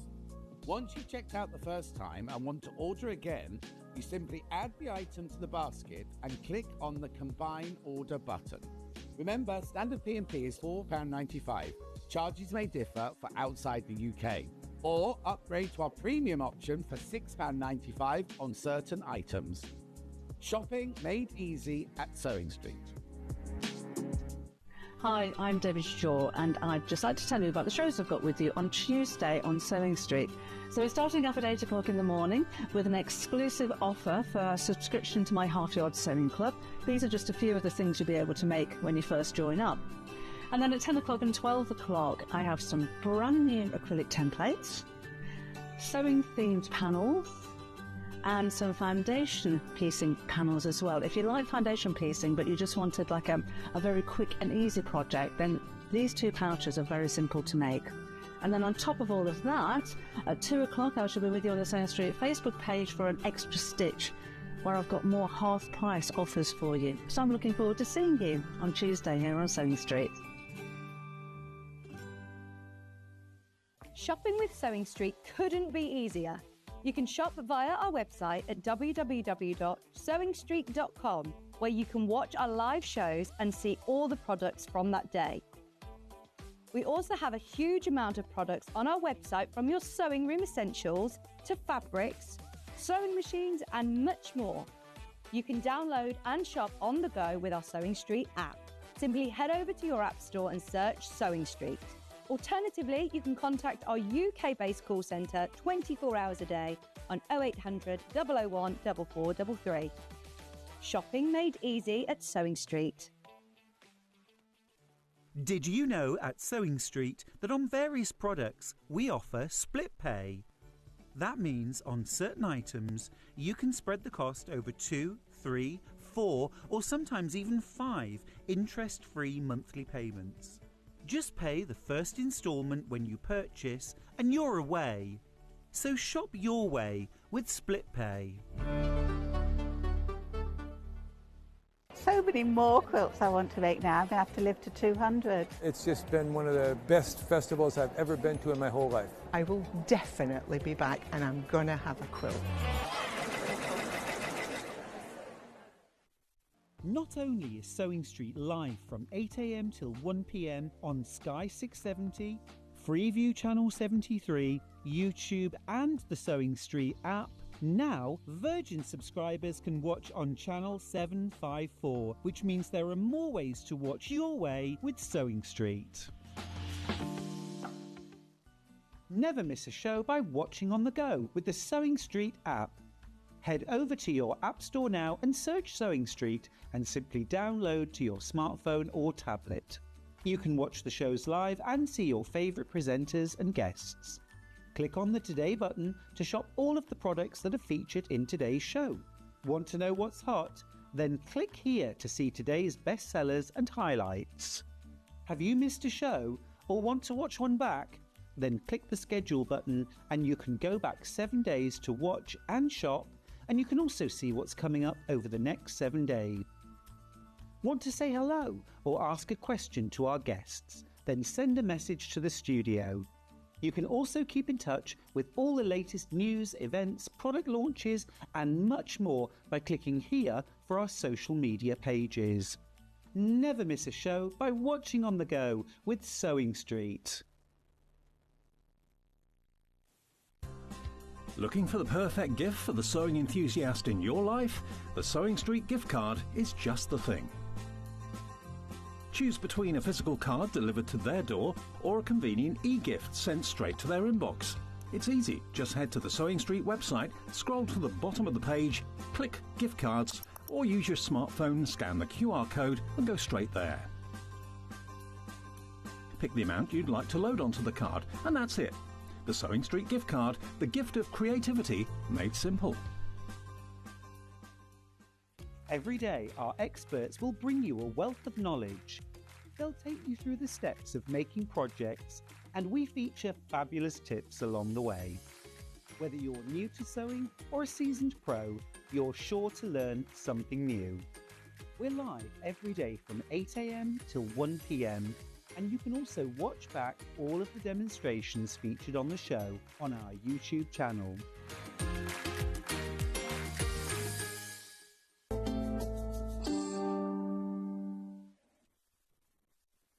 Hello, welcome back again. Now this is the last live hour here on Sewing Street, and we have got an amazing hour for you with things like this at reduced prices as well. So I want to get straight in and show you the first one. This is a Morris & Co quilt kit. I'll open the box in just a second, but this is what you're going to be able to make. It's the quilt that's behind me, but in a slightly different colourway. But you can see the size of it and the design of it. And when William Morris is so popular, isn't it? It's classic, it never ever dates. It's a huge quilt. It's like an heirloom piece that you can make. You've got everything in the kit to be able to make it. But in the kit, it's a little bit more spring-like in the colours than you see there. Now then, every time we launch a soft diamond quilt in William Morris fabric, it sells out. This was launched on Friday, on the 23rd, And just as it was launched, Sky went down, Virgin went down, Freeview went down. And we know all that happened because Benny's producing was in the gallery stressing about it all. So not many people could actually shop, not many people could buy the quilt, which is why we've actually got a few of these left. So don't expect it to last for too long. So if you saw a snippet of it on Friday and then you just couldn't order it, you can order right now. But not for $199.99. I've no idea where this is going. And £139.99. You can see why it sells out, can't you? You've got let's have a look. You've got 6.5 metres of fabric in here. And it's William, oh, look at this. And instructions. So I've got, oh, can I open all of this? Oh, this is a bit nice. Oh, I feel a bit bad opening this. Let me see if I can. Oh no. Oh. Or if you get the one if you get the parcel at home that's got the holes in the tissue paper, it's as seen on TV. Oh, look at the present. I'm going to move that because I know it's going to be really rustly and noisy. Oh, I don't want to. I'm not going to. Not going to open it. But look at the different designs that you have in here. So shall I? I'm going to do it. I'm doing it. All right. So, what we got in that? Let's have a look on the box. Oh, it just says 6.5 metres of fabric. Oh, it doesn't matter how. You've got enough of each one. That's the main thing, isn't it? Enough to make. I know that's the willow bough. Emery's willow, is that what it's called? Oh, that's lovely. Oh, very William Morris, isn't it? So WM. See, it's like it's the same. Is it the same design, but very similar? These are beautiful. Oh, look at this one. Now, there's more of that one, so I imagine that's going to be the border. Isn't that elegant? Oh, no, the border's a pinky one, isn't it? Let's have a look at the picture. Is it the inner border? It's this one, isn't it? And that's the outer border. Honestly, we're getting really busy for this one. We don't have a huge amount. Actually, we do have a huge amount. So that would be the border. And that's some of the little squares here. That's the darker one. Or that's this one here. And that's that one there. Oh, do you know, no matter what your skill level, when you've got, I mean, basically, it's squares, isn't it? It's all squares. Everything's squares. And to be honest, because everything's patterned, there's no plane in there, if your points aren't absolutely perfect, I don't think it matters. I don't think it matters at all. So if this is your first ever quilt, could you imagine? Oh, and even with they're not mitered corners on the borders. There's just 2 strips down the side and 2 across the top and the bottom. So there's nothing complicated about this at all. And having the right fabrics and the right amount of fabrics and the pattern with the layout, it just makes it so easy. So you've got big squares and little squares. It's just all squares. But how stunning is that? Isn't that absolutely striking? Oh wow! I've got a new squares ruler coming in tomorrow. Just saying, you know, just saying. But yeah, we've got. As I said, I don't know how much of each individual one, but you've got 6.5 metres of fabric altogether. Got loads going on tomorrow. Loads going on. I'm going to tell you all over again. If you've been here all day, you're going to be sick of me telling you. So at 8 o'clock tomorrow morning, have you heard of my Half-Yard Sewing Club? Are you a member of my Half-Yard Sewing Club? It's £60 a year for at least 3 projects a month and a block of the month and lots more. So if you were to join it for 2 years, that would be £120 for 2 years. Works out at £5.99 a month. It's incredible value for money. But tomorrow at 8 o'clock, we're going to take the price of a 2-year membership down to £99. It's exclusive to Sewing Street, and it will be until September. So you can't get a 2-year membership. We've never done it before, but you can't get a 2-year membership anywhere else apart from here at 8 o'clock tomorrow morning. It'll last a bit longer than 8 o'clock. I think so. But it's not just for new members. Yes, it's for new members. If you haven't joined us, if you've seen it before, if you haven't, join us at 8 o'clock tomorrow. We've got loads to show you. But if you're a member already, you can still buy the 2 years. You can pause your membership and slip in the coupon and have your 2-year membership and then carry on with your existing membership. Or if your membership's up for renewal, you can renew for £99. That's such value for money. So excited. So that's at 8 o'clock. And then I can't remember what's in what for the other 2 shows, but I'm on at 10 o'clock and 12 o'clock. And I've got new templates for you. We've got new patterns. I've got panels. I've got stamp sets. I can't remember what else. There's loads coming in. And then in the Facebook Live, in the Extra Stitch at 2 o'clock, I've got half price smocking and foundation pieced hearts. That's me and Ben tomorrow. Anyway, we're not talking about tomorrow. We're talking about this today. £139.99. We are on our very limited stock. It does include your instructions, comes to you all wrapped up in tissue paper. This would make an amazing gift for somebody you know who sews, wouldn't it? And you're going to create something amazing, even if you have never sewn before in your life. Right, let's move on to Kay Fawcett Zippers Warm.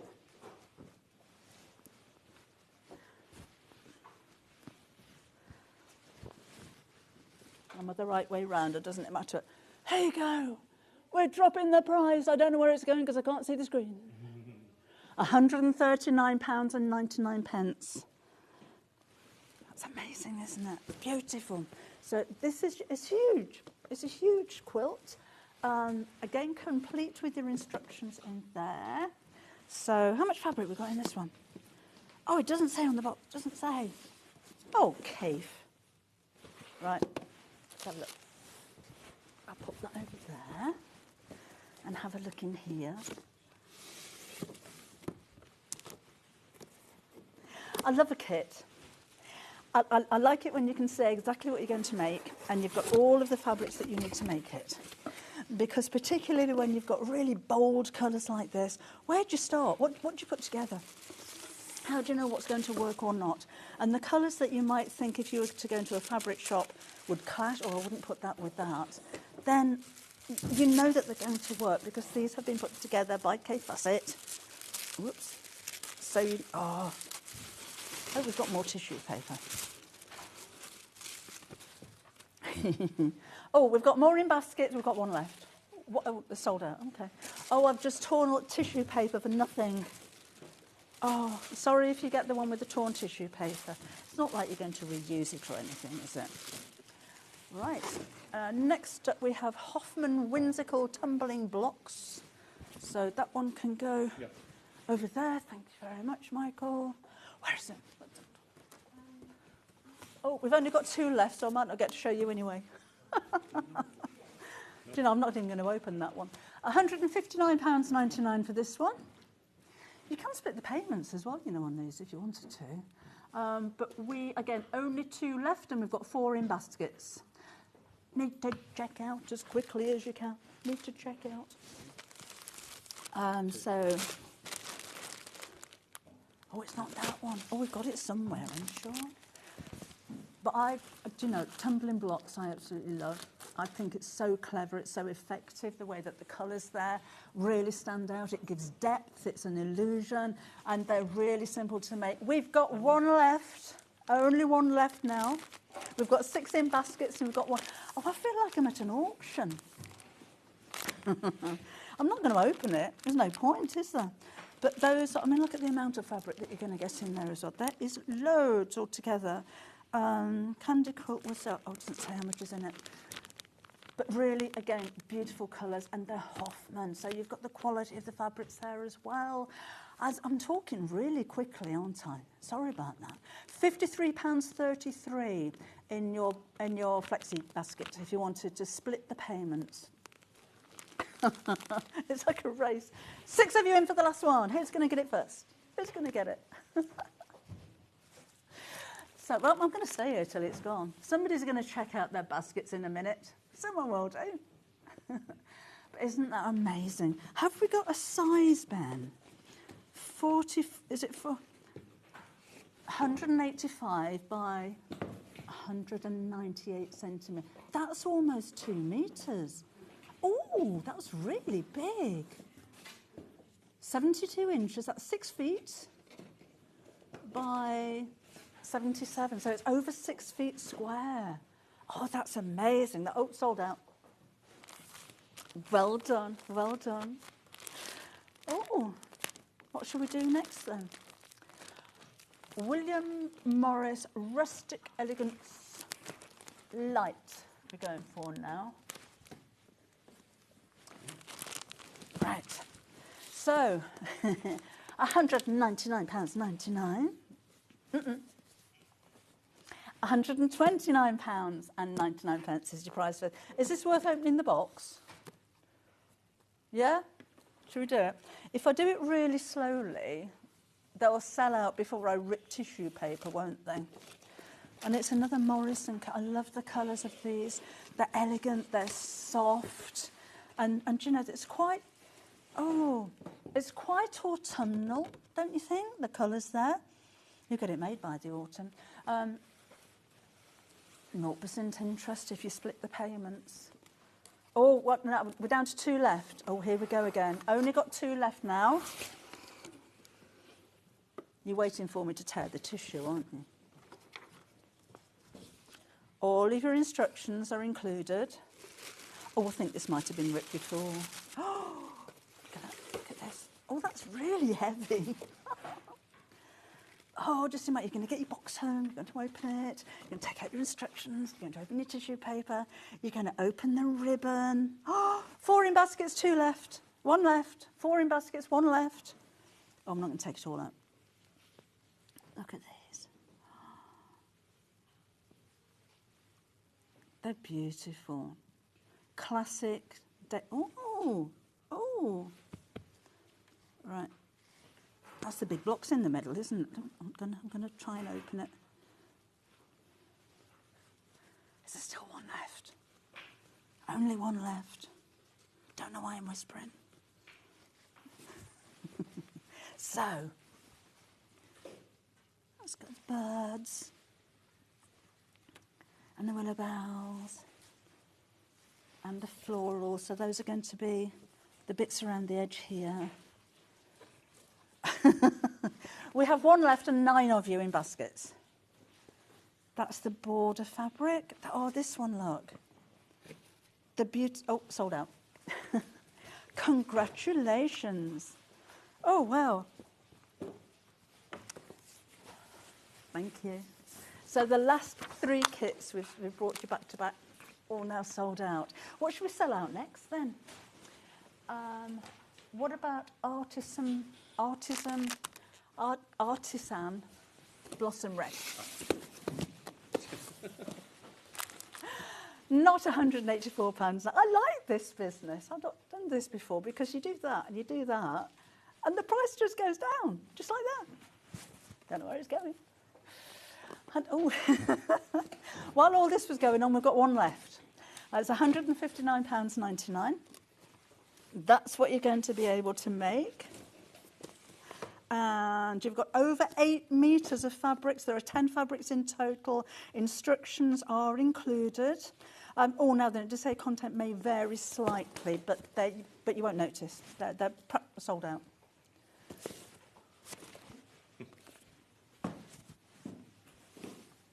What should we do now? Oh, what should we sell out next? Pinky Square? Pinky Square. Limited Tudor Celebration Squares. Oh, that's Alice Caroline, isn't it? Right. D62. Oh. I'm here. Oh, sorry, my voice went really deep then. I'm here.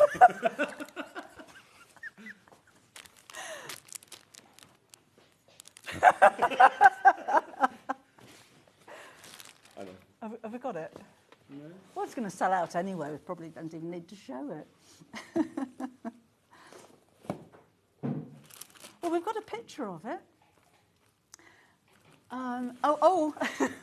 Just showing the picture. We're down to 2 left. Oh, there you go. That one. Oh, gosh, here we go. We've got it. Now, you've got your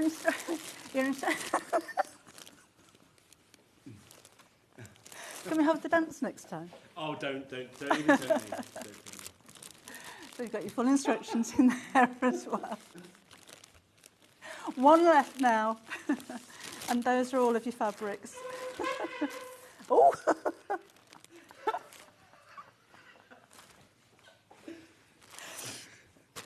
So, again, you've got your full instructions included. Beautiful fabrics, really beautiful fabrics.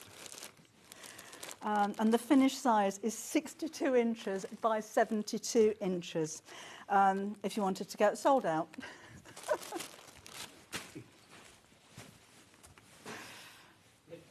What was the first? I've lost count now. What's the first one that we did?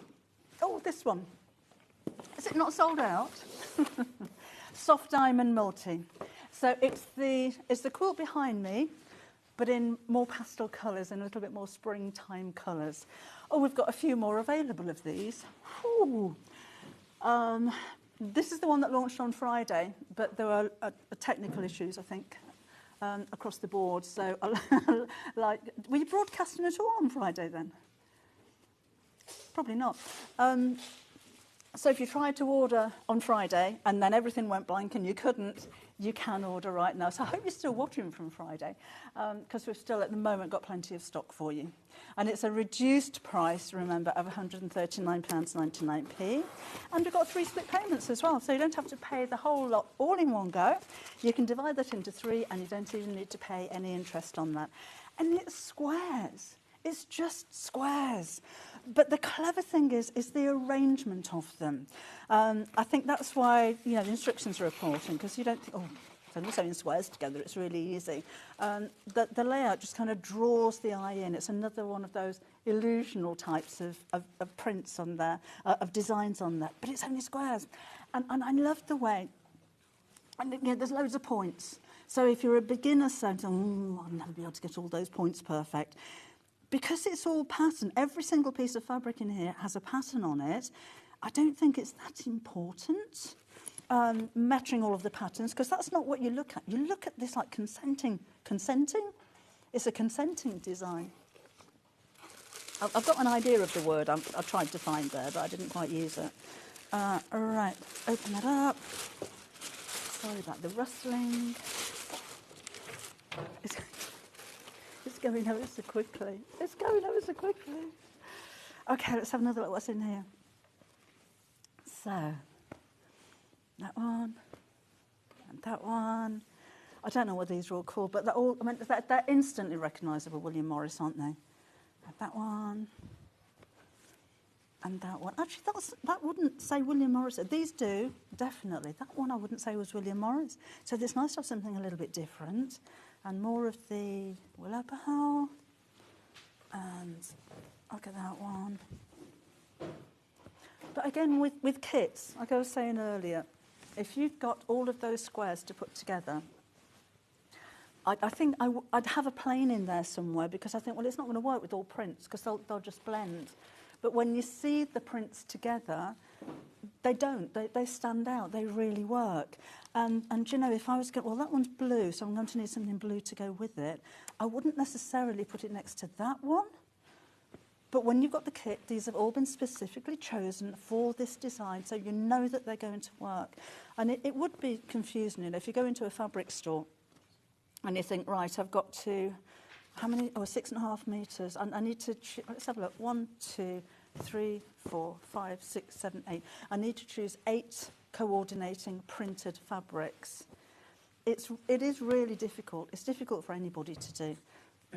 But this is, like I say, why I love a kit. Everything is there, all of your instructions there. So what you're going to make is that.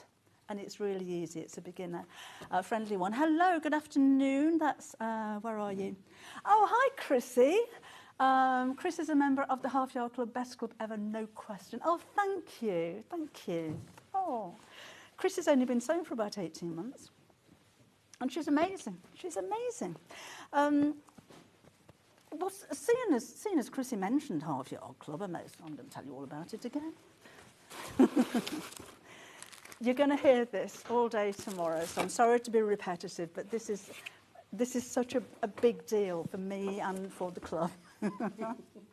Because for the first time ever, we're going to bring you a two-year subscription at a reduced price.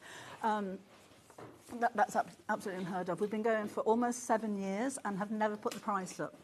It may have to at some point because it's getting bigger and bigger and more people are involved in it now, but it's normally £5.99 a month or £60 for a year. We're doing an offer tomorrow, excuse me, at £99 for 2 years. So that's only just under £50 for a year, which is ridiculously low, considering you have, well, you can see there's such a wide variety of quilting, bag making, homewares, toy making. And now, I didn't mention earlier on, every other month you will have a dressmaking pattern. So you can see there the wide leg trousers. So this is a downloadable pattern. We've already done a skirt, we've done a back wing dress. Everything is available to anybody when they join. So there are, including the block of the month, around about 200 projects on the website that you have access to on the first day that you join.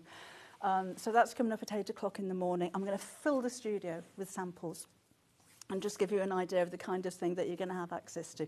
And it's not just that. There are hints and tips. There's a forum on there. You can communicate with other members. You can post pictures. You can ask questions. And it's pretty huge. And you can be anywhere in the world because everything is downloadable. So nothing's posted out. So, and also, tomorrow, I've got some new templates and patterns to make a long hexagon cushion cover and that's a squares panel. And that is a quilt as you go, like little folder, storage folder. So that's at, I don't know whether it's 10 or 12, but I'm there at 10 and 12. May as well just stay, actually, you know, because I can talk about Half Yard Club from 8 till 10. Right, William Morris, we have the classic colour red, which is... Oh. Where is it, Michael?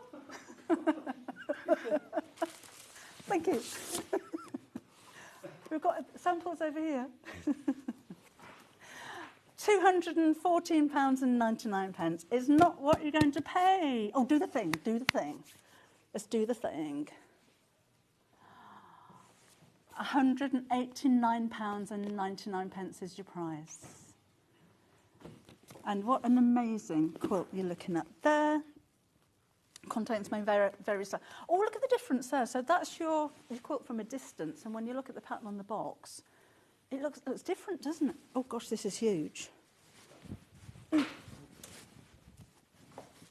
Thank you. Oh, it's that big. It's absolutely huge. Wow. How big is it? Does it say? 180 by 225 centimetres, so almost 2 metres by over 2 metres. It's a massive quilt. And the colours, again, just beautiful. Oh, lots of flying geese. If you're watching Sarah's demonstration earlier on, that may be how you're going to make it up. But what an amazing quilt that is. Shall I open it? Shall we open it while we've still got some stock? Thank you. Right. So, Kay Fawcett. Oh, it's the Kay Fawcett Morris collection. So the classic William Morris has been cafed. Classic colour red. Okay. So that's that. Let's open this up. Oh, I've ripped it again.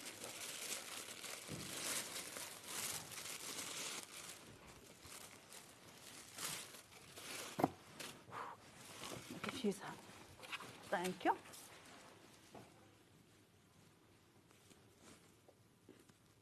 I'm opening it. Well, you can see that, can't you? That's a silly thing to say. Oh, come here. Yeah. That will do. It's not Jonathan. Is it? Yeah. Trying to be neat. Is John back from his cruise yet? Okay. Can I say beautiful? Beautiful.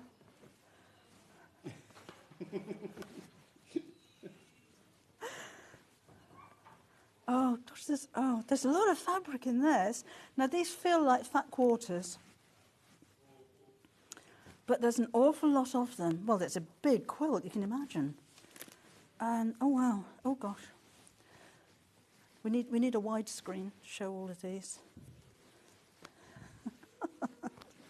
Look, oh, and that's a big piece. So that's the background. And then, oh, I like that. Can you see that? It's blue and red. It's like a chambray with two different colours in it. Let's see how that's woven. Where's the edge? Yes, we've got one blue thread and one red thread. That's really clever. And of course, red and blue make purple. So it's got like a purple hue to it. That's got, oh, and that goes really well with that. And that's the background. So classic William Morris designs, but in cave colours. What a collaboration that is. But you've got, how many have you got? 1, 2, 3, 4, 5, 6, 7, 8, 9, 10, 11, 12, 13, 14, 15, 16, 17, 18, 19 fabrics in total. I've got that right, so 20. And your finished quilt 180 by 225 centimetres. And technique-wise, it looks to me like half square triangles and squares. So a little bit like a flying goose. And then squares in the middle, and it's just flying geese and squares, isn't it? But really effective, and again, massive quilt. I love the way, actually, when you look at it from a distance again, it goes from the paler colours, and then it ombrages through to the darker ones. It's kind of shadowed to the darker colours in the corner. That's a really clever design, isn't it? And you know, the cave fabrics, I think they would be difficult to put together because they're all so bright and so colourful. But if anything, by having this tonal red and blue shopped fabric and the paler colours, it kind of dilutes everything down. So a cave, you know, it's bright and it's bold and it's out there and it's attention-seeking. But with the reds, it all calms it all down a little bit. So if all of the bright colours are going to be a little bit much, it's diluted down. Now, if you want to see a demo for this, it was demoed on the 24th of March. So have a look back on our YouTube channel.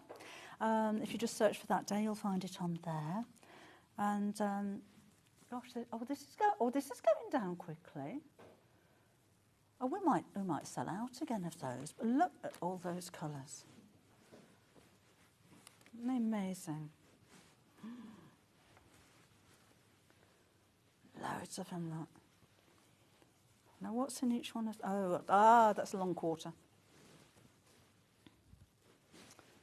Wow. But intricate designs as well. I interviewed Kay Fassett many moons ago, and it's such an interesting one. He started off knitting, and I can't remember the house he used to knit for. Began with an M. Can't remember. But when I went to see him, I actually found a cardigan made by said company on an auction site, and I thought I'm going to wear that and make an effort and buy the cardigan. And when I walked through the door, he says, "Oh, I made that." He recognised it from all that time ago. But everywhere was full of colour. Ceiling, walls, floor. He did like tapestry needlepoint, so all of the chairs were covered in that. Didn't have a sewing machine. Everything was hand sewn. But yeah, the colour, even going up the driveway, the tiles on the floor were all colour. Everything was just colour everywhere. Which, you know, sometimes maybe the colours aren't for you, the loud colours. And it's another case of, well, when you put a kit together, what do you choose? Where do you go with that? But I like that. I think these two make a real difference with it. It makes the patterns, the pattern fabrics really stand out, but it calms everything down. But with these, it's just like diving into a paint pot. But everything goes so well together. This, again, would be a really difficult thing to do. If you were told, right, you need to go and choose 19 fabrics. Oh gosh, I don't know. Well, you wouldn't. Those two don't go together at all, do they?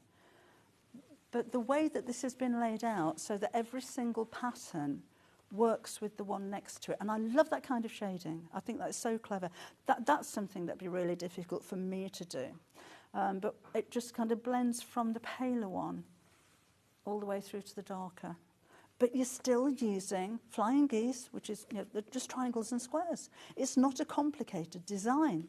And the way that it's been laid out, I think the complicated thing about this would be to where do you put which colour.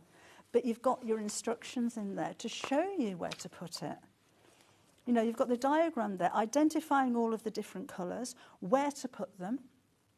So just follow it. I don't think this is one that you think, well, I'm going to put this one there and that one there, because you do have specific amounts of fabric to use with each colour. But to be honest, you're buying it to make that, not to be experimental and make your own things and put your own colours to it.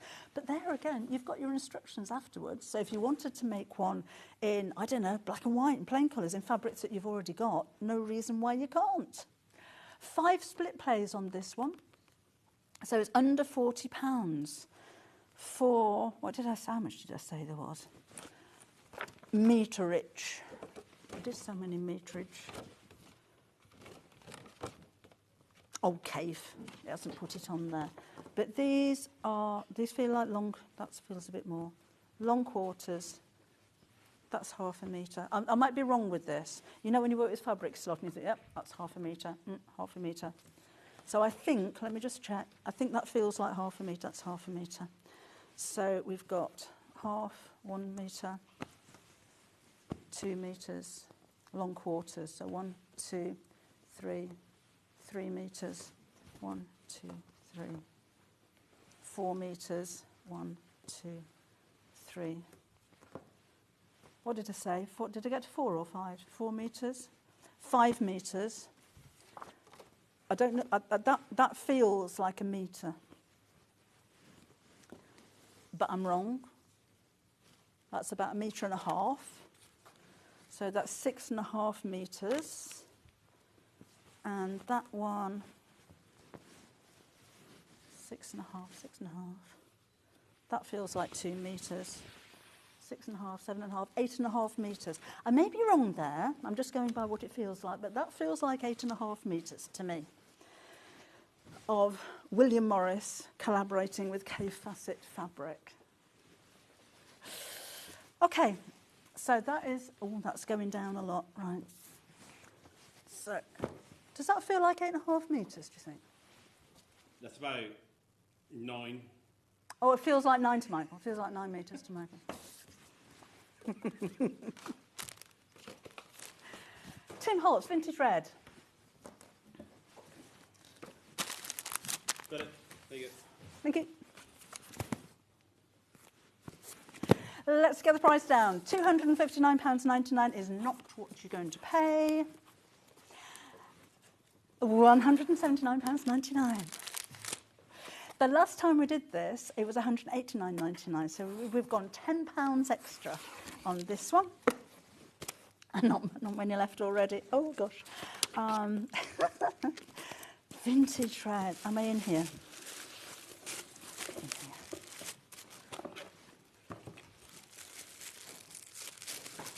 Oh, there we go. So, Christmas. Well, actually, my presents aren't wrapped this nicely at Christmas, to be honest.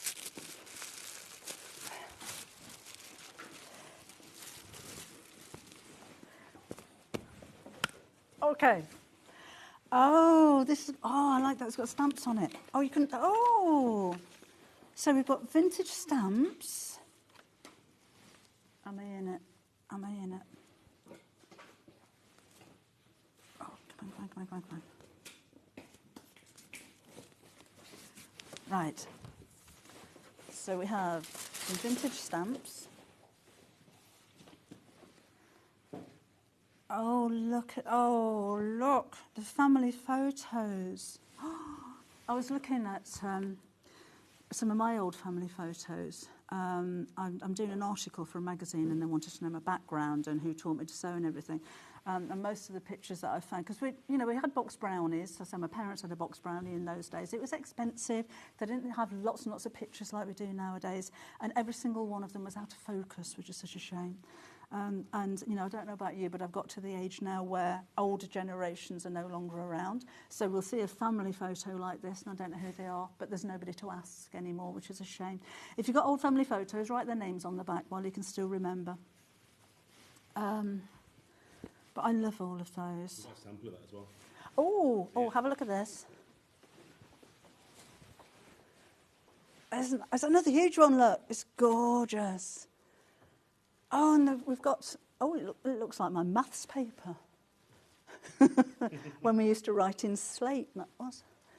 But that is gorgeous. Really detailed. I love the colours on there. It is vintage, isn't it? What it says on the box. I love the back on it as well, but you don't get that. We're down to 6 left. Uh-oh. Right. That's look at the map. Fat Quarter.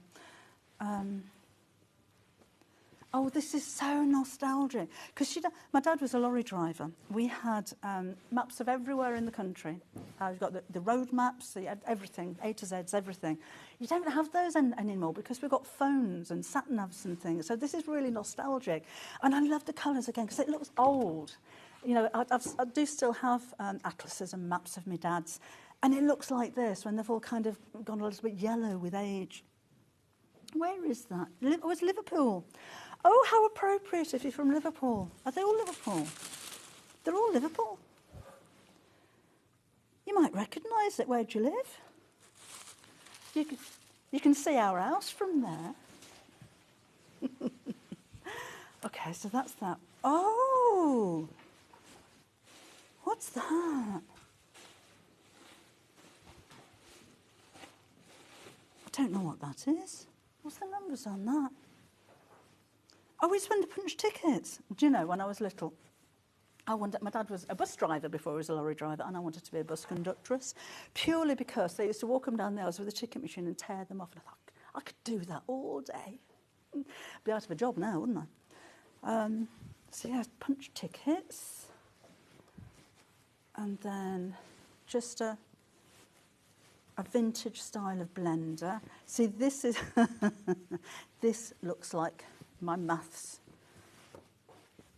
book. Well, it's more of a diary, this one, isn't it? It's like a shopping list or a wages thing. That's really interesting. But again, I love the way that the background's been faded as well. So it does look like, an old a document or a piece of paper with handwriting on it. Oh, this is so lovely. Okay, so then we've got that one. There's a lot of that one. And that one. So you've got a lot of fabric again, and the vintage red quilt is what you're going to be able to make. Full instructions are included in that. Oh, we've got more in baskets than we've got left of that one. So better move on. Tulip Pink Paradise Purple, please. No. Be over there. Oh, it's at the front. That one. There's the box at the front. Oh, there we go. I should have recognised the box because it's bright purple. Right, we've got a few of these. Okay, so we should be okay for now. But the price is going down. The price is going down.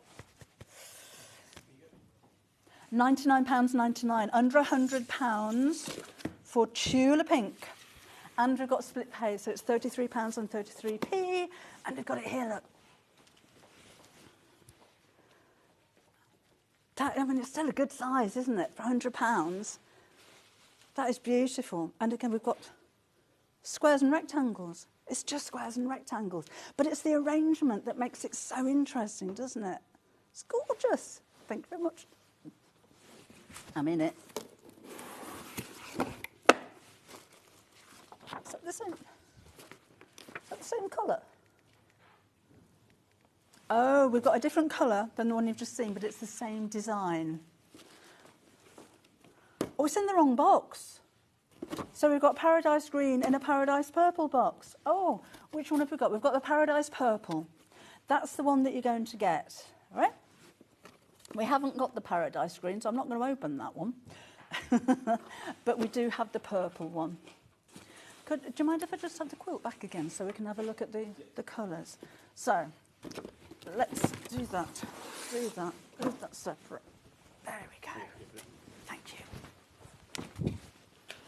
So these are the fabrics that you're going to get. But again, squares and rectangles. But what a clever design. It looks like gift boxes wrapped up with ribbon. We're down to 16. We had loads of these. I was going to say, oh, take your time. You don't need to rush with this one. We've got more in baskets. We've got 22 in baskets and we've got 16 left. And this is all on point. It's just gorgeous. So we've got the checks and is that on the iron? Oh, fabric to match your Tula Pink iron. 15 left now, 23 in baskets. So we've got the spots and the checks and the flowers. Instantly recognisable as Tula Pink. We're going to sell out of these. 24 in baskets and 14 left. So I'm sorry, but 10 of you are going to miss out on this one. 12 of you are going to miss out. Sorry about that. It is going a little bit crazy. And of course the border fabric with the blue with the pink spot on there as well. Gorgeous, isn't it? It's bright and it's fun. And you know, wall hanging, you could throw it over a table. You know, it's not a massive quilt. But imagine that on your spare bed. How impressive would that be when your guests came round? And it's simple to make. Again, as squares and rectangles, that's all it is. It's the arrangement again, isn't it? And the way the colours are. We're down to single figures now. Oh, so there's 27 of you trying to order, and we've got 9 left. Oh, gosh, that's really busy, busy, busy.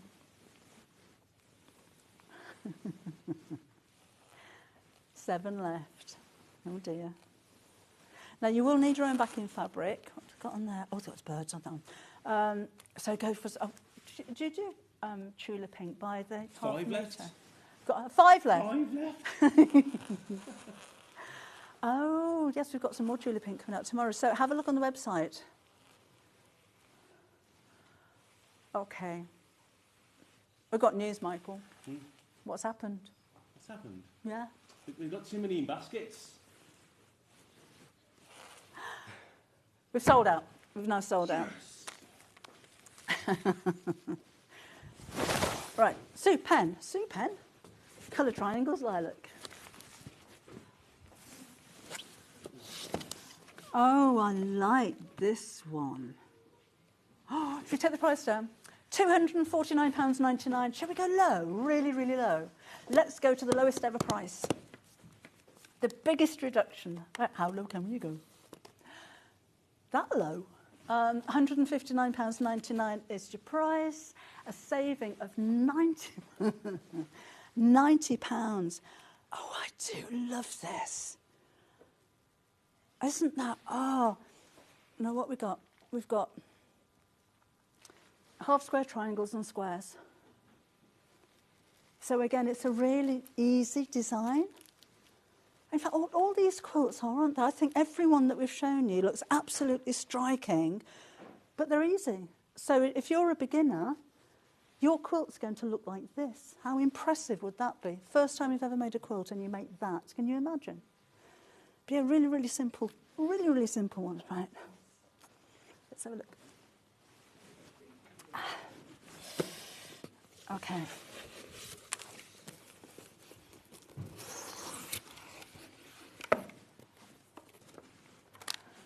Oh, right. Oh, gosh. We've got that much fabric. It sounds really heavy. What does it say we've got? Right. We'll guesstimate what we have. Half a metre? Wrong. 1 metre. 1 metre. I think 1.5 metres. Metre. Long quarter or fat quarter? Oh no, hang on about that, half a metre. Half a metre? Half a metre? Half a metre? Half a metre? Half a metre? Half a metre? Half a metre? I might be wrong, I'm only going by weight. Half a metre, and I want to say 2.5. Oh, I love that fabric. I love that. And it looks so hand-drawn, doesn't it? And sketchy, and it's just bright and fun and energetic. And the colours on here are amazing. So that there, and there, and that. And you know, if you don't want the purple, because there's a lot of it with the border and all of these triangles, excuse me, what about an orange solid, if you've got orange? What about a bright yellow? What about a turquoise? Can you imagine? A white or black? That Sarah was saying earlier on, black could really make everything pop. But a complete artist palette. Let me see how much of the purple we've got. I was reckoning 2.5 metres. Oh no, I think it's more. I think it's more. Old school. 1 metre. 2. 3. You've got 4 metres there. Wow. At the lowest price, the biggest saving at £159.99. You've got 5 split payments, by the way, so you can split that into equal interest prepayments of £31.99. So it's yours. It'll be winging its way to you later on this week for £31.99. You could have this made and finished by the time you finish paying for it. And there's no interest on that there at all. Actually, when I say there's no interest, there's a lot of interest. A lot of interest. Right, we're running out of time. And we can't go over, can we? Because we've got the next lot in. We've got Paola and Hayley. Okay. We've got Rachel Haya, Countryside Blue. We've got that one. Cream. Oh, cream. Cream or blue? What do you want? Cream or blue? Blue for. There we go. So Countryside Blue is this one. I'm feeling exhausted after this now. Countryside Blue. It's another free spirit. Have you got one? Have you got one? And we do have the Countryside Cream. I'll give you the details of that one in just a second. That's the same design. Look how different they are. Oh gosh, I like the blue. I think I like the cream. No, I like the cream. I like the cream. I like both of them. And I'm weighing in. I reckon you've got about 8 metres of fabric. Again, it's a big quilt. It's 224 by 224 centimetres. So that's almost 2.5 metres. In size, it's 2.25 metres. You imagine the size of that. They are massive. So there's the blue one. It's £199, so that has gone down. And then there's the cream one, so I'm assuming that's the same price. At £199.99. Everything that you need. You'll need your wadding and you'll need your backing fabric if you wanted to go for those. Oh, gosh. We're almost out of time, you know. We do have more on the website. Lots more that we haven't got time to show you here. So have a look on sewingstreet.com and you'll be able to have a look at everything that we have left, everything that we've had throughout the course of the day today, and I'd say everything that you haven't quite seen yet as well. Now, I'm going to see you again tomorrow morning at 8 o'clock with that amazing offer exclusive to Sewing Street, 2-year subscription for $99.99, which is ridiculously low for what you get. We'll tell you more about that tomorrow at 8 o'clock. We've got Amber Makes at 9 o'clock. In fact, it's the best of Amber Makes at 9 o'clock. I'm going to be back with you again with a stationery folder and pencil case panel, so something brand new for you. Extra Wide Fabrics is coming up at 11 o'clock again with Rebecca. And then those new templates, my long hexagon and square, are at 12 o'clock. And we've got some stamp sets for you as well. They sold out completely last time we brought them. We didn't even show them to you. And then after all of that, at 2 o'clock, I probably won't be able to talk, so I shall be miming in the Extra Stitch on Facebook. In fact, Ben's going to be talking for me, so that's going to be fun.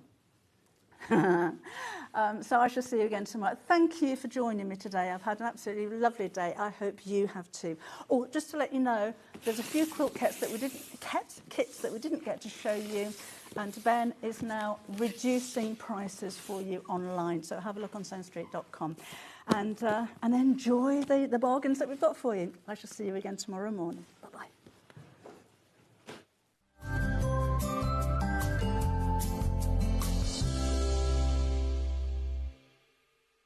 Hi, I'm Debbie Shaw, and I'd just like to tell you about the shows I've got with you on Tuesday on Sewing Street. So we're starting up at 8 o'clock in the morning with an exclusive offer for a subscription to my Hearty Odd Sewing Club. These are just a few of the things you'll be able to make when you first join up. And then at 10 o'clock and 12 o'clock, I have some brand new acrylic templates, sewing-themed panels, and some foundation piecing panels as well. If you like foundation piecing but you just wanted like a very quick and easy project, then these two pouches are very simple to make. And then on top of all of that, at